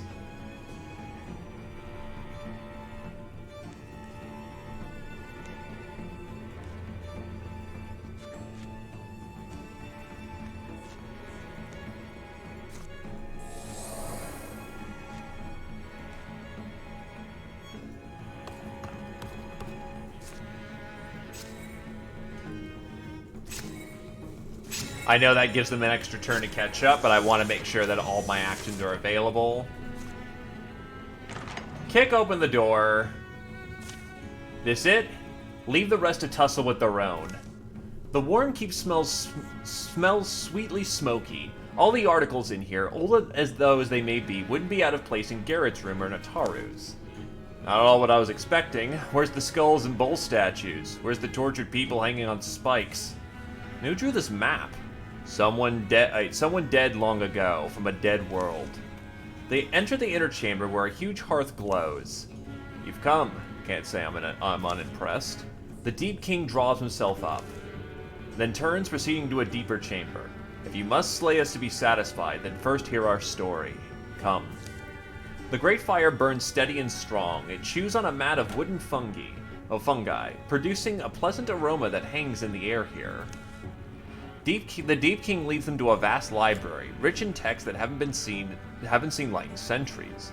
I'd have to spend eternity to read all these. Eternity might be too short. Swirls of dust dance behind them. Dark shapes fill the halls they've left. All sense of weight of the mountain, the gravity of this great mystery, sinking and settling, threatening to entomb them. Actually, is this a bad time for a bathroom break? Those are your last words? Odd choice. Another waft of warm, fragrant air blows from up ahead. We'll talk inside, young heroes, and spin up no more fictions. Finally, the Deep King ducks under a tenderly carved archway, into a small, well-appointed chamber. The woman standing by the fire sits down a steaming cup. Here they are, my dear, our assailants. How striking they are. Heroes of the present age. Well, we'll hear you out. We're certainly curious. Are you impatient because you're young or because you're annoying? We aren't young. Nice to be called young, I'll say that, but we're not listening if you're not talking. Names then. I'm Alas. The man here is Lestrand. We're king and queen here. Those names actually sound familiar. I'm sure you remember our tomb, don't you?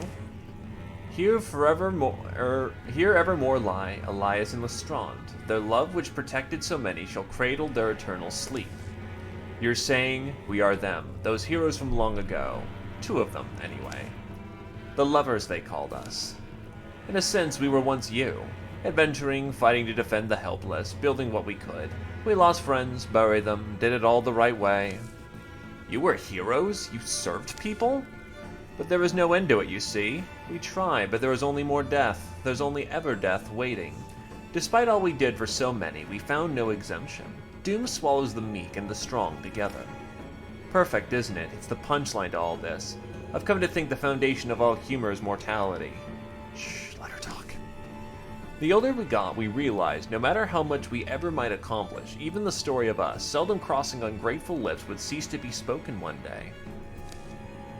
There would always be the assumption we'd grow old and retire. We were supposed to be satisfied that we live on through our legacy. That wasn't for you, was it? There's a better way. We knew there'd be. So we went and did what others in our company dared not to do. There was a mystic woman we met in our journeys below the ground, a witch of the deep we've been tasked to destroy. We entered her seclusion and explained our quandary, the great injustice, that death takes heroes in time, just as it does all nibbling mice and measly lives worth less. You took your worries to this witch of the deep, ostensibly a wicked being you've been tasked to destroy, and then you asked her for guidance. Yes, right? Okay. Wisdom is wisdom. How can you judge what you don't understand? The woman gave us the secret, in payment for her life. The secret to prolong our own lives indefinitely by drinking the spiritual essence others willingly bequeathed to us. In covenant and to aid us, she summoned our Messiah. She'd be our servant and an idol to easy fools. In part to test its loyalty, we ordered the thing to slay her. And it did. Our Shadow Messiah. I mean, the massive beast that hunted us in the cavern. Ostensibly absent now. Where is it? The monster is willful. It seeks its own ends, but it doesn't matter. It was born to a purpose. It served. Anyway, we'd soon formed a plan. We even hoped to bring our old friends into our secret. However, old Condorf had been with us since the beginning. I expected him to react with more intelligence. What had to happen, did. And soon we devised our model of ascension. Dissension, to be perfectly thematic. We began looking for those who had seized their chance. The right words, that's all it takes to peel weak grips from the mortals they limply cling to. Morals they cling to. From our earliest servants to our youngest, we swallowed what they surrendered. Those who came first were able to achieve greater forms, descending, drinking besides it at our endless wells. And from the truly worthy, we took nothing. Better with their essences intact, bodies and minds unchanged. Nice to look at, charismatic figures to aspire to. Nice to look at? I mean for the common folk. A quiet moment passes. It's not a grand or remarkable moment in any noticeable respect, but for the span of this moment at least, these powerful individuals, capable of shaping so much of the world's history and future, stand together on the cup of action. That's all this was then. Every poor soul who took an oath fed your immortality? Such is the nature of gods, from 1,000 small hearts, enormity. That lesser lives expired, or to extend the lives of the exceptional, isn't it better? I don't think we have much else to talk about, do we? Even after hearing our story, we're the same. No, we're really not. We let you in. There's no reason for any of us to die. You've earned this, and you'll sacrifice nothing, gain everything forever. Together we can mold the next 1,000 years and the next. Our hearts are true. You won't bend us. A raw deal. Silly idea, really. At least you'll go down together. You know what? You're almost cute. The last look that goes between the monarchs is brief. Hard to imagine what they're thinking or what they might want to tell each other after so long a time. In the end, they say nothing. Her Majesty moves with gentle precision. Okay, no, we did not get heals. Her Majesty moves with gentle precision, meditative purpose, as if all the time and consequence were hers to distribute. The worried crease of her brow seems to be her only expression. His Majesty's walk is heavy and grim, and he seems slow to shift his gaze. Even so, he fights the unbelievable ease, natural as breathing. Oh good, so reinforcements are still inbound.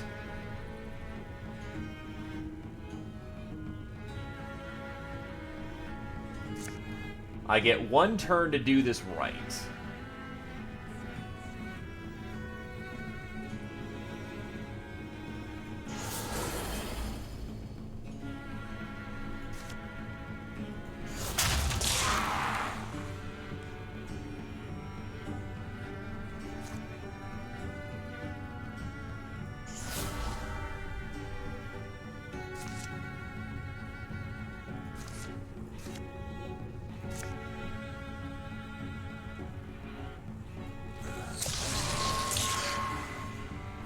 Ah, damn it, they're pinned.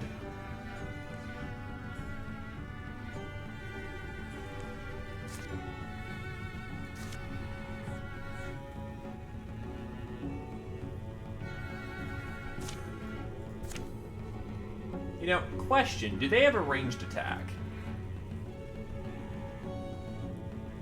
She has a ranged attack.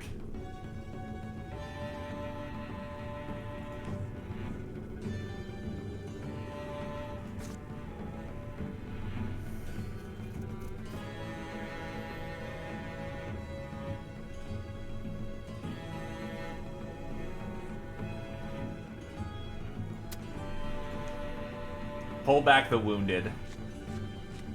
They need not die today.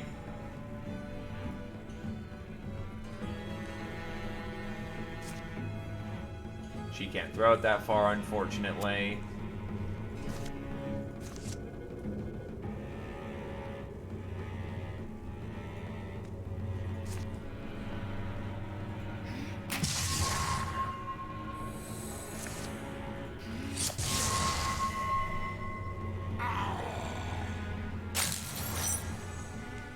The Deep King is gone.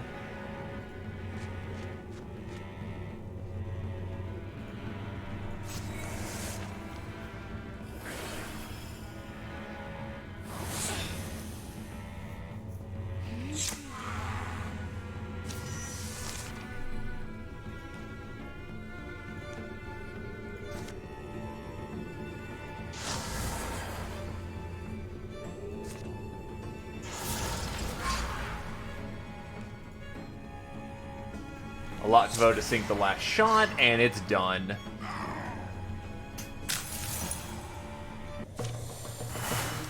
Fucking hell.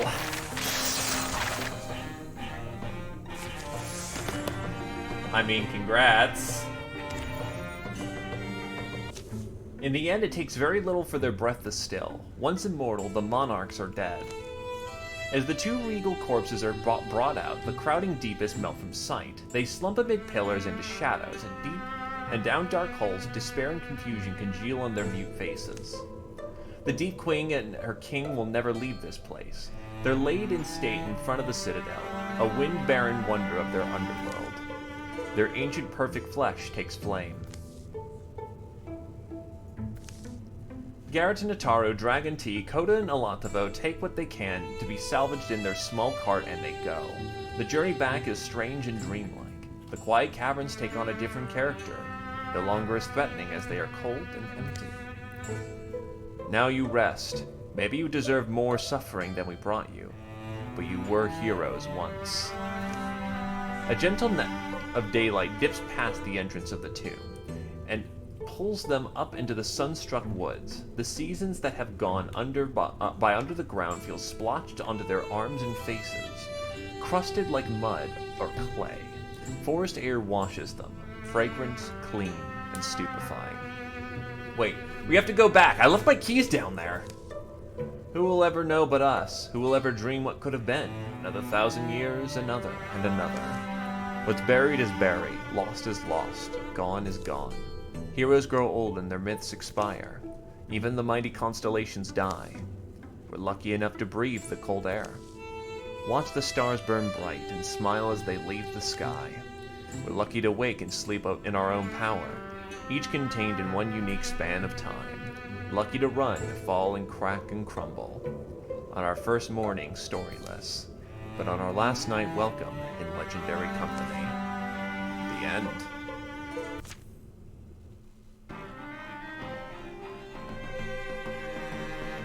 The final years of peace, 108.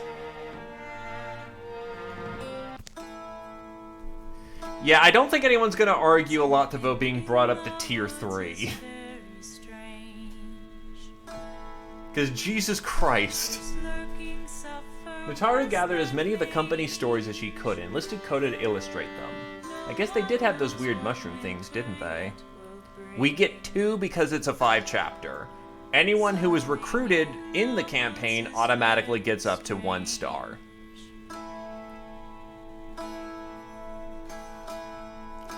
One of Ainsa Tannery's first challenges when Alativo asked him to tan the hide of a buffalo twice as large as everyone ever seen. How did you... That's not important. I've done this once before. Tan it. 3 chapters give you 1. 5 chapters give you 2 promotions.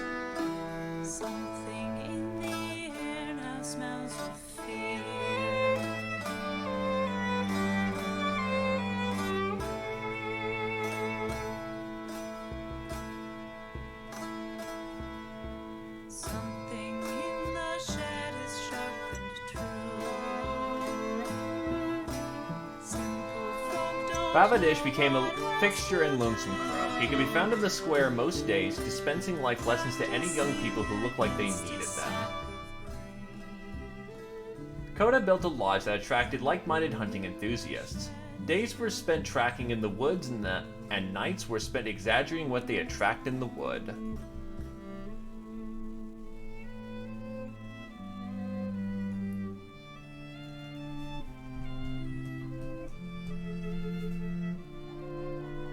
Don't tell anyone, but I don't have any more. I don't know how many more fights I had left in me.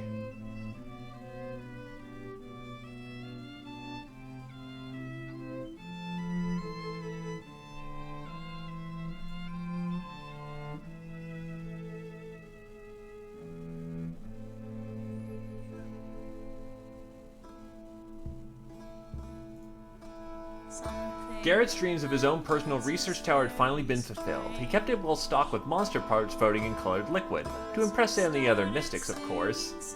Hey, remember when Alativo stole another egg?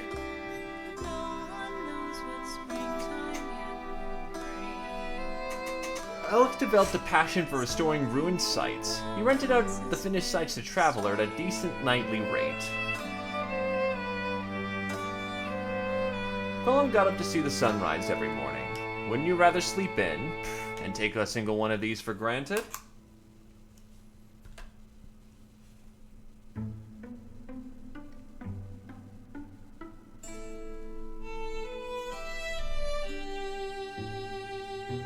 Why not? We'll bring them all in.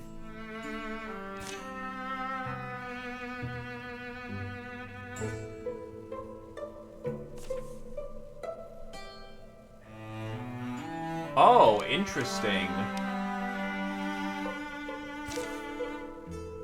Okay. So if we don't promote old heroes, they actually... Okay, so... Huh.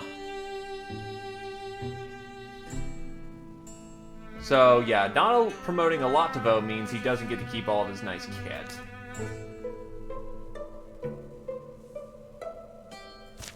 So I guess we'll promote... I guess people who get in on the first leg of the journey... That kind of sucks, actually, that it doesn't just replace. So, give it to Alativo. And then we're gonna need to... Well, to be fair, Thildere... Because everyone else gets in at tier 1 automatically, but if you don't promote the characters who already came in, yeah, that kind of does suck, actually. So I guess I'll give it to Wyldermyth as well, so that, you know, they didn't just go through a campaign and didn't get nothing out of it. So I guess Wyldermyth is the other one. Kind of wish you could keep it on the same tier, so to speak. Well, actually, though, that means that you also don't lose the limb, but on the other hand, they very much wanted to embrace the Machine God, so cool. I guess Wyldermyth gets to be tier 2 then.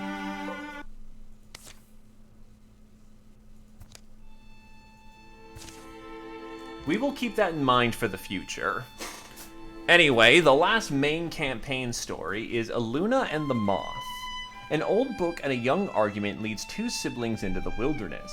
Amid the bones of a mythic civilization, they embark on a moonstruck journey through tragedy and time, encountering a mysterious wastrel in the woods, and bearing witness to the rise of the Luminous Queen. A 5-chapter campaign with Thrixl as the main threat.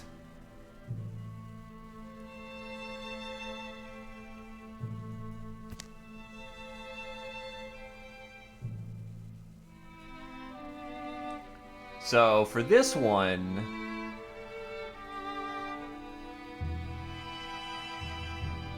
loading it up.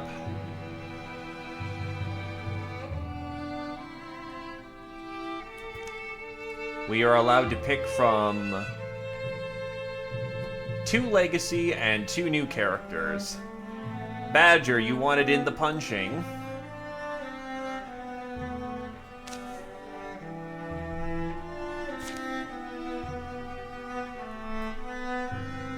So I know you've been wanting it for a small bit, so get in here. Get.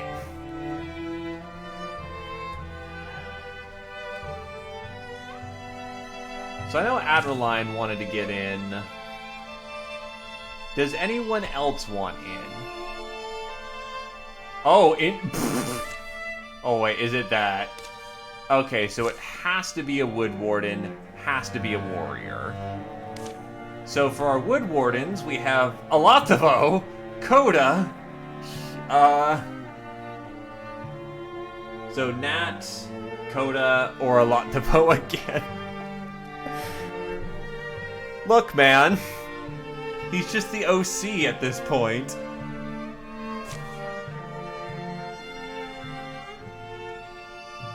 So that means that fucking Badger actually can't get in because it's 2 Mystics! What the fuck? What the flying fuck?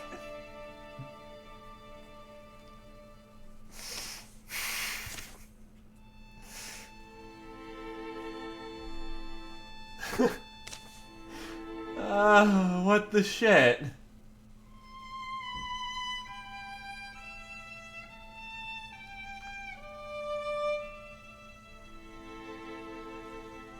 Yeah, who wants in on this story? First of all, I mean, we might as well get all the main stories complete before we go into the, no stories. I mean...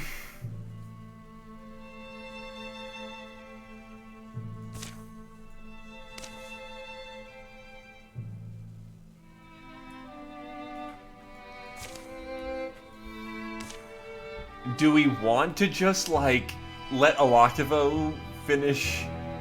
No, he wouldn't. Because when you start a new campaign, you reset the age back to neutral.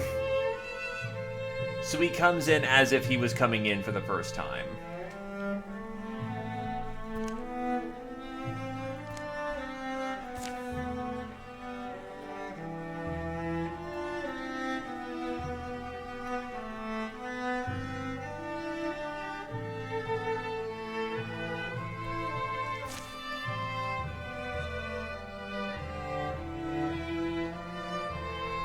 That's good. So first of all, does anyone want to get in as a wizard? Anyone who hasn't already gotten in before?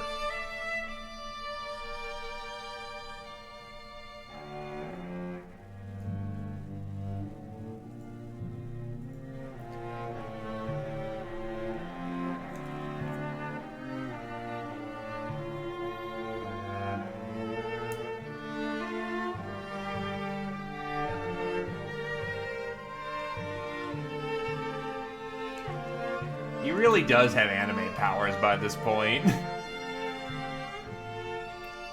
Anyone who doesn't get in immediately, but the thing is that, yeah, the legacy characters that get in, we're going to want to be biased to promote them because they're going to have stuff happen to them early.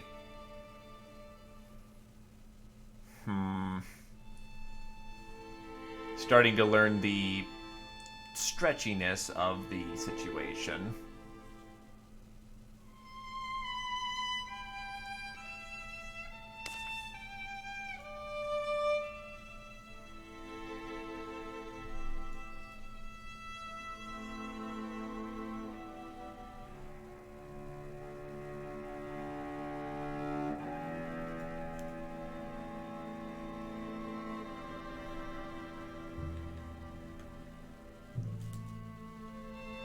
So, folks are cool with Dragon Tamer in, or do we want to give it to Adderline, given he was passing out and saying, you know, like, hey, you know, I want to call dibs if, you know, there's a slot open. One of the two. Alrighty. Give him Battle Dance. That's fair.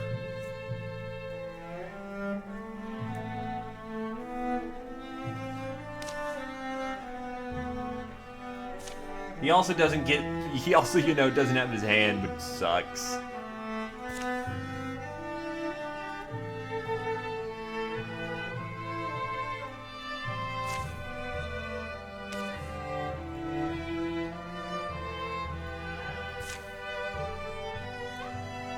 Okay, then in the meantime...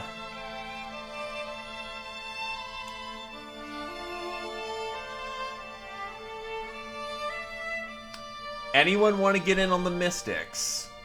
Who wants to be a Elder Wizard? Or rather, who wants to be a wizard?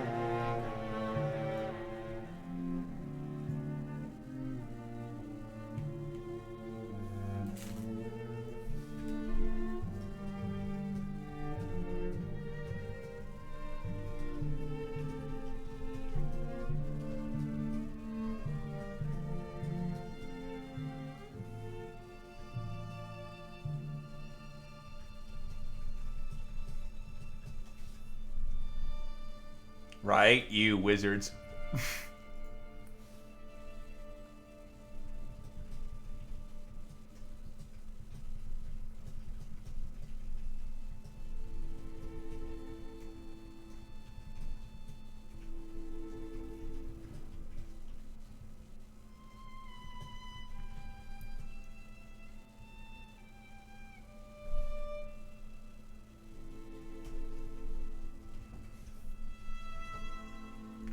Well, I guess the two wizards will be some random schmucks. I can rename them later if needed if people want to be wizards. In the meantime, Dragon T and Coda. To the front.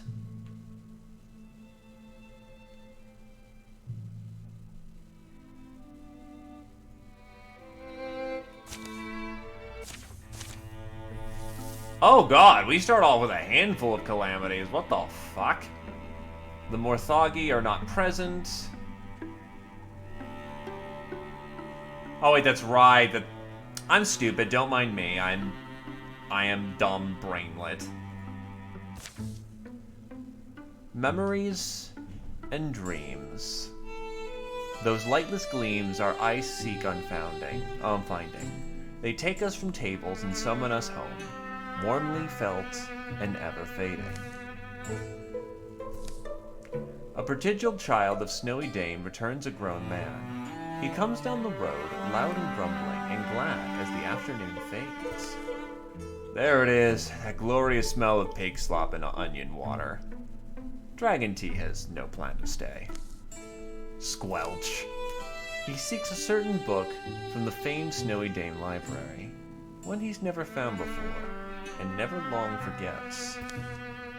None of these Lyra books are very romantic, are they? I want more books to be like Tree by the Lake, and Aaron and Hairmile are brothers. Or It's that one you've got. Both possess the mystic's gift.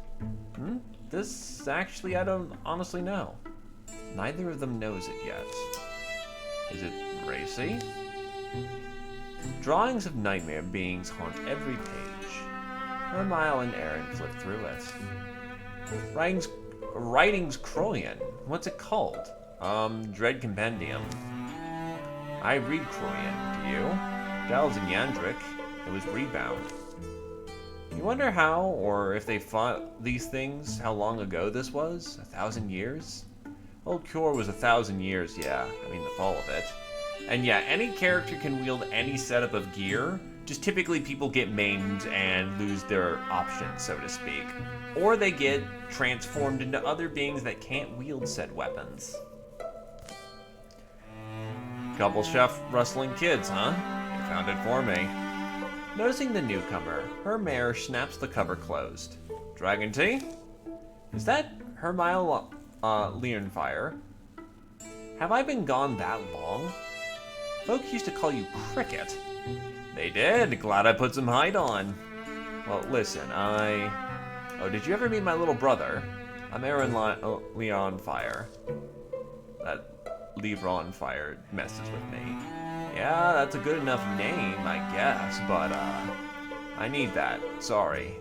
Need what? Swip. Dragon Tea takes the book from Hermire's weak hands and walks out.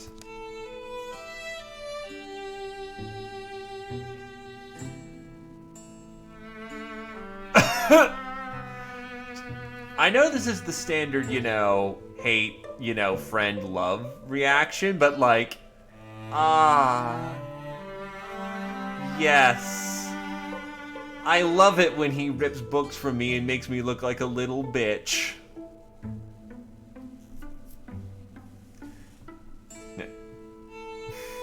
Typical brute.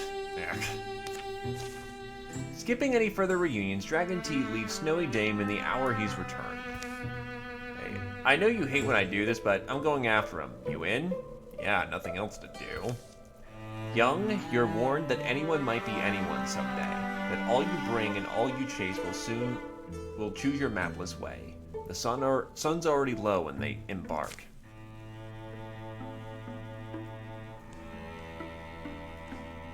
He is currently unavailable.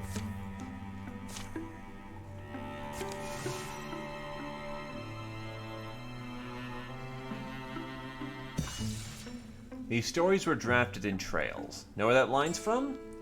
Gwenway Albion, isn't it? Everyone knows her. Obscurity is not a measure of quality. These stories were drafted in trails, scribbled onto landforms in lettering of dustprint, crushed clover, and blood I left on briars. Each moth-blotted figure traced in Moon's hand. But these stories of mine are transcribed moonlight, but they were invented by my feet. I think Alden must have been terribly lonely, don't you? Taking such a wild journey alone?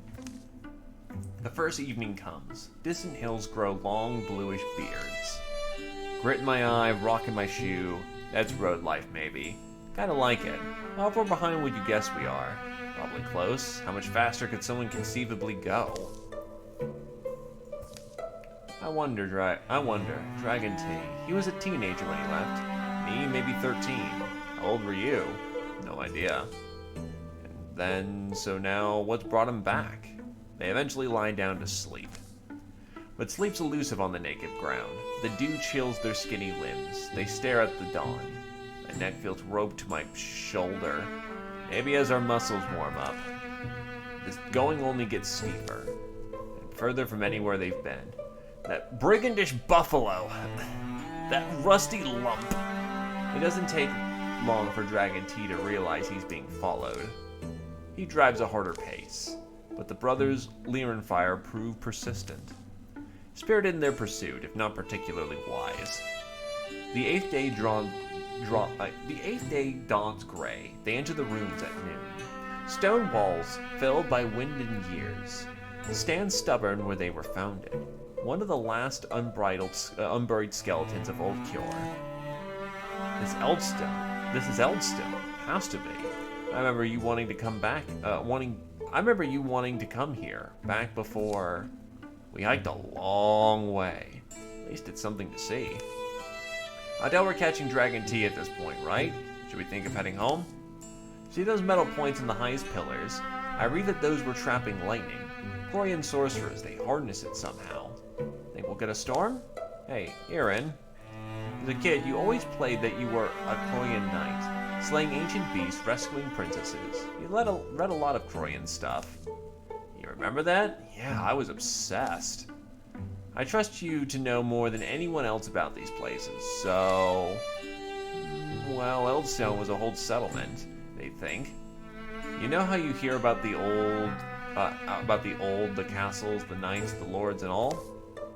A lot of that's Kyor, I guess, beyond the traditional stuff. But I remember what I mean what I read, and I did read everything they could find. They were people like us, but they knew secrets that long lost had since been lost. Korean life remains in the most ways a mystery. They built grand halls, keeps, wrote epics, charted stars, made things. Beautiful things. Many of their stories survive and get put in our language, but a lot of the original meanings are lost. Story, song, and dream. They celebrated these things but feared. They feared... how do I explain it? It's like they believed deeply in the power of imagining. There's poems that skirt and outline some dreadful idea. Threat? I don't know, but it's assumed that they made an awful enemy. And now we have ruins. Hearing about that kind of stuff makes me wish I was there. I guess it's arrogant to think that I could have made a difference. Mom said we supposedly have a Korean bloodline. Pretty sure she was just stoking my imagination, but... The air split shrilly open. Scream! From clattering piles, a creature skitters that's unlike anything they've seen. Twin faces leer. The future forks down to horrible throats.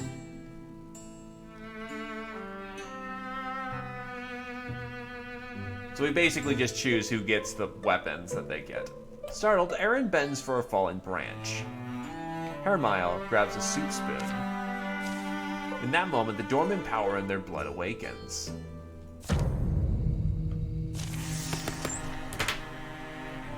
Oh, sorry. I just kind of went with something because, hey! Oh, wow. Gray Plane Wizard already. I'll take that.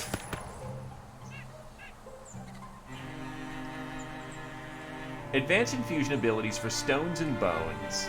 Allies may wall with adjacent objects that Hermile is interfused with. Interfused stones can grant extra armor, warding, and temp HP. Tamer comes in from the other side of the board. And we have to kill them quickly enough because more backup is coming. Yeah, you're the Earth Scribe.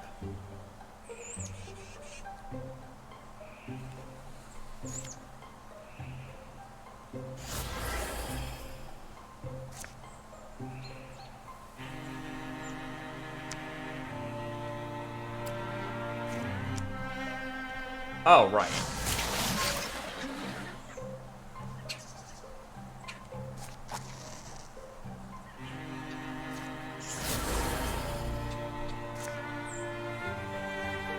Oh, is that a... That's a flare. I am a fucking idiot.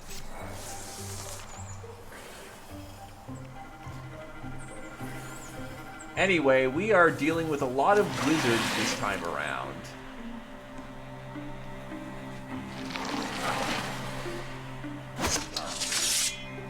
Gonna be a lot of wizard on wizard combat.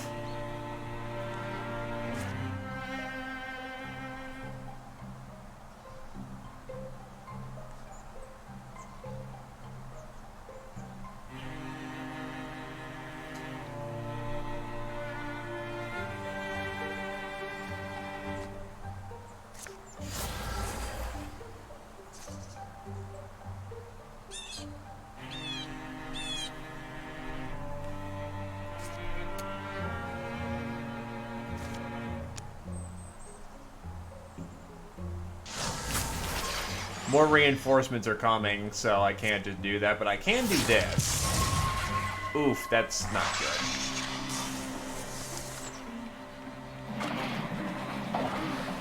Oh god, they can double attack. And Dragon T has already lost his arm.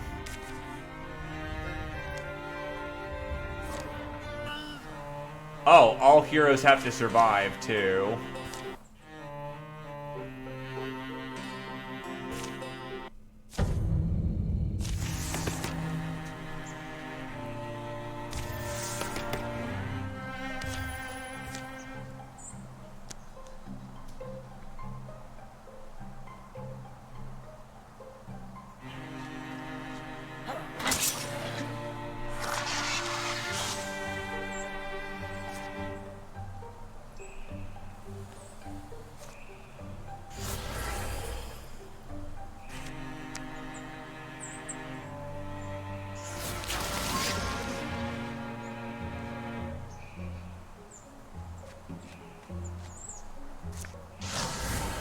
So yeah, no, the wizards actually kind of have to do work, or else we will be overwhelmed.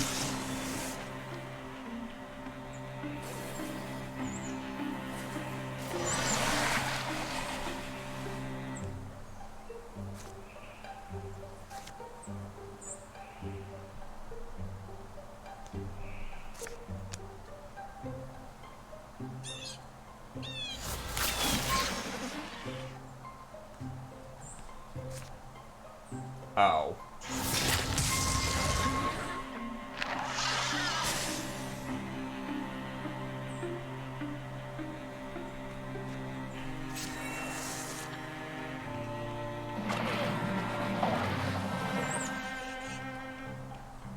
Thank God for word save.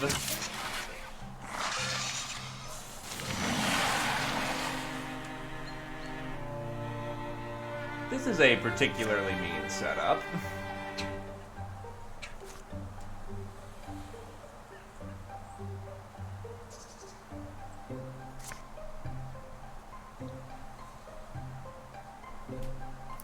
We're just baby wizards.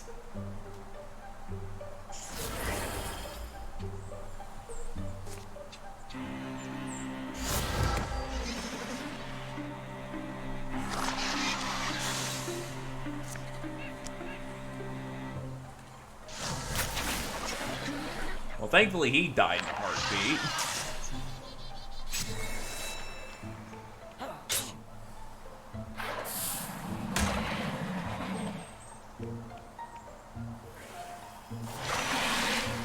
Oh, what the fuck?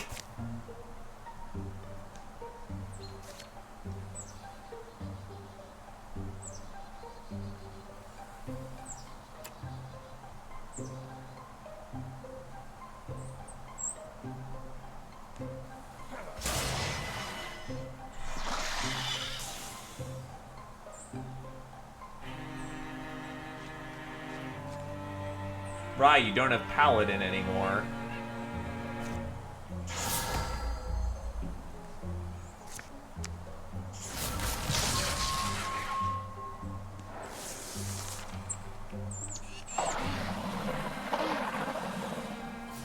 The amount of double attack they have is very concerning.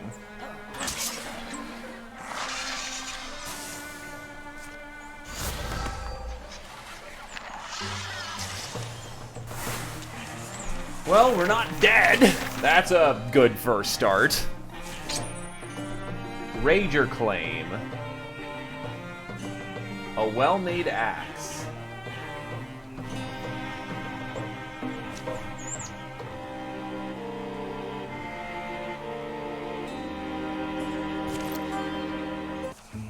The final shriek shakes columns, bounces along causeways as rattling legs shudder still. Don't come at me, and my brother will... Wait, what did we just do? We just did magic, right? You felt that too? You're both as savvy as potato slugs, aren't you? Want the book? Here, I'm done with it. You basically forced us to follow you. Can you stop being Shh. The softest song tickles their ears. A hum so gentle it sounds like a windy line. Like boughs groaning in a breeze. Like gaps in walls breathing a gust. Brentway Dome, are you out there? Dragon T's shout is warped by sudden sweet-smelling fog. The fog floats from everywhere, turns archways into ogres, rubble into roaming ooze. Madame Dome! Madame Dome, please, I'm here! What are you shouting for? What, I mean, is... And what they're doing, Aaron wonders. Walking? Are they searching? What are they searching for?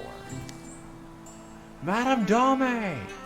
What they're searching for through the stones and fog and trees, and what they're doing, what they're, and...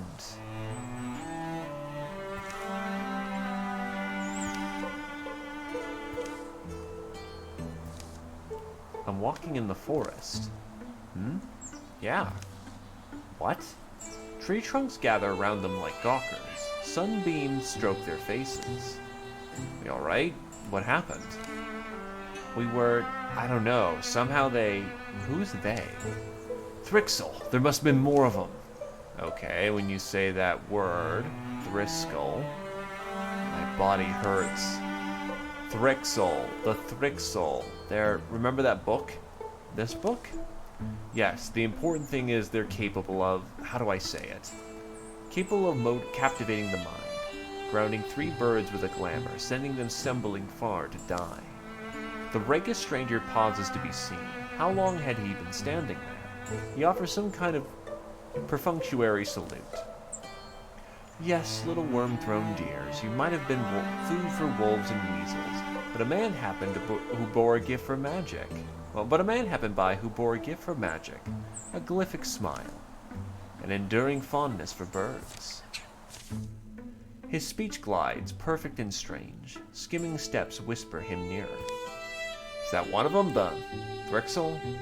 Not sure, but it's not my Uncle Wilbur. This one's wearing pants. I am not one of anyone, and certainly no one so unpleasant. I am called the Mothman. Wheresoever I am called, I am the only one there is. His articulations are uncomfortable on the eye, spider precise. There's a Mothman waiting in the sky. Simply look at me, not whole human, but half, and half better. I am man and more. Seems alright. Seeming is a weapon they wield like a sword. And that is a bright warning. Healthy and true, fortunately, as I have just finished saying, I am no Thrixel. Now forestall your misplaced animosity and listen. I found you 3 ensorcelled?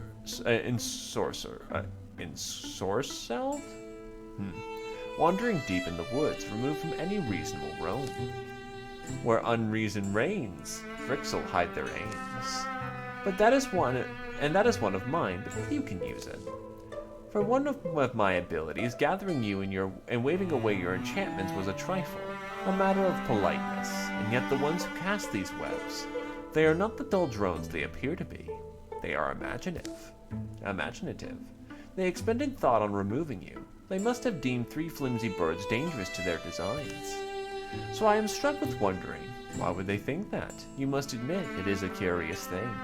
Compelling, I guess. We lack a frame of reference, but you... Taken at your word, we're in your debt. My question is... It'll be dark soon. The Mothman follows Dragon T's eyes. He lifts his glance to the shadowy leaves. And that's when Dragon T leaps. The Mothman doesn't seem to hurry, but Dragon T tackles air. Tell me where Madame Dome is. Tell me, you cursed thing. Ah, dear nestling, follow your own wings back, if you are brave. See what is heaping under the shroud, but be warned, you may once more wish your sight sweetly veiled. He turns to leave. Hey, Mothman, why should we believe you? You are lost in the woods, my dear. Whom you believe makes no difference. Oh, and borrowed shadows flush and drip from trees to cohere around him. The forest bleeds to black. I do suggest you little birds flock together. You would never guess how many owls there are at night. Sudden as the darkness clotted, the last light smears it away. They stand where a Mothman might never have been. The trees crowd thicker. Which way did we even come from? How far did we walk without knowing? I'm not really hungry. Did we eat? Sleep? Hey, Dragon T, that name. Benway Dome. right? You shouted when we were in the ruin. You're what, your teacher? We're here because of you. Dragon Tea whips around. Benway Dome is the one who taught me the spear, among other things. She made me hide. Hide? They begin to walk. From the Thrixel. Came and they took her. Took everyone but me. Strange, right? That's where my journey began. But let's go. Think we ought to head west. Do you think that Mothman was a man once? Do you think that under the hat, the affections, he's a longing being like us? What a romantic notion. If he did change once, what or whom did he leave behind? The sad little eaglets. I shall stitch for them a hero's name. They may someday need it. Name the company.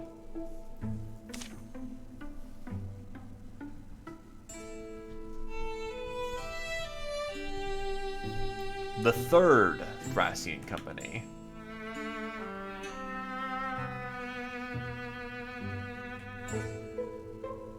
Now I'm doubting myself to make sure I spelled Thracia right. Yup, I missed an R. I'm like, wait, that doesn't look right.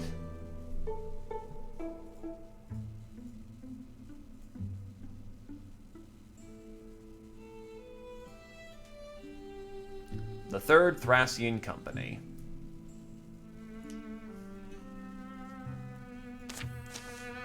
Here follows the tales of the Third Thracian Company. Fly home, little birds. Oh, God. We have a distance to go.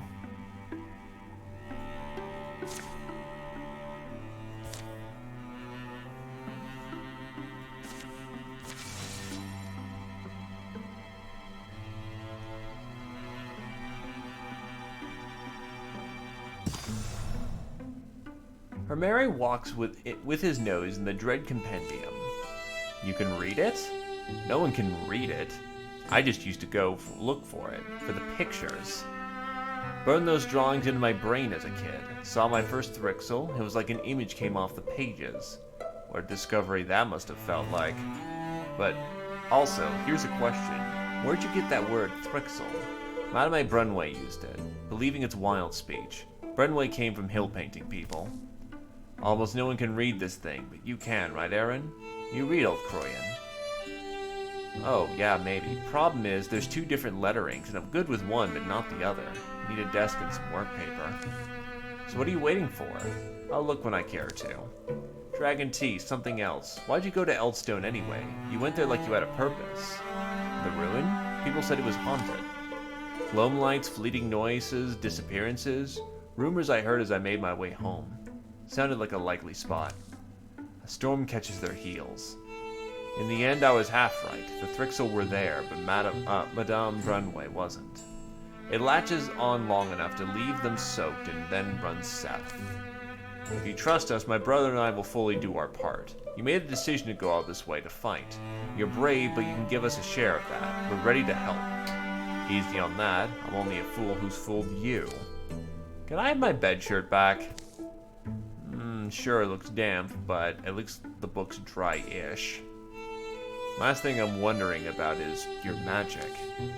Is my memory lying? You both work magic in the ruin. Your mom's the lady who runs the print shop, Leonfire, right? Does she know? Does she also have powers? Lost our mom to autumn fever 4 years back. A lot of the folks in the town didn't make it.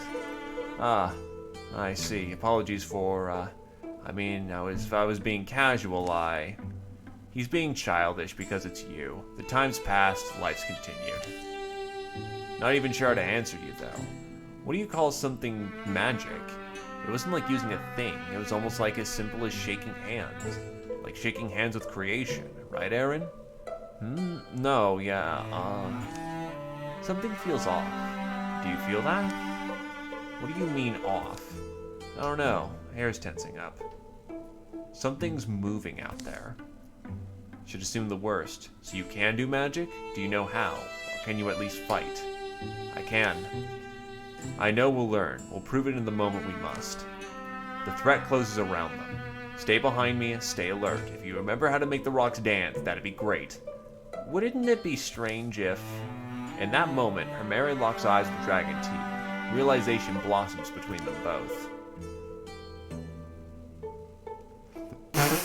Why is it trying so hard here?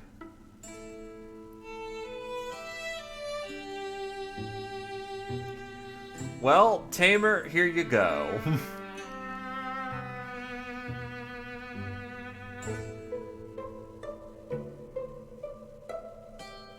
We can actually get down to business to defeat the Huns, or you can be sweet on the brother. Did they send me daughters when I asked for sons?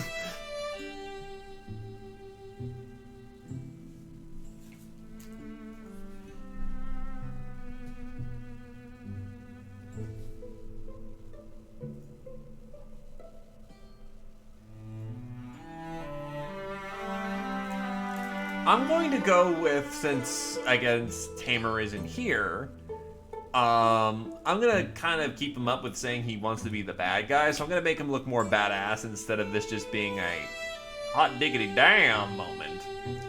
All day, they were following us, choosing this spot. Alright, they want to surround us, we can't let them. Aaron, follow your brother. Get backed up to the ravine wall.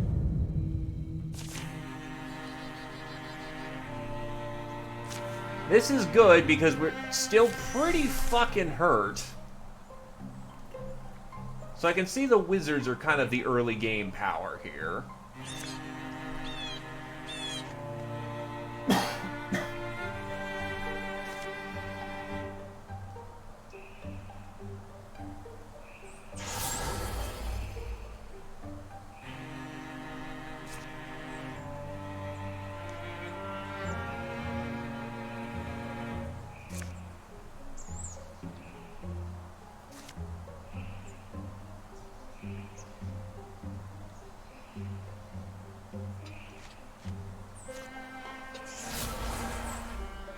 Time to armor up.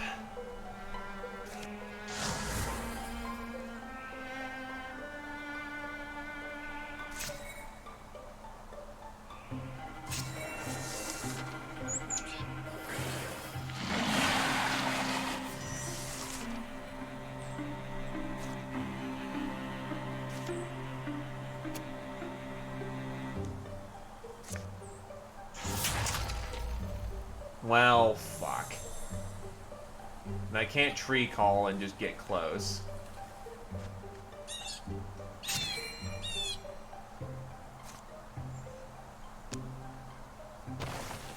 Oh wait, I can choose who gets a rock shield?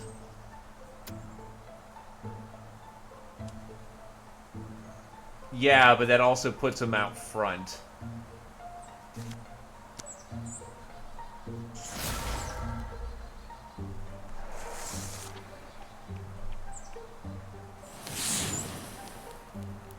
Which is quite dangerous.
Fuck.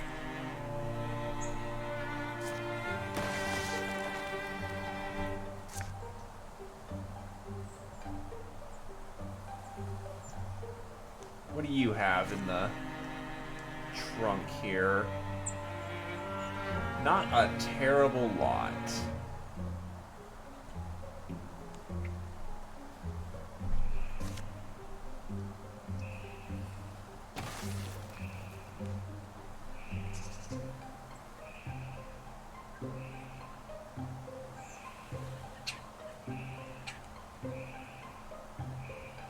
Gonna outright a little bit.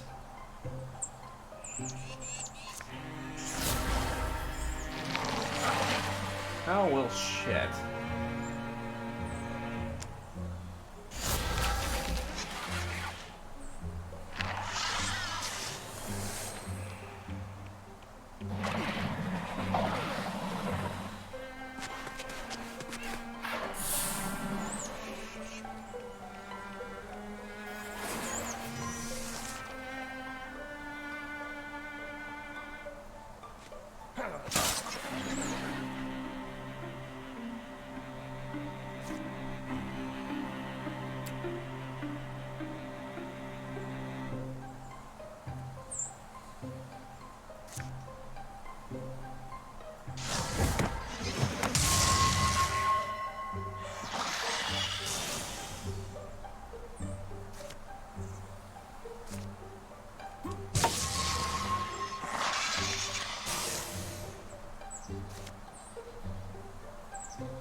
Get him close.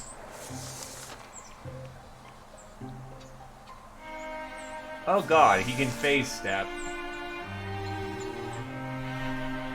Oh wait, no, he did his own tree calling.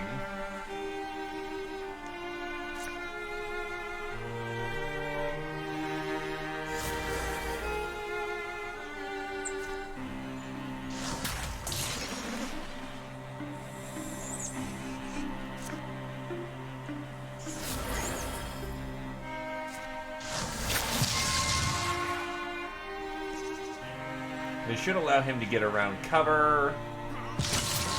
And we barely clutched it. That will do. Oh god, there's more.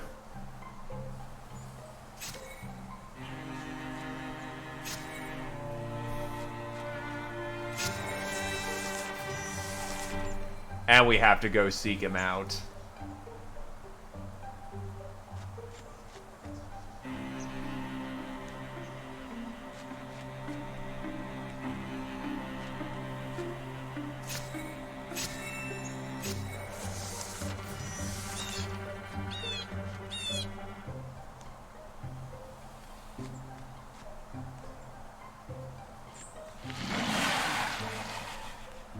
I mean, there he is.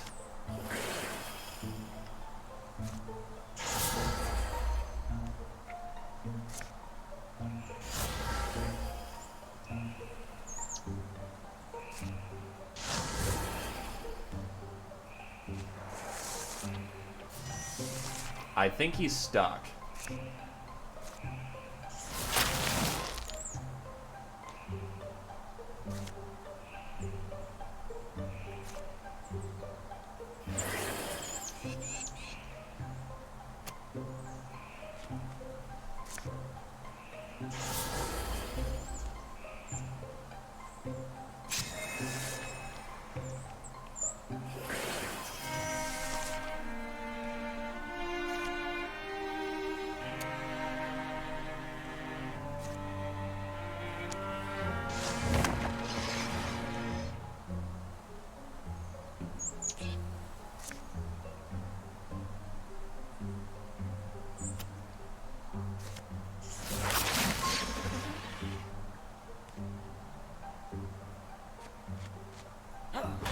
Okay, now we're good.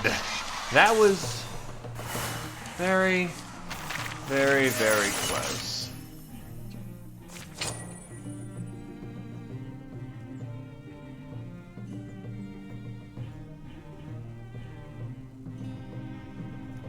And the only person who gets the armor, except that's very bad armor for him, so we don't get anything out of that.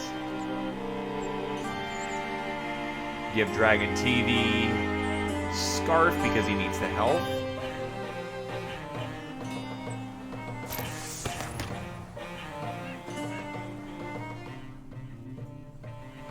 T also is leveled up.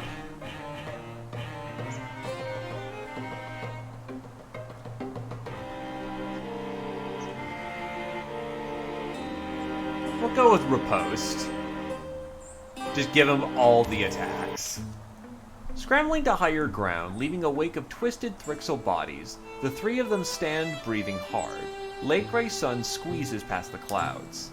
There could have been a couple more. Not seeing movement. Might be time to make distance. Oh, there's light? Yeah. They find a deer path to follow for a ways, then strike out northwest, crossing lines of bracken and fording rivers with dried pine needles. Opposing winds fork their matted hair. Dragon T, shouldn't you be more grateful? I feel like my brother and I deserve more credit. We've been keeping you alive, our abilities, our daring feats and all. I'd known if I'd done this much for the miller's daughter, she'd be fawning over me, and think what you want. That's what I'm saying. That's what I'm saying, is that it's not about what I think, it's about what you should think. I'm saying, if that's how you want it to be, it can be like that. It's not winning, you did not win.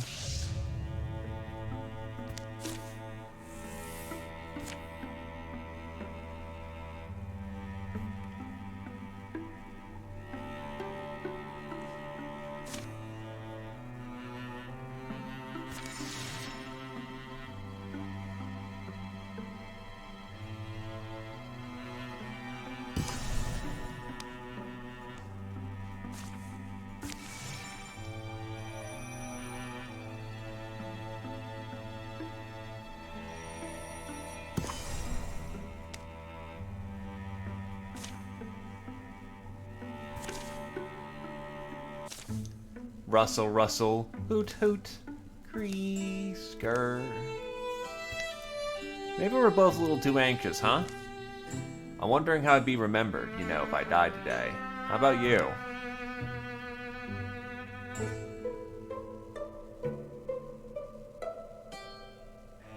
I'll be fine. I'll just keep thinking they'll get around me somehow. Hit one of you. You can count on us, Hermire. Just worry about your own job in this. I'll try to. They have gained +1 damage and +1 potency for the fight. That would be good in this situation, given we're kind of doing a whole lot of walking wounded things here. Now don't get me wrong, mages are very good, but they're still very early mages, and thus we have problems.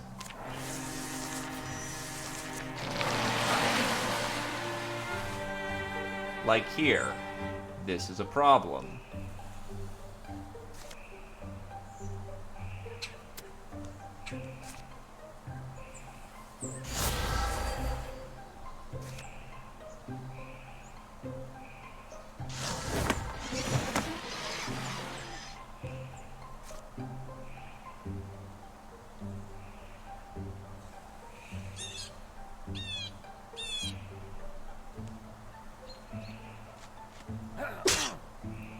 That's also not good.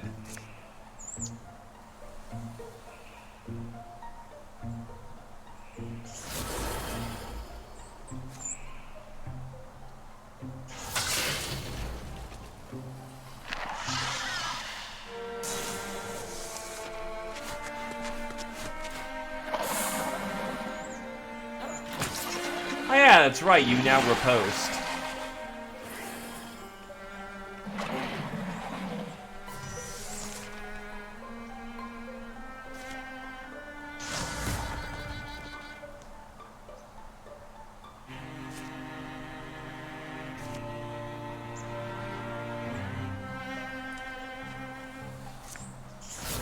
I will say this is definitely a different kind of combat when, you know, the enemy is just as capable of using magic as we are. Have to be a lot more aggressive to survive. Especially with limited resources and not having a million fucking snipers.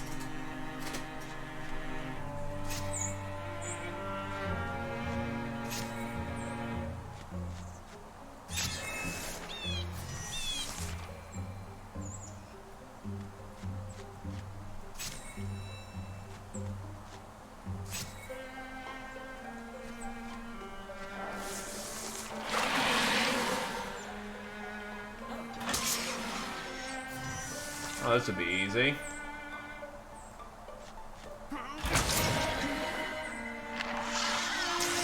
And that's the encounter.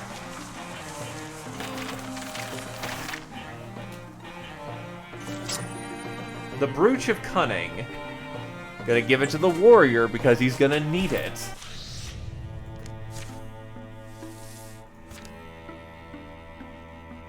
Oh, I don't even have to fortify anything. That's interesting.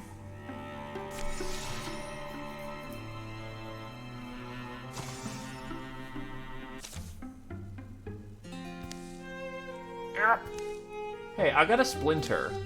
You say you got a splinter.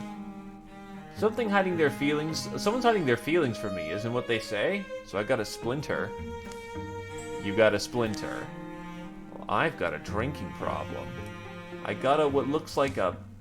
Ooh, I got a mean splinter, see? Sliding past an elm. There's a trick to splinters, and I happen to be the best at it. A lot of bushes hiding in the vicinity. Think I'll hide in one, or... Ah, that's some splinter. The more I look at it, the deeper in it seems to wriggle.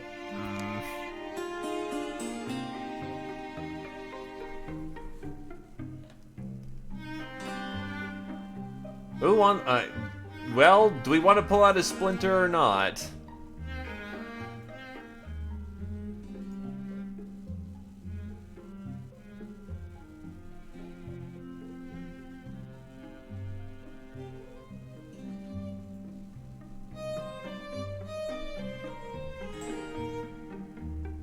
You know what? They're brotherly. It's the brothers.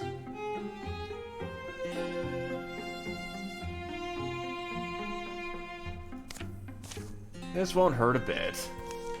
It won't. Ow! Whoops, but here it comes. Painless and easy. Ah! Enough! Got it, it's alright. Hermire holds out a long, wet wood filament up to the light. That's a splinter. Mount Helm's a stone. Hermile slips into a corded pouch, places it in Aaron's hands. Got the blood we share on it. Whatever happens, it's a memory. So, with that, they carry on to the middling workshop. Oh, God. Point blank with a fucking wall. That's, okay. Though if I'm daring and careful...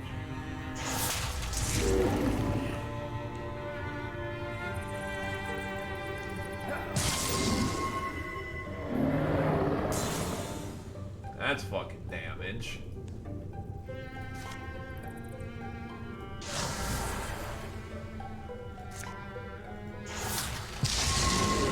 That's fucking damage.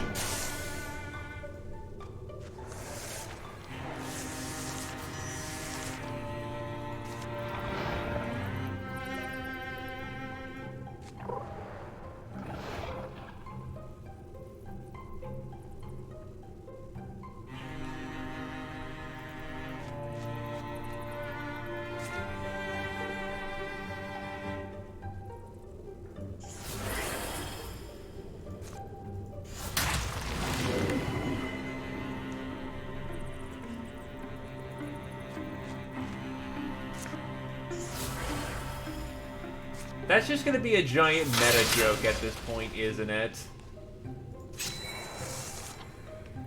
The gay relationship that never to be.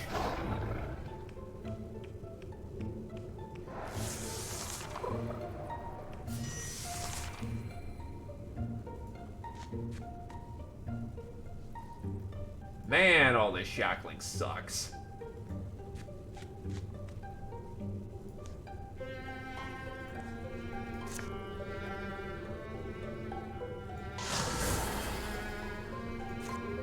Did I get him with the shackle? Yes.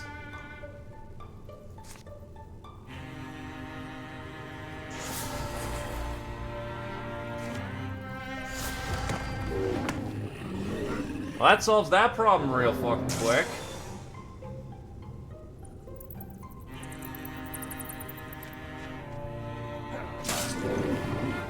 No stunt.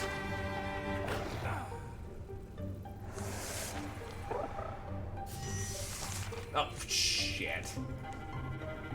Get that fucking spirit.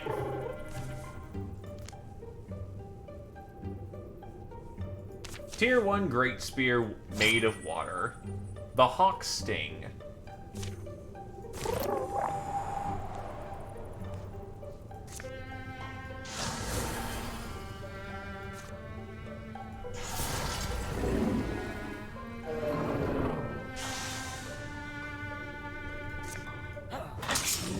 And it's a good harpoon. It does good work.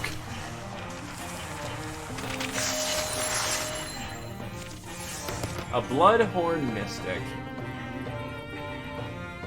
Mythweaver. Arches.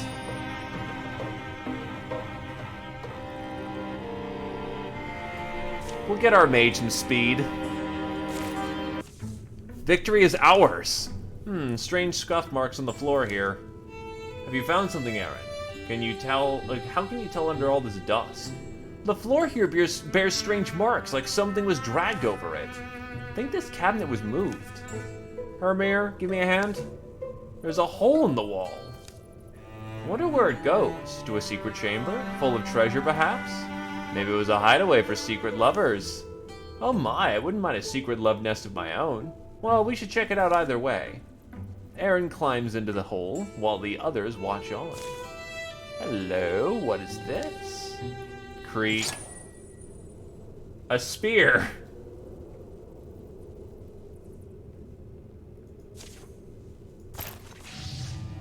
It's just a spear.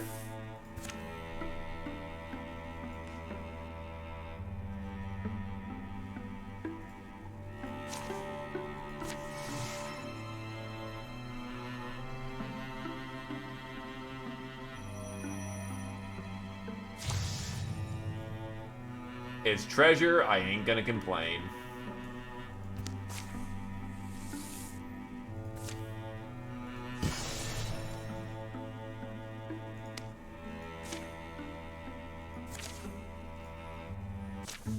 In the deep caverns beneath Clay Nook. Dragon Tea, keep up. Ah, do I have to? I was hoping he'd lag behind and get picked off by Thrixel all alone in the dark. Besides, the torches are all up at the front. It's hard to see where I'm... Whoa! Whoosh. Thwomp. Ow. What? Where? Wow. What is that? Oh no. Another one to fall for the Heart of Stone. How long has this been down here? Did the Thrixel leave us a present? How sweet. It's jammed in there pretty tight. Hey, Dragon Tea!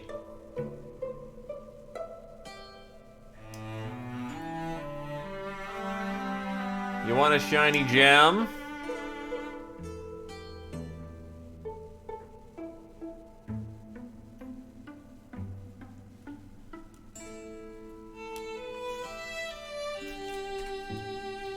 Actually, I have to unplug headphones.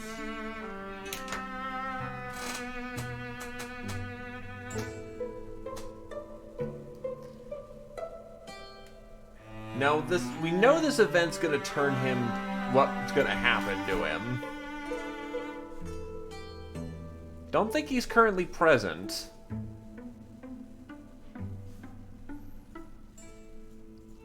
And to be fair, I've never seen what happens if you just leave it alone.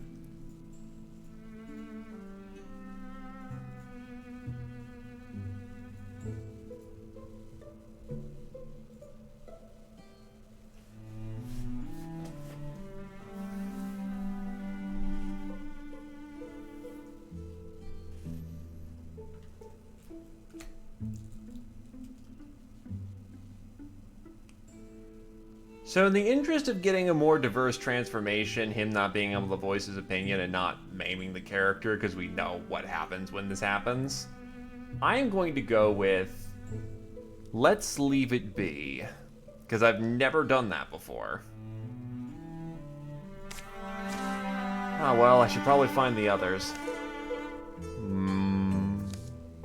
Dragon Tea, there you are. What happened?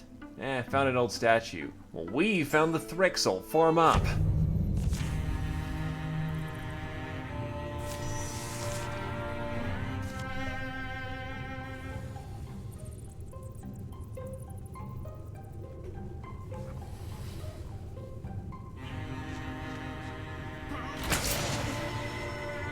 Oh, he gets his action back.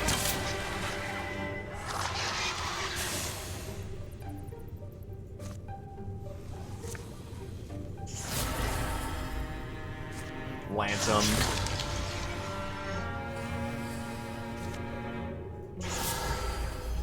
And then flashbang him.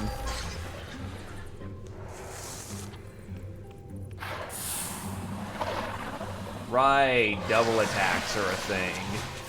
I forgot that all Thrixel basically hit you twice.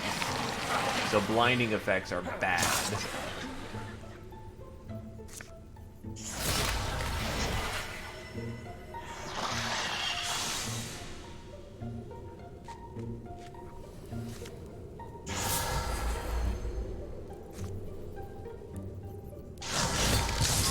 Better to keep them away.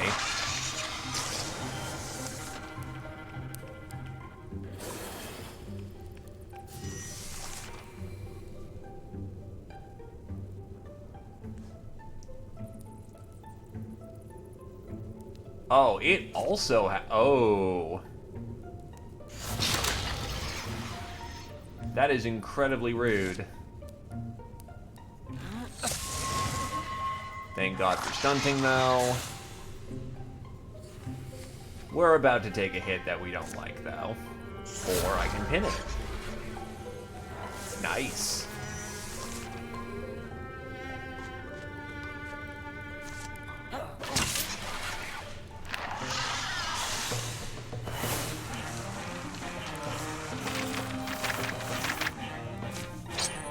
The Stormflint Cloak.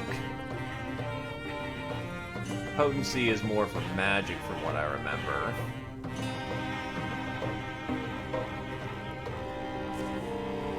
Give him a nice cloak. That's a nice looking cloak.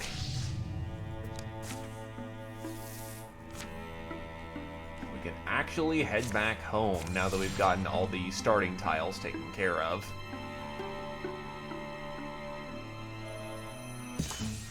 It's been how many days? Winter's practically done. Did we really wander all this way senseless? The fire carves light out of logs. Why do I feel like I knew everything I knew before is long ago and far away? At least you can say edgy things like that now. Girls will swoon. Looks like my unhappiness is infected others. Maybe so. This whole dynamic's getting annoying. Hey, move over, one of you plops. I'm the one who needs the firelight.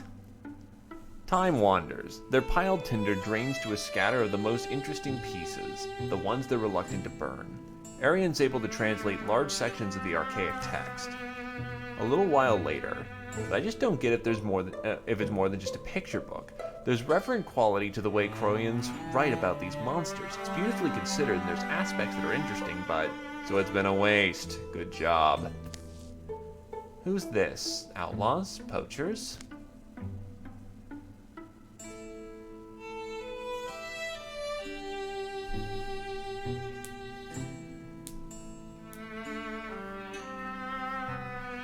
Those look like the printer's boys.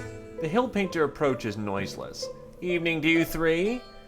Can you share heat with us, old beloved to none? Fire heat mainly, but I'm not picky.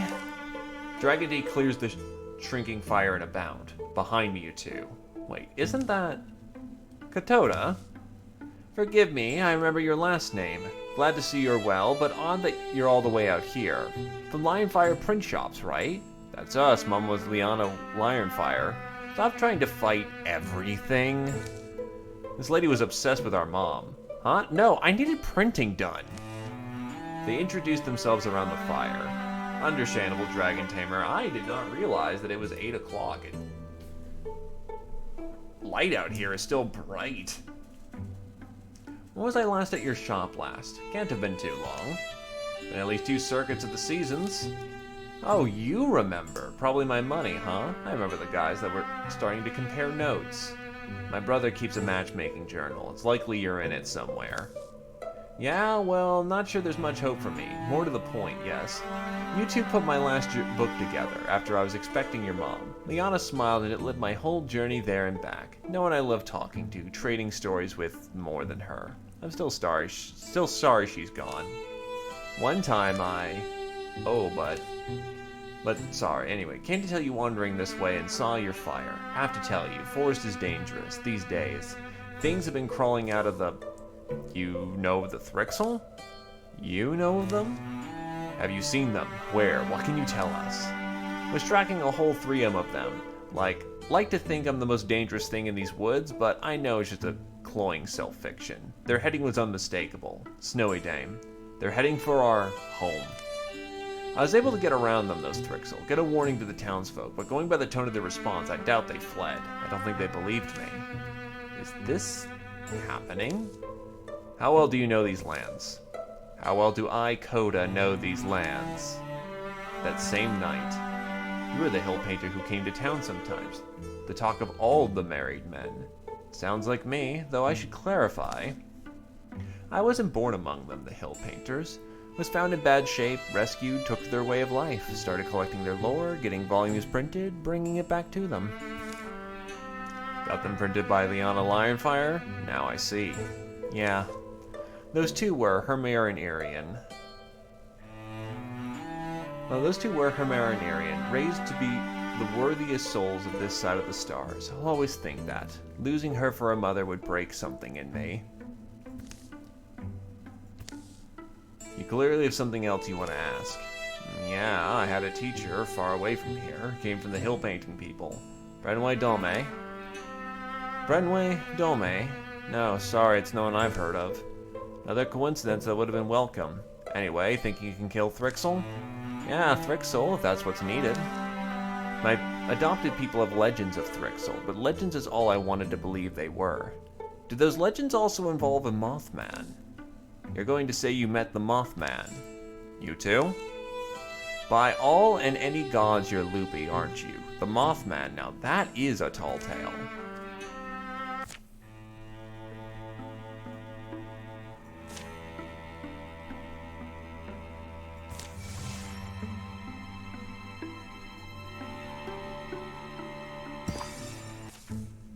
Burley Mill. That old guy would always scowl at me when he saw me on the road.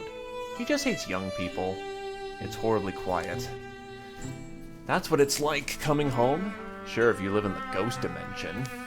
There's chimney smoke, can't be abandoned. Nothing appears out of place, there's no damage. The only sounds are boot scrapes, feeble breeze, and their own talk. Trust your eyes at your own risk. No birds. In the town's center they file. The cloud-cased sun renders the world in drearily bloodless hues. Oh, visitors! Who's that? The mayor, at least she's... Welcome to Snowy Dane, this is one of the towns! What are you saying, one of the towns? It's definitely one of the towns that exist, isn't it? Hey. Schoolmistress, are you in control of your senses? I'm lost. I think I'm lost. They seem enchanted, right? Sleepwalking? Bzz. A rasping noise starts, stutters and skips. It comes from nowhere and everywhere. As if a cat snagging his claws through the fabric of creation, reality snaps, runs, and violently curls. Bits of truth start leaking into view. Is that a person? It's the miller, old Jim Burley. That Mothman warned us what we'd see. There's so many flies. Death! We have to run! Death!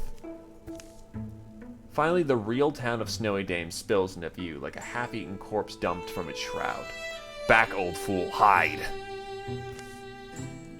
How many horrors have they visited upon these people? Why? The horrors are far from done. Oh! By any and all gods. It stumbles through fly clouds. Blob. No! Brenway? Madame Dome! Brenway Dome, are you? Careful, I don't think she's herself. Fear and chaos descend. The Lost Master. The remnants of her face are unmistakable, but no dream lights her dead eyes. You know, I'm kind of getting used to this whole surrounded by a billion enemies thing.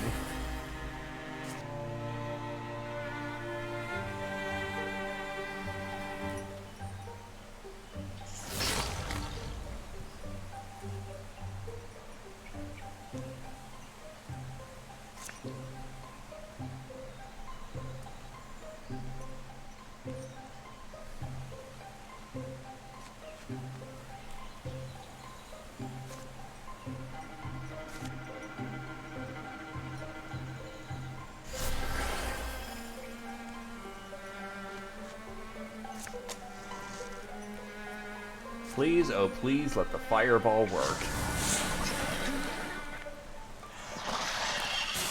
It works nicely.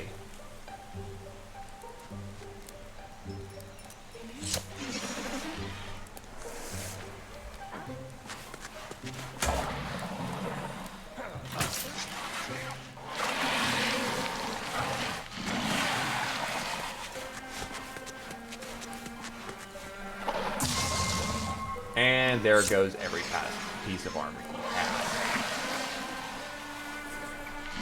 Oh god, this is not a good situation at all.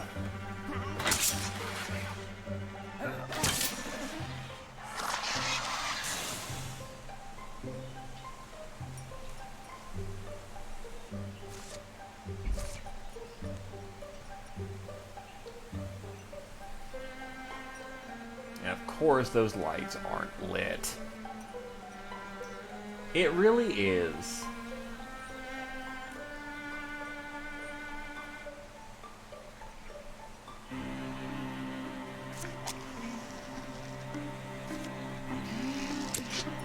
That's not so nice.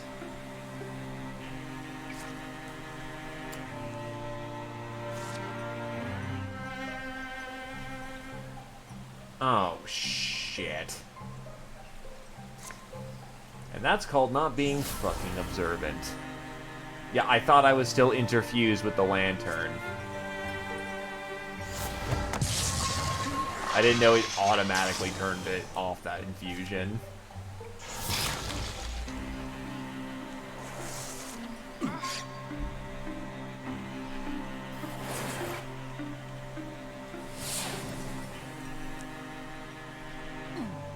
Thankfully, it doesn't seem to do much damage. Oh, ow, ow, ow, ow, ow, ow.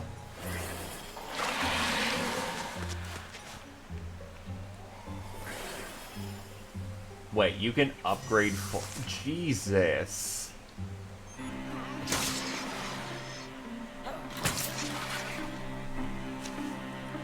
Madame Dame, do you even know me? Bah. Still too much power. Still too much arm, boy. Power from the trunk. I was almost perfect. Your elbow's flying like a kite. Here I come. Whoop. Clang. Huh? Wobble whir. Come on, Dragon Tea. Mistress Dame, I'm sorry. I keep fixing one thing, screwing up another.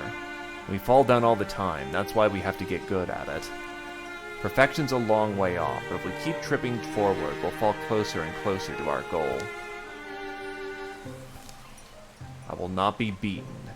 Not by a pitiful shell of you. Kill me.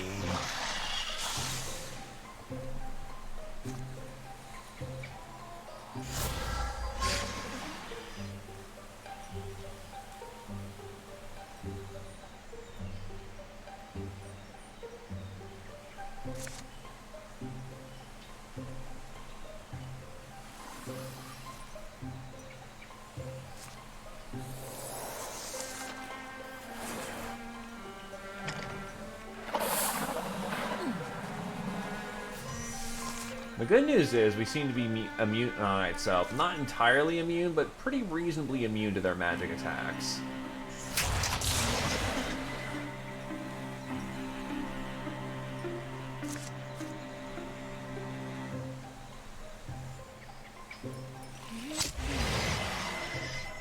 Bonus health to Koda, which is very nice in this situation.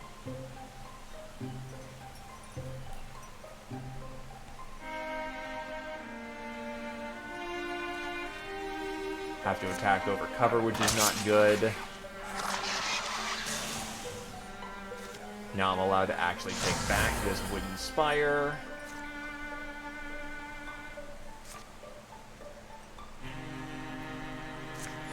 Move to cover.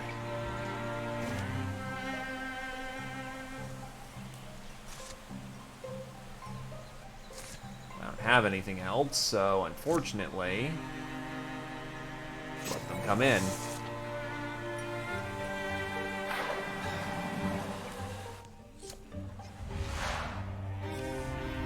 And Koda just got her left leg fucking mangled in one hit. Oof.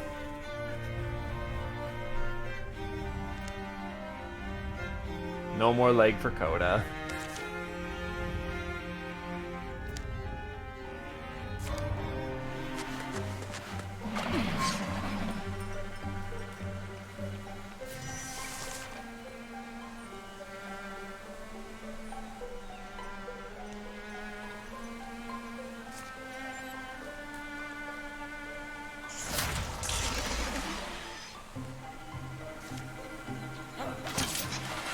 Look, it's just a leg.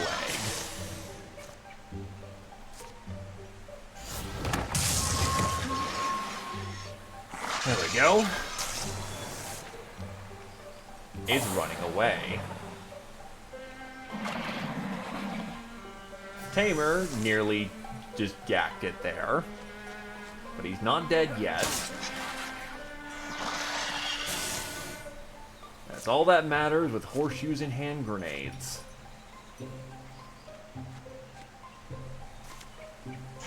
Get him with a bone lance. And we're good to go. Not yet. There's still someone out there.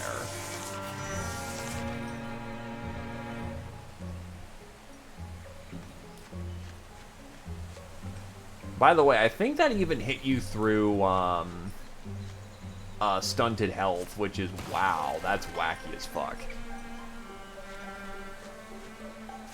Because you still have your leaf bow, so you still have quite a bit of HP from that.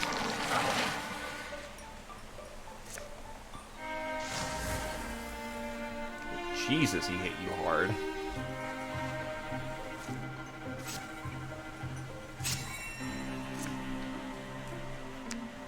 You're just out of range.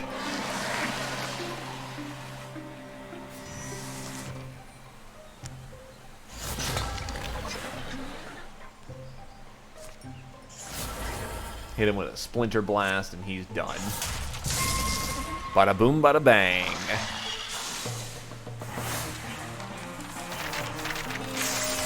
And Tamer is now level 3. We'll give him the throwing axes this time.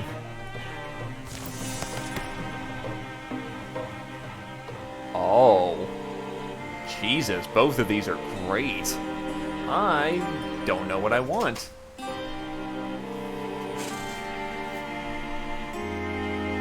think I'm gonna go with Wolf Call, actually, because, well, double hitting. He has more chances to proc it.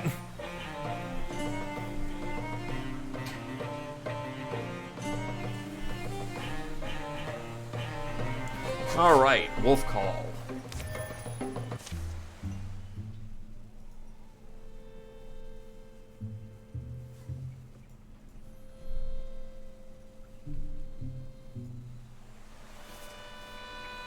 How bad are you guys hurt? Hermé, Dragon Tea, Arian? That's all of them. It's time to assess the damage. Maybe some people. I want more of them. I'm not done. As the fighting ends and the final threads of Thrixel madness fly to the winds, there are survivors. Look. Now people filter from their cold homes in confusion.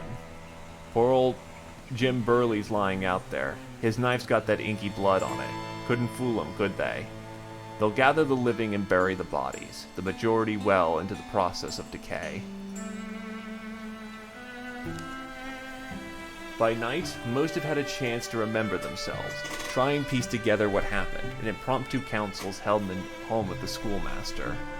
Under the spell, it all made sense. At least that reasoning was clear to me now. At least the bits and images we remember feel solid. All of us old folks they let live. Left us in charge, maybe to fool passers through. And the young ones they took. But what'd they do with them? I'd bow to any god who knows. Callie, Dolan, Shay, and Spurland. Arthen, Aluna, and Thelmer? And all the rest, yes, led away like cattle. The Thrixel took them, so why didn't they kill them?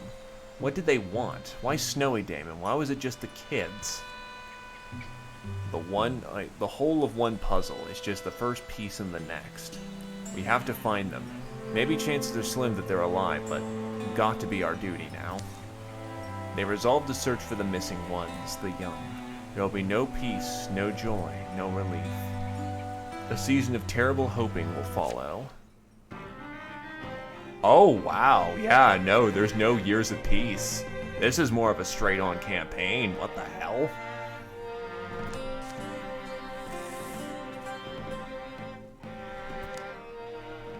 As spring gives way to summer, the very night of the battle, Dragon Tea set flame to the twisted body of his one-time mentor in a fallow field. They will pay, Madame Dame, I promise you. They'll suffer your pain 1,000 times. He wouldn't stop working to clean the town up. He'd scour hardest for signs of the lost. Katoda sought the help of her people, the hill painters, to look for the missing ones of the Snowy Dame. Thimwayne Dragonstead was the most skilled tracker she knew. Thimwayne could only speak to what she hadn't seen, the mark of any passage. Remember though, Thrixel are unlike any other quarry. The province of all sense and sign may be in their governance. We'll stay watchful. She's actually marked by the Sylvans.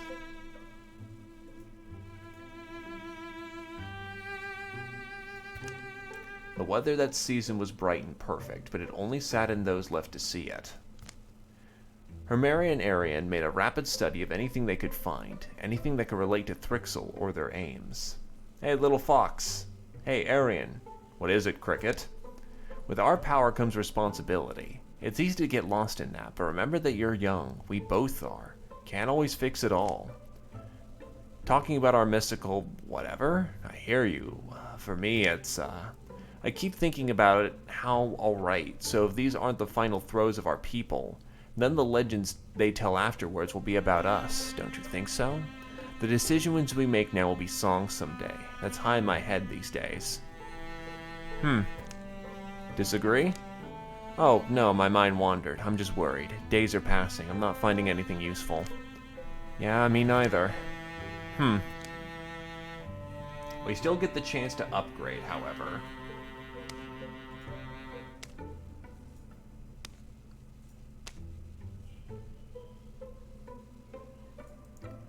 God, I do not have a terrible lot of resources, but the mages need some kind of armor.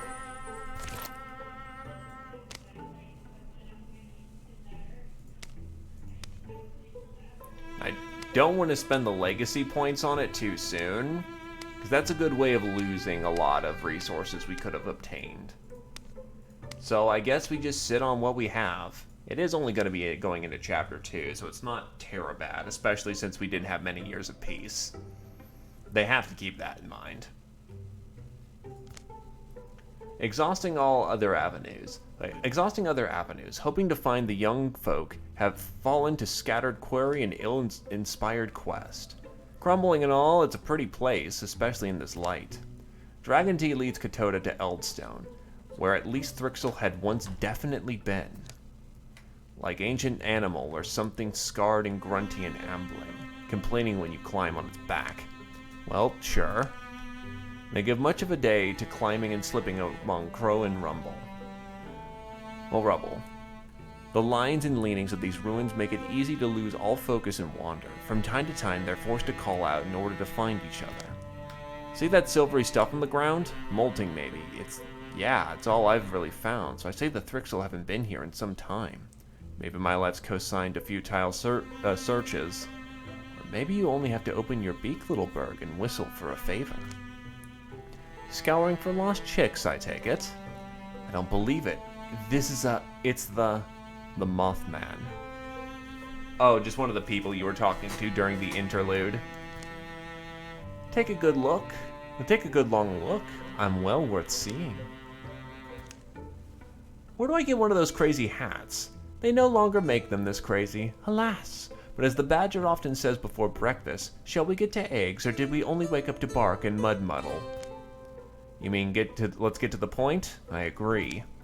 How very obliging. Ah, but you do so provoke me to prattle. I'm in a bit of a rush myself. Dauntless and wanderlorn by my very nature, the idea was a weather-sown seed.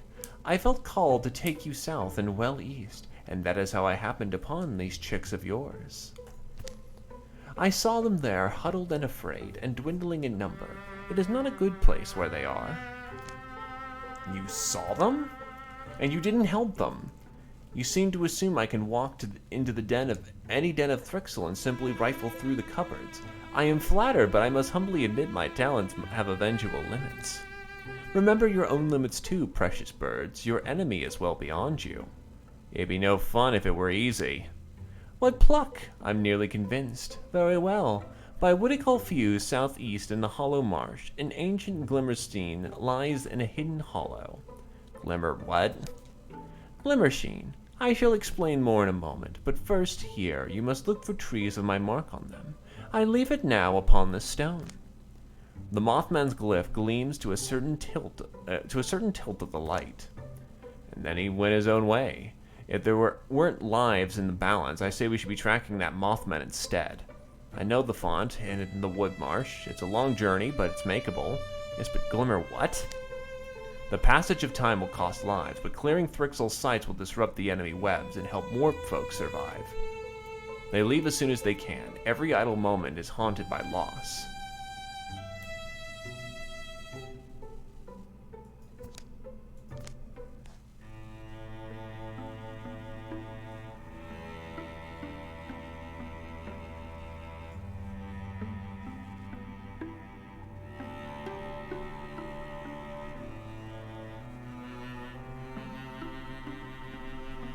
Oh boy.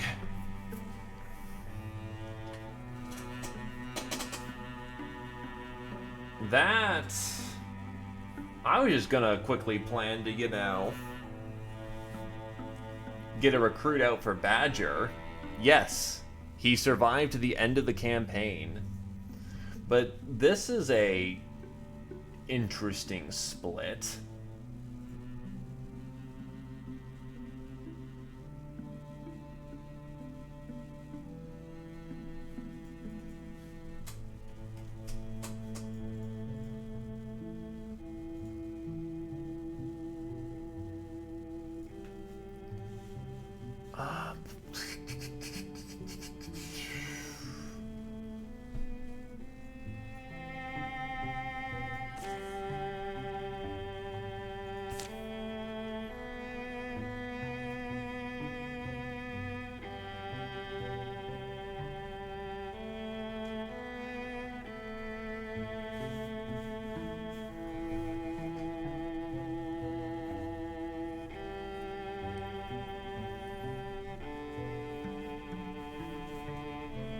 I'm curious though, will we save more lives?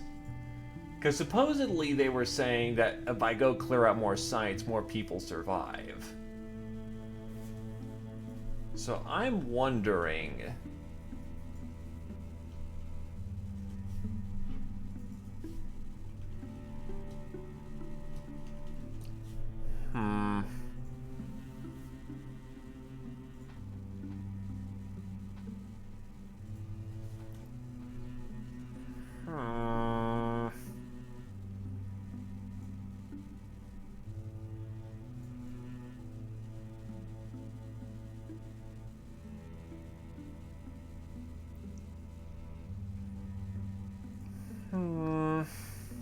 Because we can go recruit people or let people die.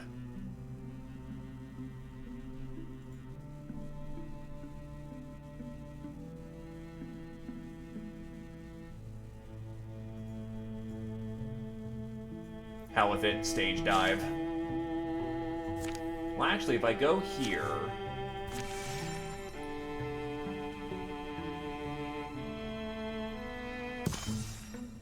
somewhere deep in the swamps of Nazia.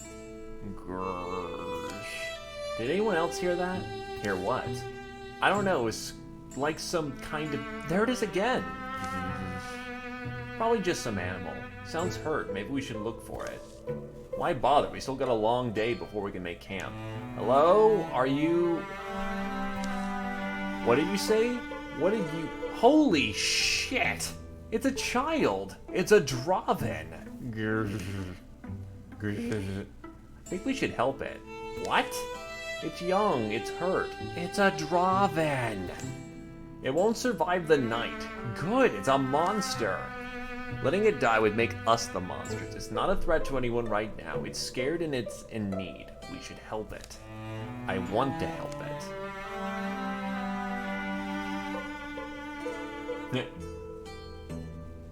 Well, I guess this is a Coda choice at this point.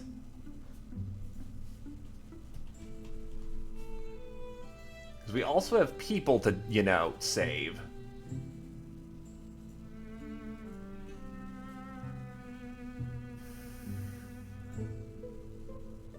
Alright, fine, we'll camp here and help it. If we're going to help it, we'll need a fire. Arian, can you get me water and bandages? It's gonna be alright. You're gonna be alright. All through the night, Coda tended to the injured Draven until... So, how's the thing? It didn't make it. Oh. Look, it took guts to do that, to stand up to the rest of us like that. Let's just get out of here. There's still a long road ahead of us. Let's see if we can make up for some lost time. Goodbye.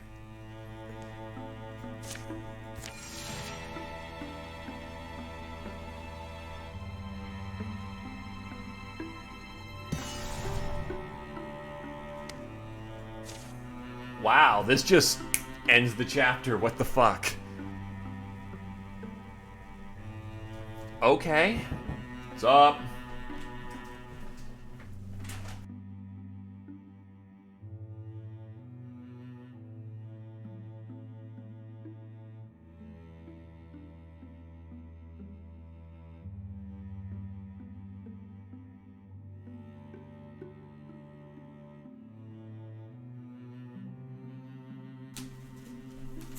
Well, we ain't got... Given how the map spawned and all that, well, shit, I guess we're gonna go save some people and get to Chapter 3 immediately. What the fuck?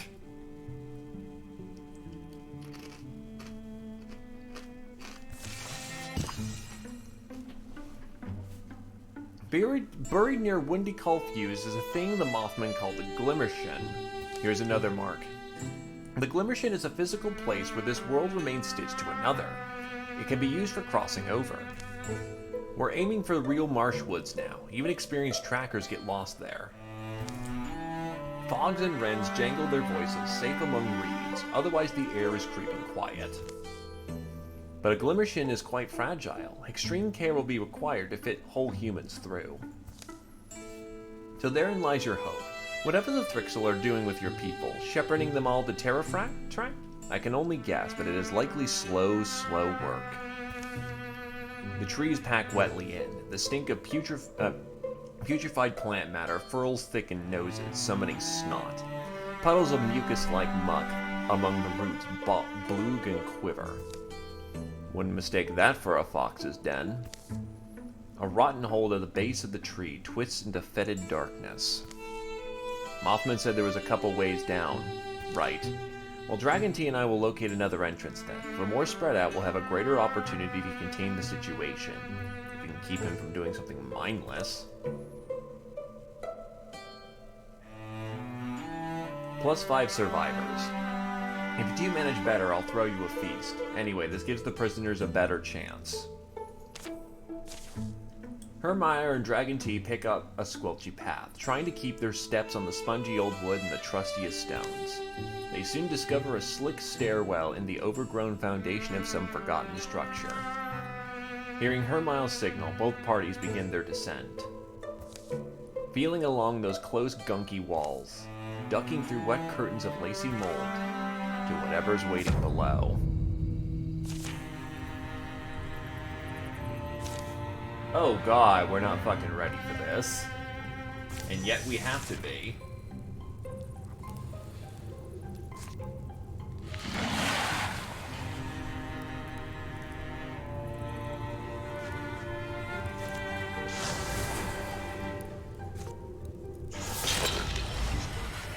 I have committed a terrible mistake that we're gonna commit.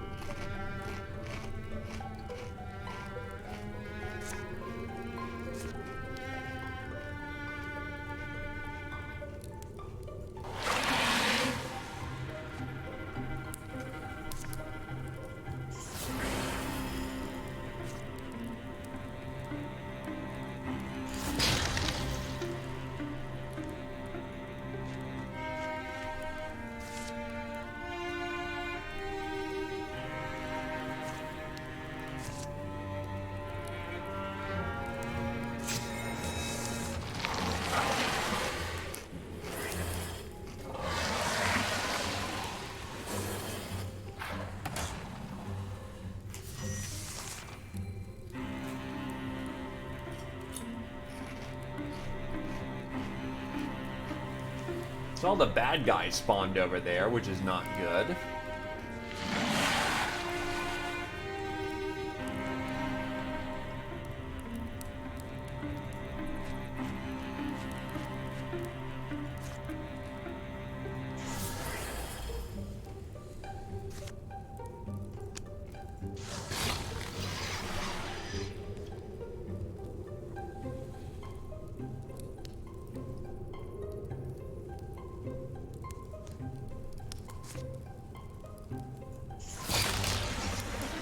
Nice.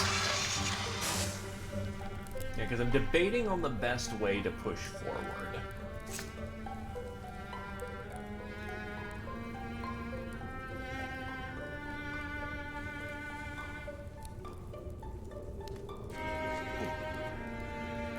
Oh wait, he has a fear. Oh, he must have some occlusion of all reason. Units that come near the resting one have a chance to be stunned. Oh, that's what that does. Well, holy shit.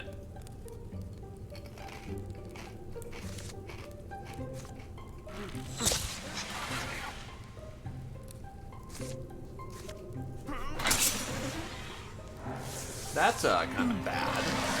Thankfully, it doesn't seem too reliable a chance.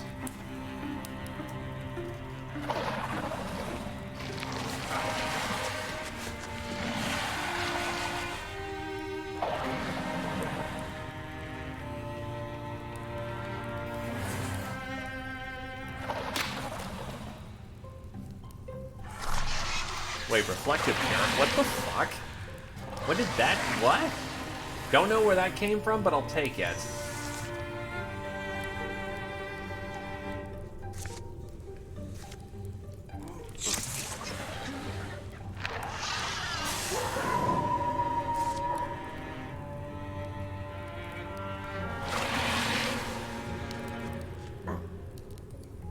Rolling for that chance every time's really bad.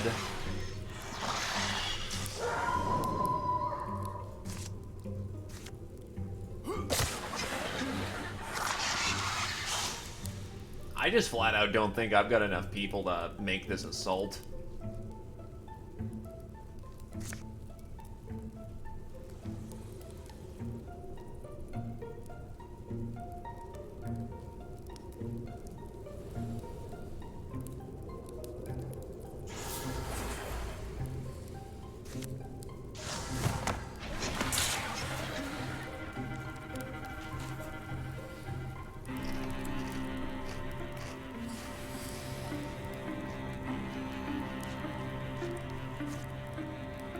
I'm not the super murderer I once was. Really?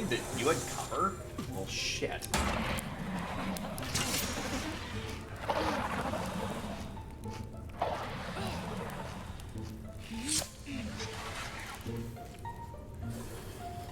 Coda nearly gacked it again.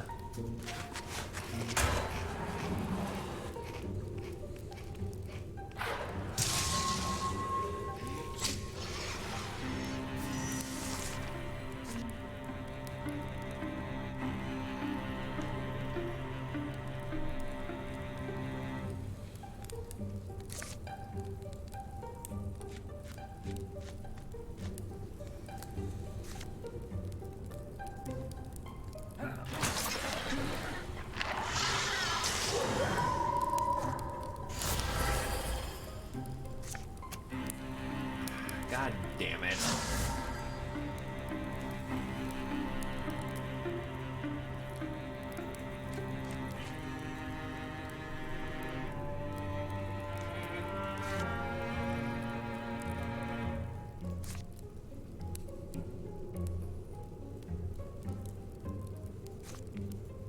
What's your thing? Mythweaver, Interfuse, Naturalist.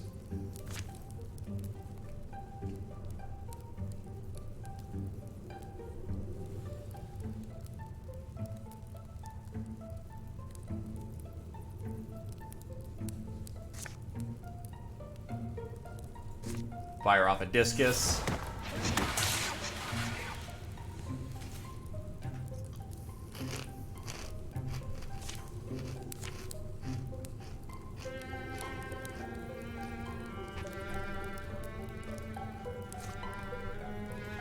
Get the hell away.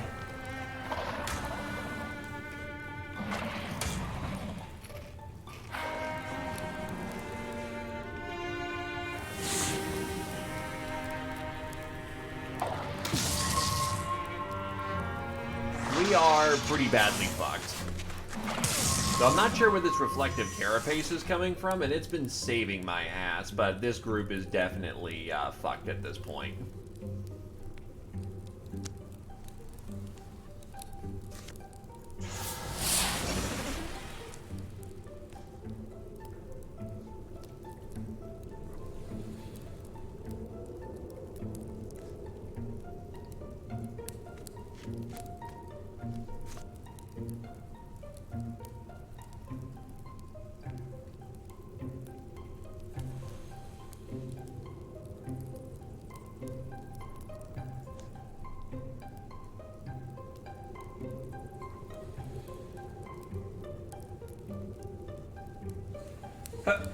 To put it bluntly, we just don't have the kit.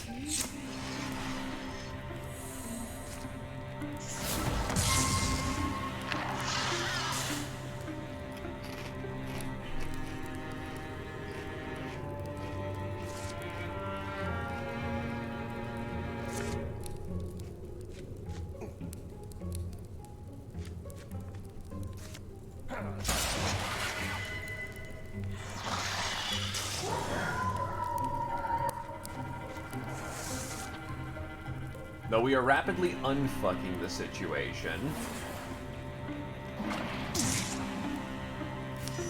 Or attempting to.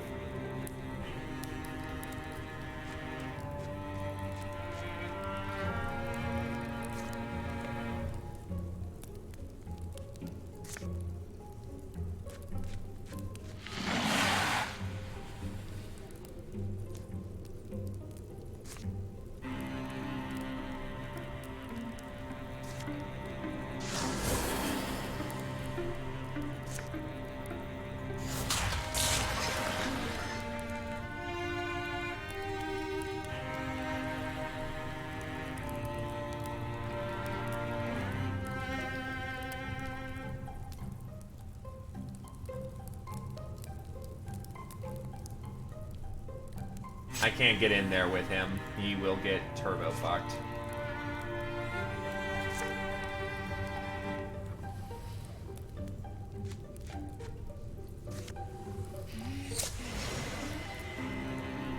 That gives Coda some bonus life, so that may just keep her alive.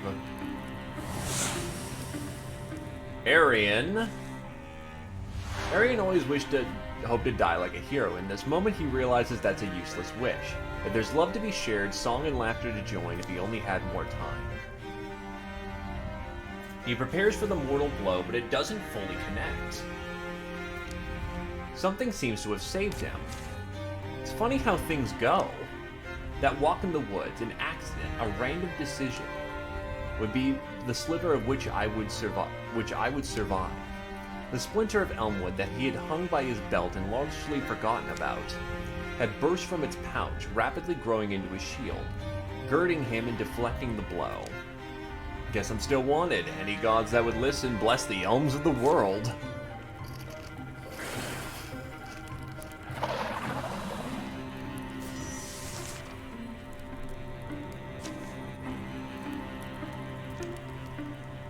Oh, so he just has the Elm Soul belt. We're still not firmly out of the unfucking just yet.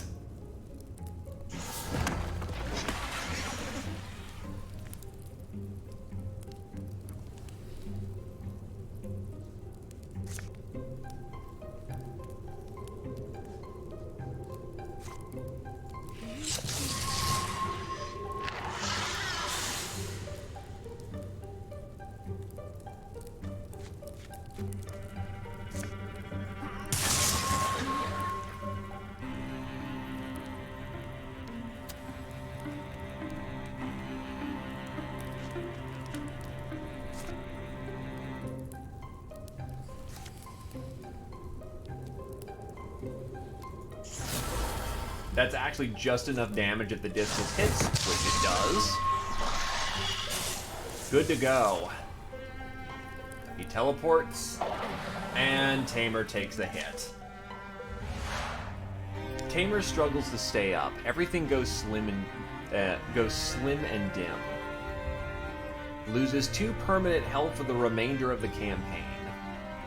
It's been a ride, friends, but I've got to duck out early. Not broken, but perhaps a bit bent. T slips away.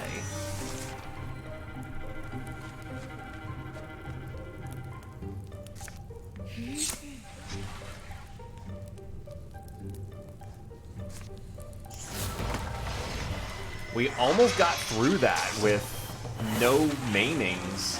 Even then, Tamer's maiming is pretty light. The Fang Axe.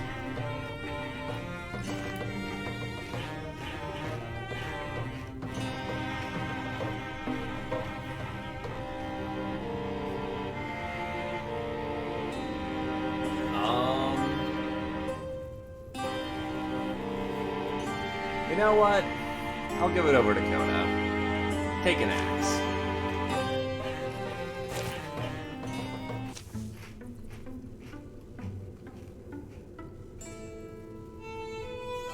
Familiar faces float from the shadows which they hid. They've changed, grimy, hollowed-eyed. They stare. But they are Snowy Dame folk, and they are alive. We came as quick as we could. Wish we'd been quicker. Dragon Tea addresses them. You poor kids didn't deserve this. Anyone who wants, I'll help you out. Searching out of the human faces, they find 36 of the lost, but they're survivors, clambering from the nests of rotten vegetation that presumably provided for them. Only lost 1 person.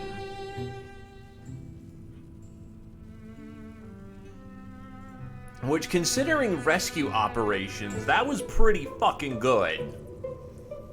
Like, congratulations. We absolutely saved the day.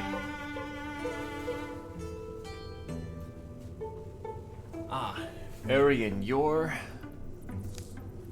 Here you are. Found some more? No one go too far, too quick. It's still the swamp. It'll take days of warm coaxing to crack the cold trauma that's frozen on their faces, but it's a brave new start. You're okay, Elise, but you can wallop me in the neck if you're not. I'm worried about my big sister. I think that she died. Your sister's Aluna, right? She and I had some classes together sometimes. Mm-hmm, that's her. They took her away like the others, but she never... Took up the tunnel? I took her up the tunnel? No, it was like there was a door made of spider string. It was like they wove it, kind of. In the air it appeared, and it went somewhere else. I don't know, but they took people through, one by one. Everyone seemed to want to go. It sounds like Glimmershin, like what the Mothman said. I think that's what it must have been. They called it the door, Aluna and the older kids. People would go through and they'd come back once time had passed, except they'd look like monsters then. They wouldn't talk. Any glimpse I've gotten into their minds, they seem hollow, cavernous, full of nothing. But Aluna was the last one taken. She's been gone a lot longer than the others and never came back. Bow. Stunt bow. So anyway, I'm pretty sure she died. I mean, I hope she didn't, but I also think maybe it's better that she did, because she wouldn't want... Shh, I understand. So there's no reason not to hope that she was different, that she survived somehow. Yeah, alright. They reach the edge of the wood marsh. The musical yeps of a wild fox greet them, echoing in the wind. Milk gold sunshine coats the world. It smells so good all of a sudden, doesn't it? I should also say, she'd asked me to say, thank you. We tried to escape, me and Aluna. We did try, but they caught us. Thank you for coming to get me. You proved my sister right. They trek towards home. Later searches only stir the bones. If something called a Glimmershin exists here, it seems beyond human access. No sign of the girl's sister appears. 3 legacy points, plus 1 health to the company, 2 of 4 rewards earned? Can you do better?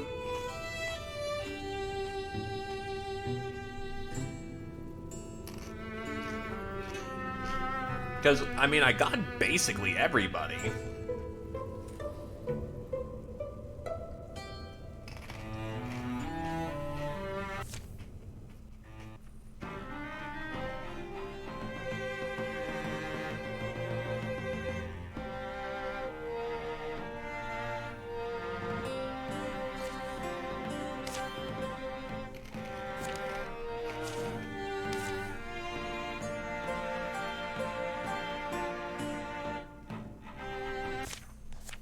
Now I have to wonder.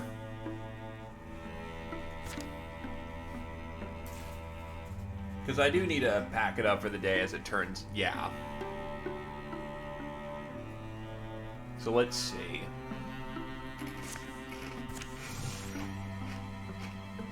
Also, now I need to get there first.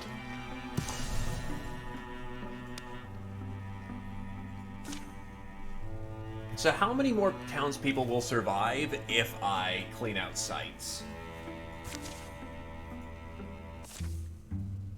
This looks like a good place to stop for the night. Rest up, everyone. We got a busy day tomorrow. I gotta go do something. See you all a bit later. Do you want some company, Coda? Yeah, okay. You're not getting enough walking in today? Not that I mind a nighttime stroll. Someone I used to know died on this day, so each year I light a candle for him. It's a real nice tribute, Coda. It was a long time ago, but... well, you never stop missing them. No, you just learn to carry it more lightly.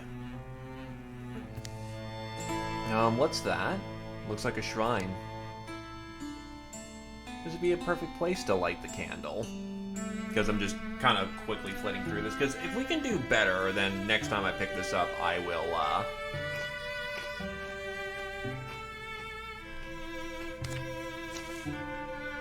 start the chapter over. Coda Neal setting the candle on the shrine.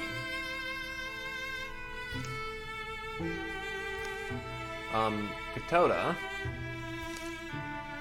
It's a zen little spirit! And just as it suddenly appeared, it's gone once more. They have gained temporary melee and ranged accuracy. There's even a fire spirit present. What a comfy little guy.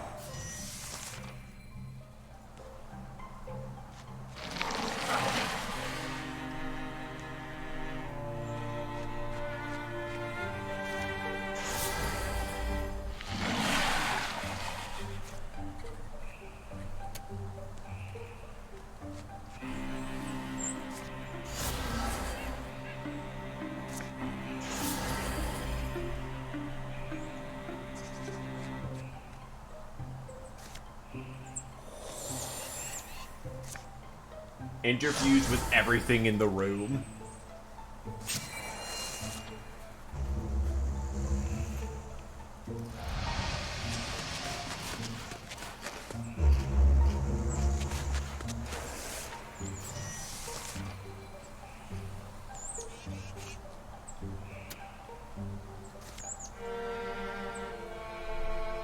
Hell no. Bone Lance, go. Nah, of course you did.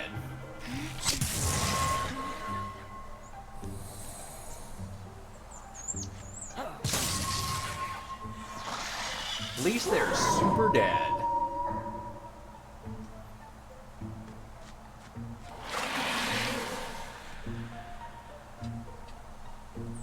Alright, you're currently aligned to everything in the first room.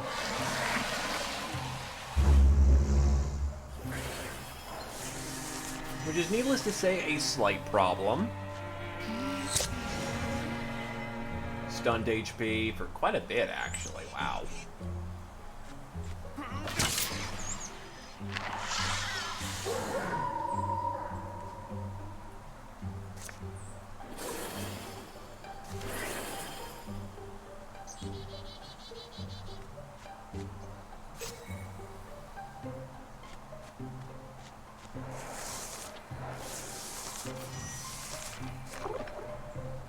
Spirit! Spirit, spirit, spirit, spirit. Give me a fire staff, give me a fire staff.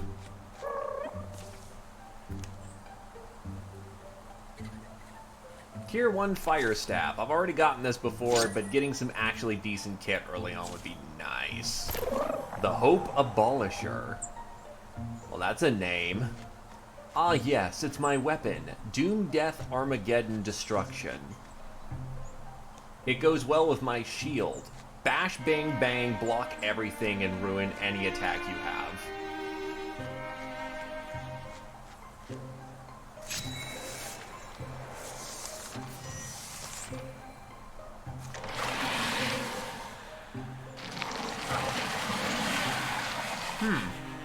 That's a very rude room.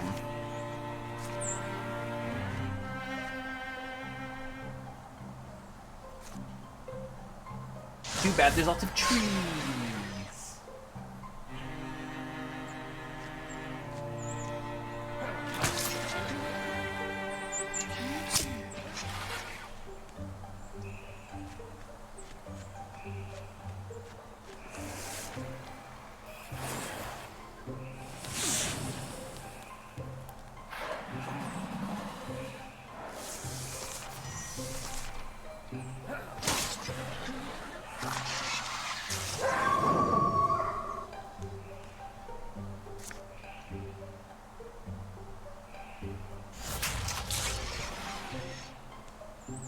Beware the cry of the wolf.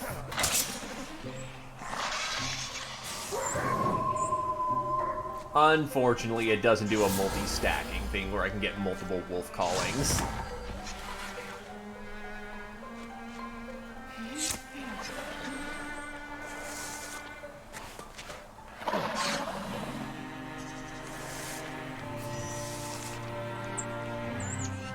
Shot, shoot in the face.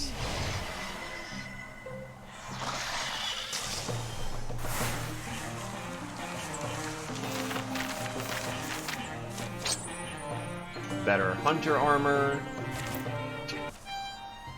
This won't be the last battle, but by my eyes, it was a good one. We should name this place. You mean Ellen's Chimes? Well, sure, that's the overall place, but what do you think about having a specific clearing or cliff? You think they have names?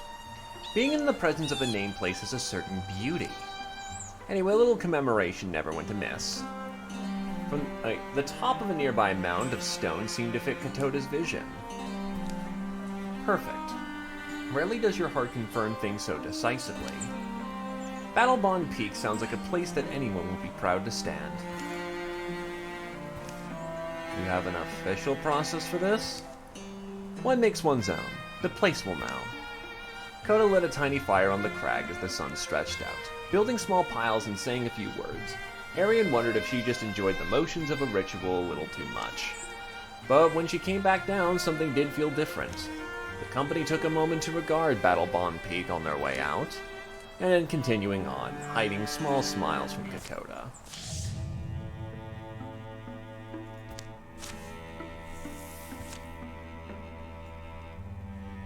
Okay, so we go around slapping Thrixel and we will get somewhere.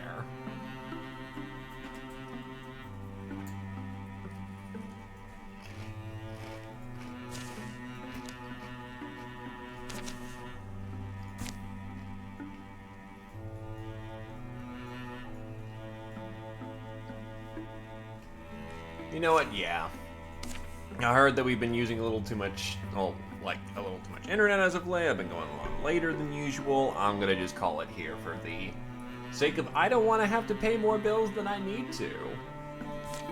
But still, that's good to know. So we basically just, we'll send our warrior back here, recruits Badger, make that a thing so that they can finally get in. We'll walk up this chain here. Don't secure any of the sites, unfortunately, because we just gotta go. And then we loop it back down around here, and we go for the win for the chapter. That should allow us to go real fast. Plus, we can recruit people along the way. So, okay, yeah, that works. Takes a little bit more planning to do it, but you can come out net positive doing all this. Sure, you know what? I can hook you up. Why not?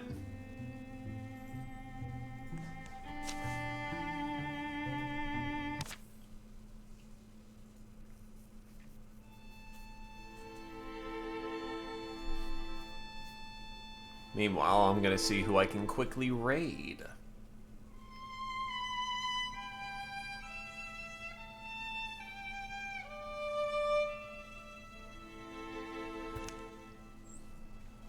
Anyway, Mr. Wizard.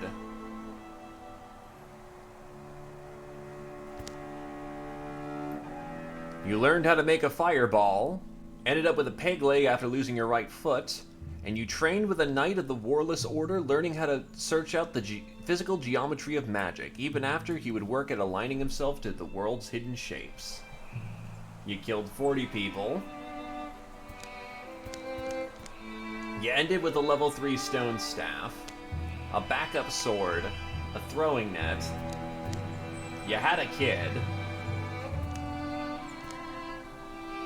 And you made it to Silverhorn. And you did see the entirety of the campaign.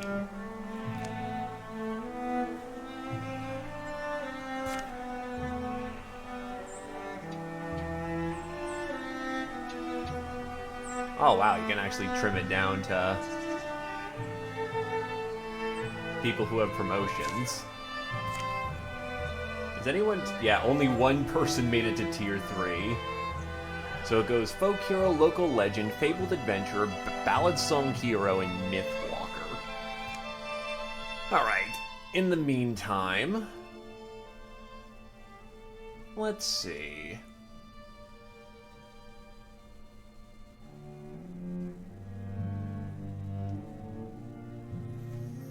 I think I will throw over to a...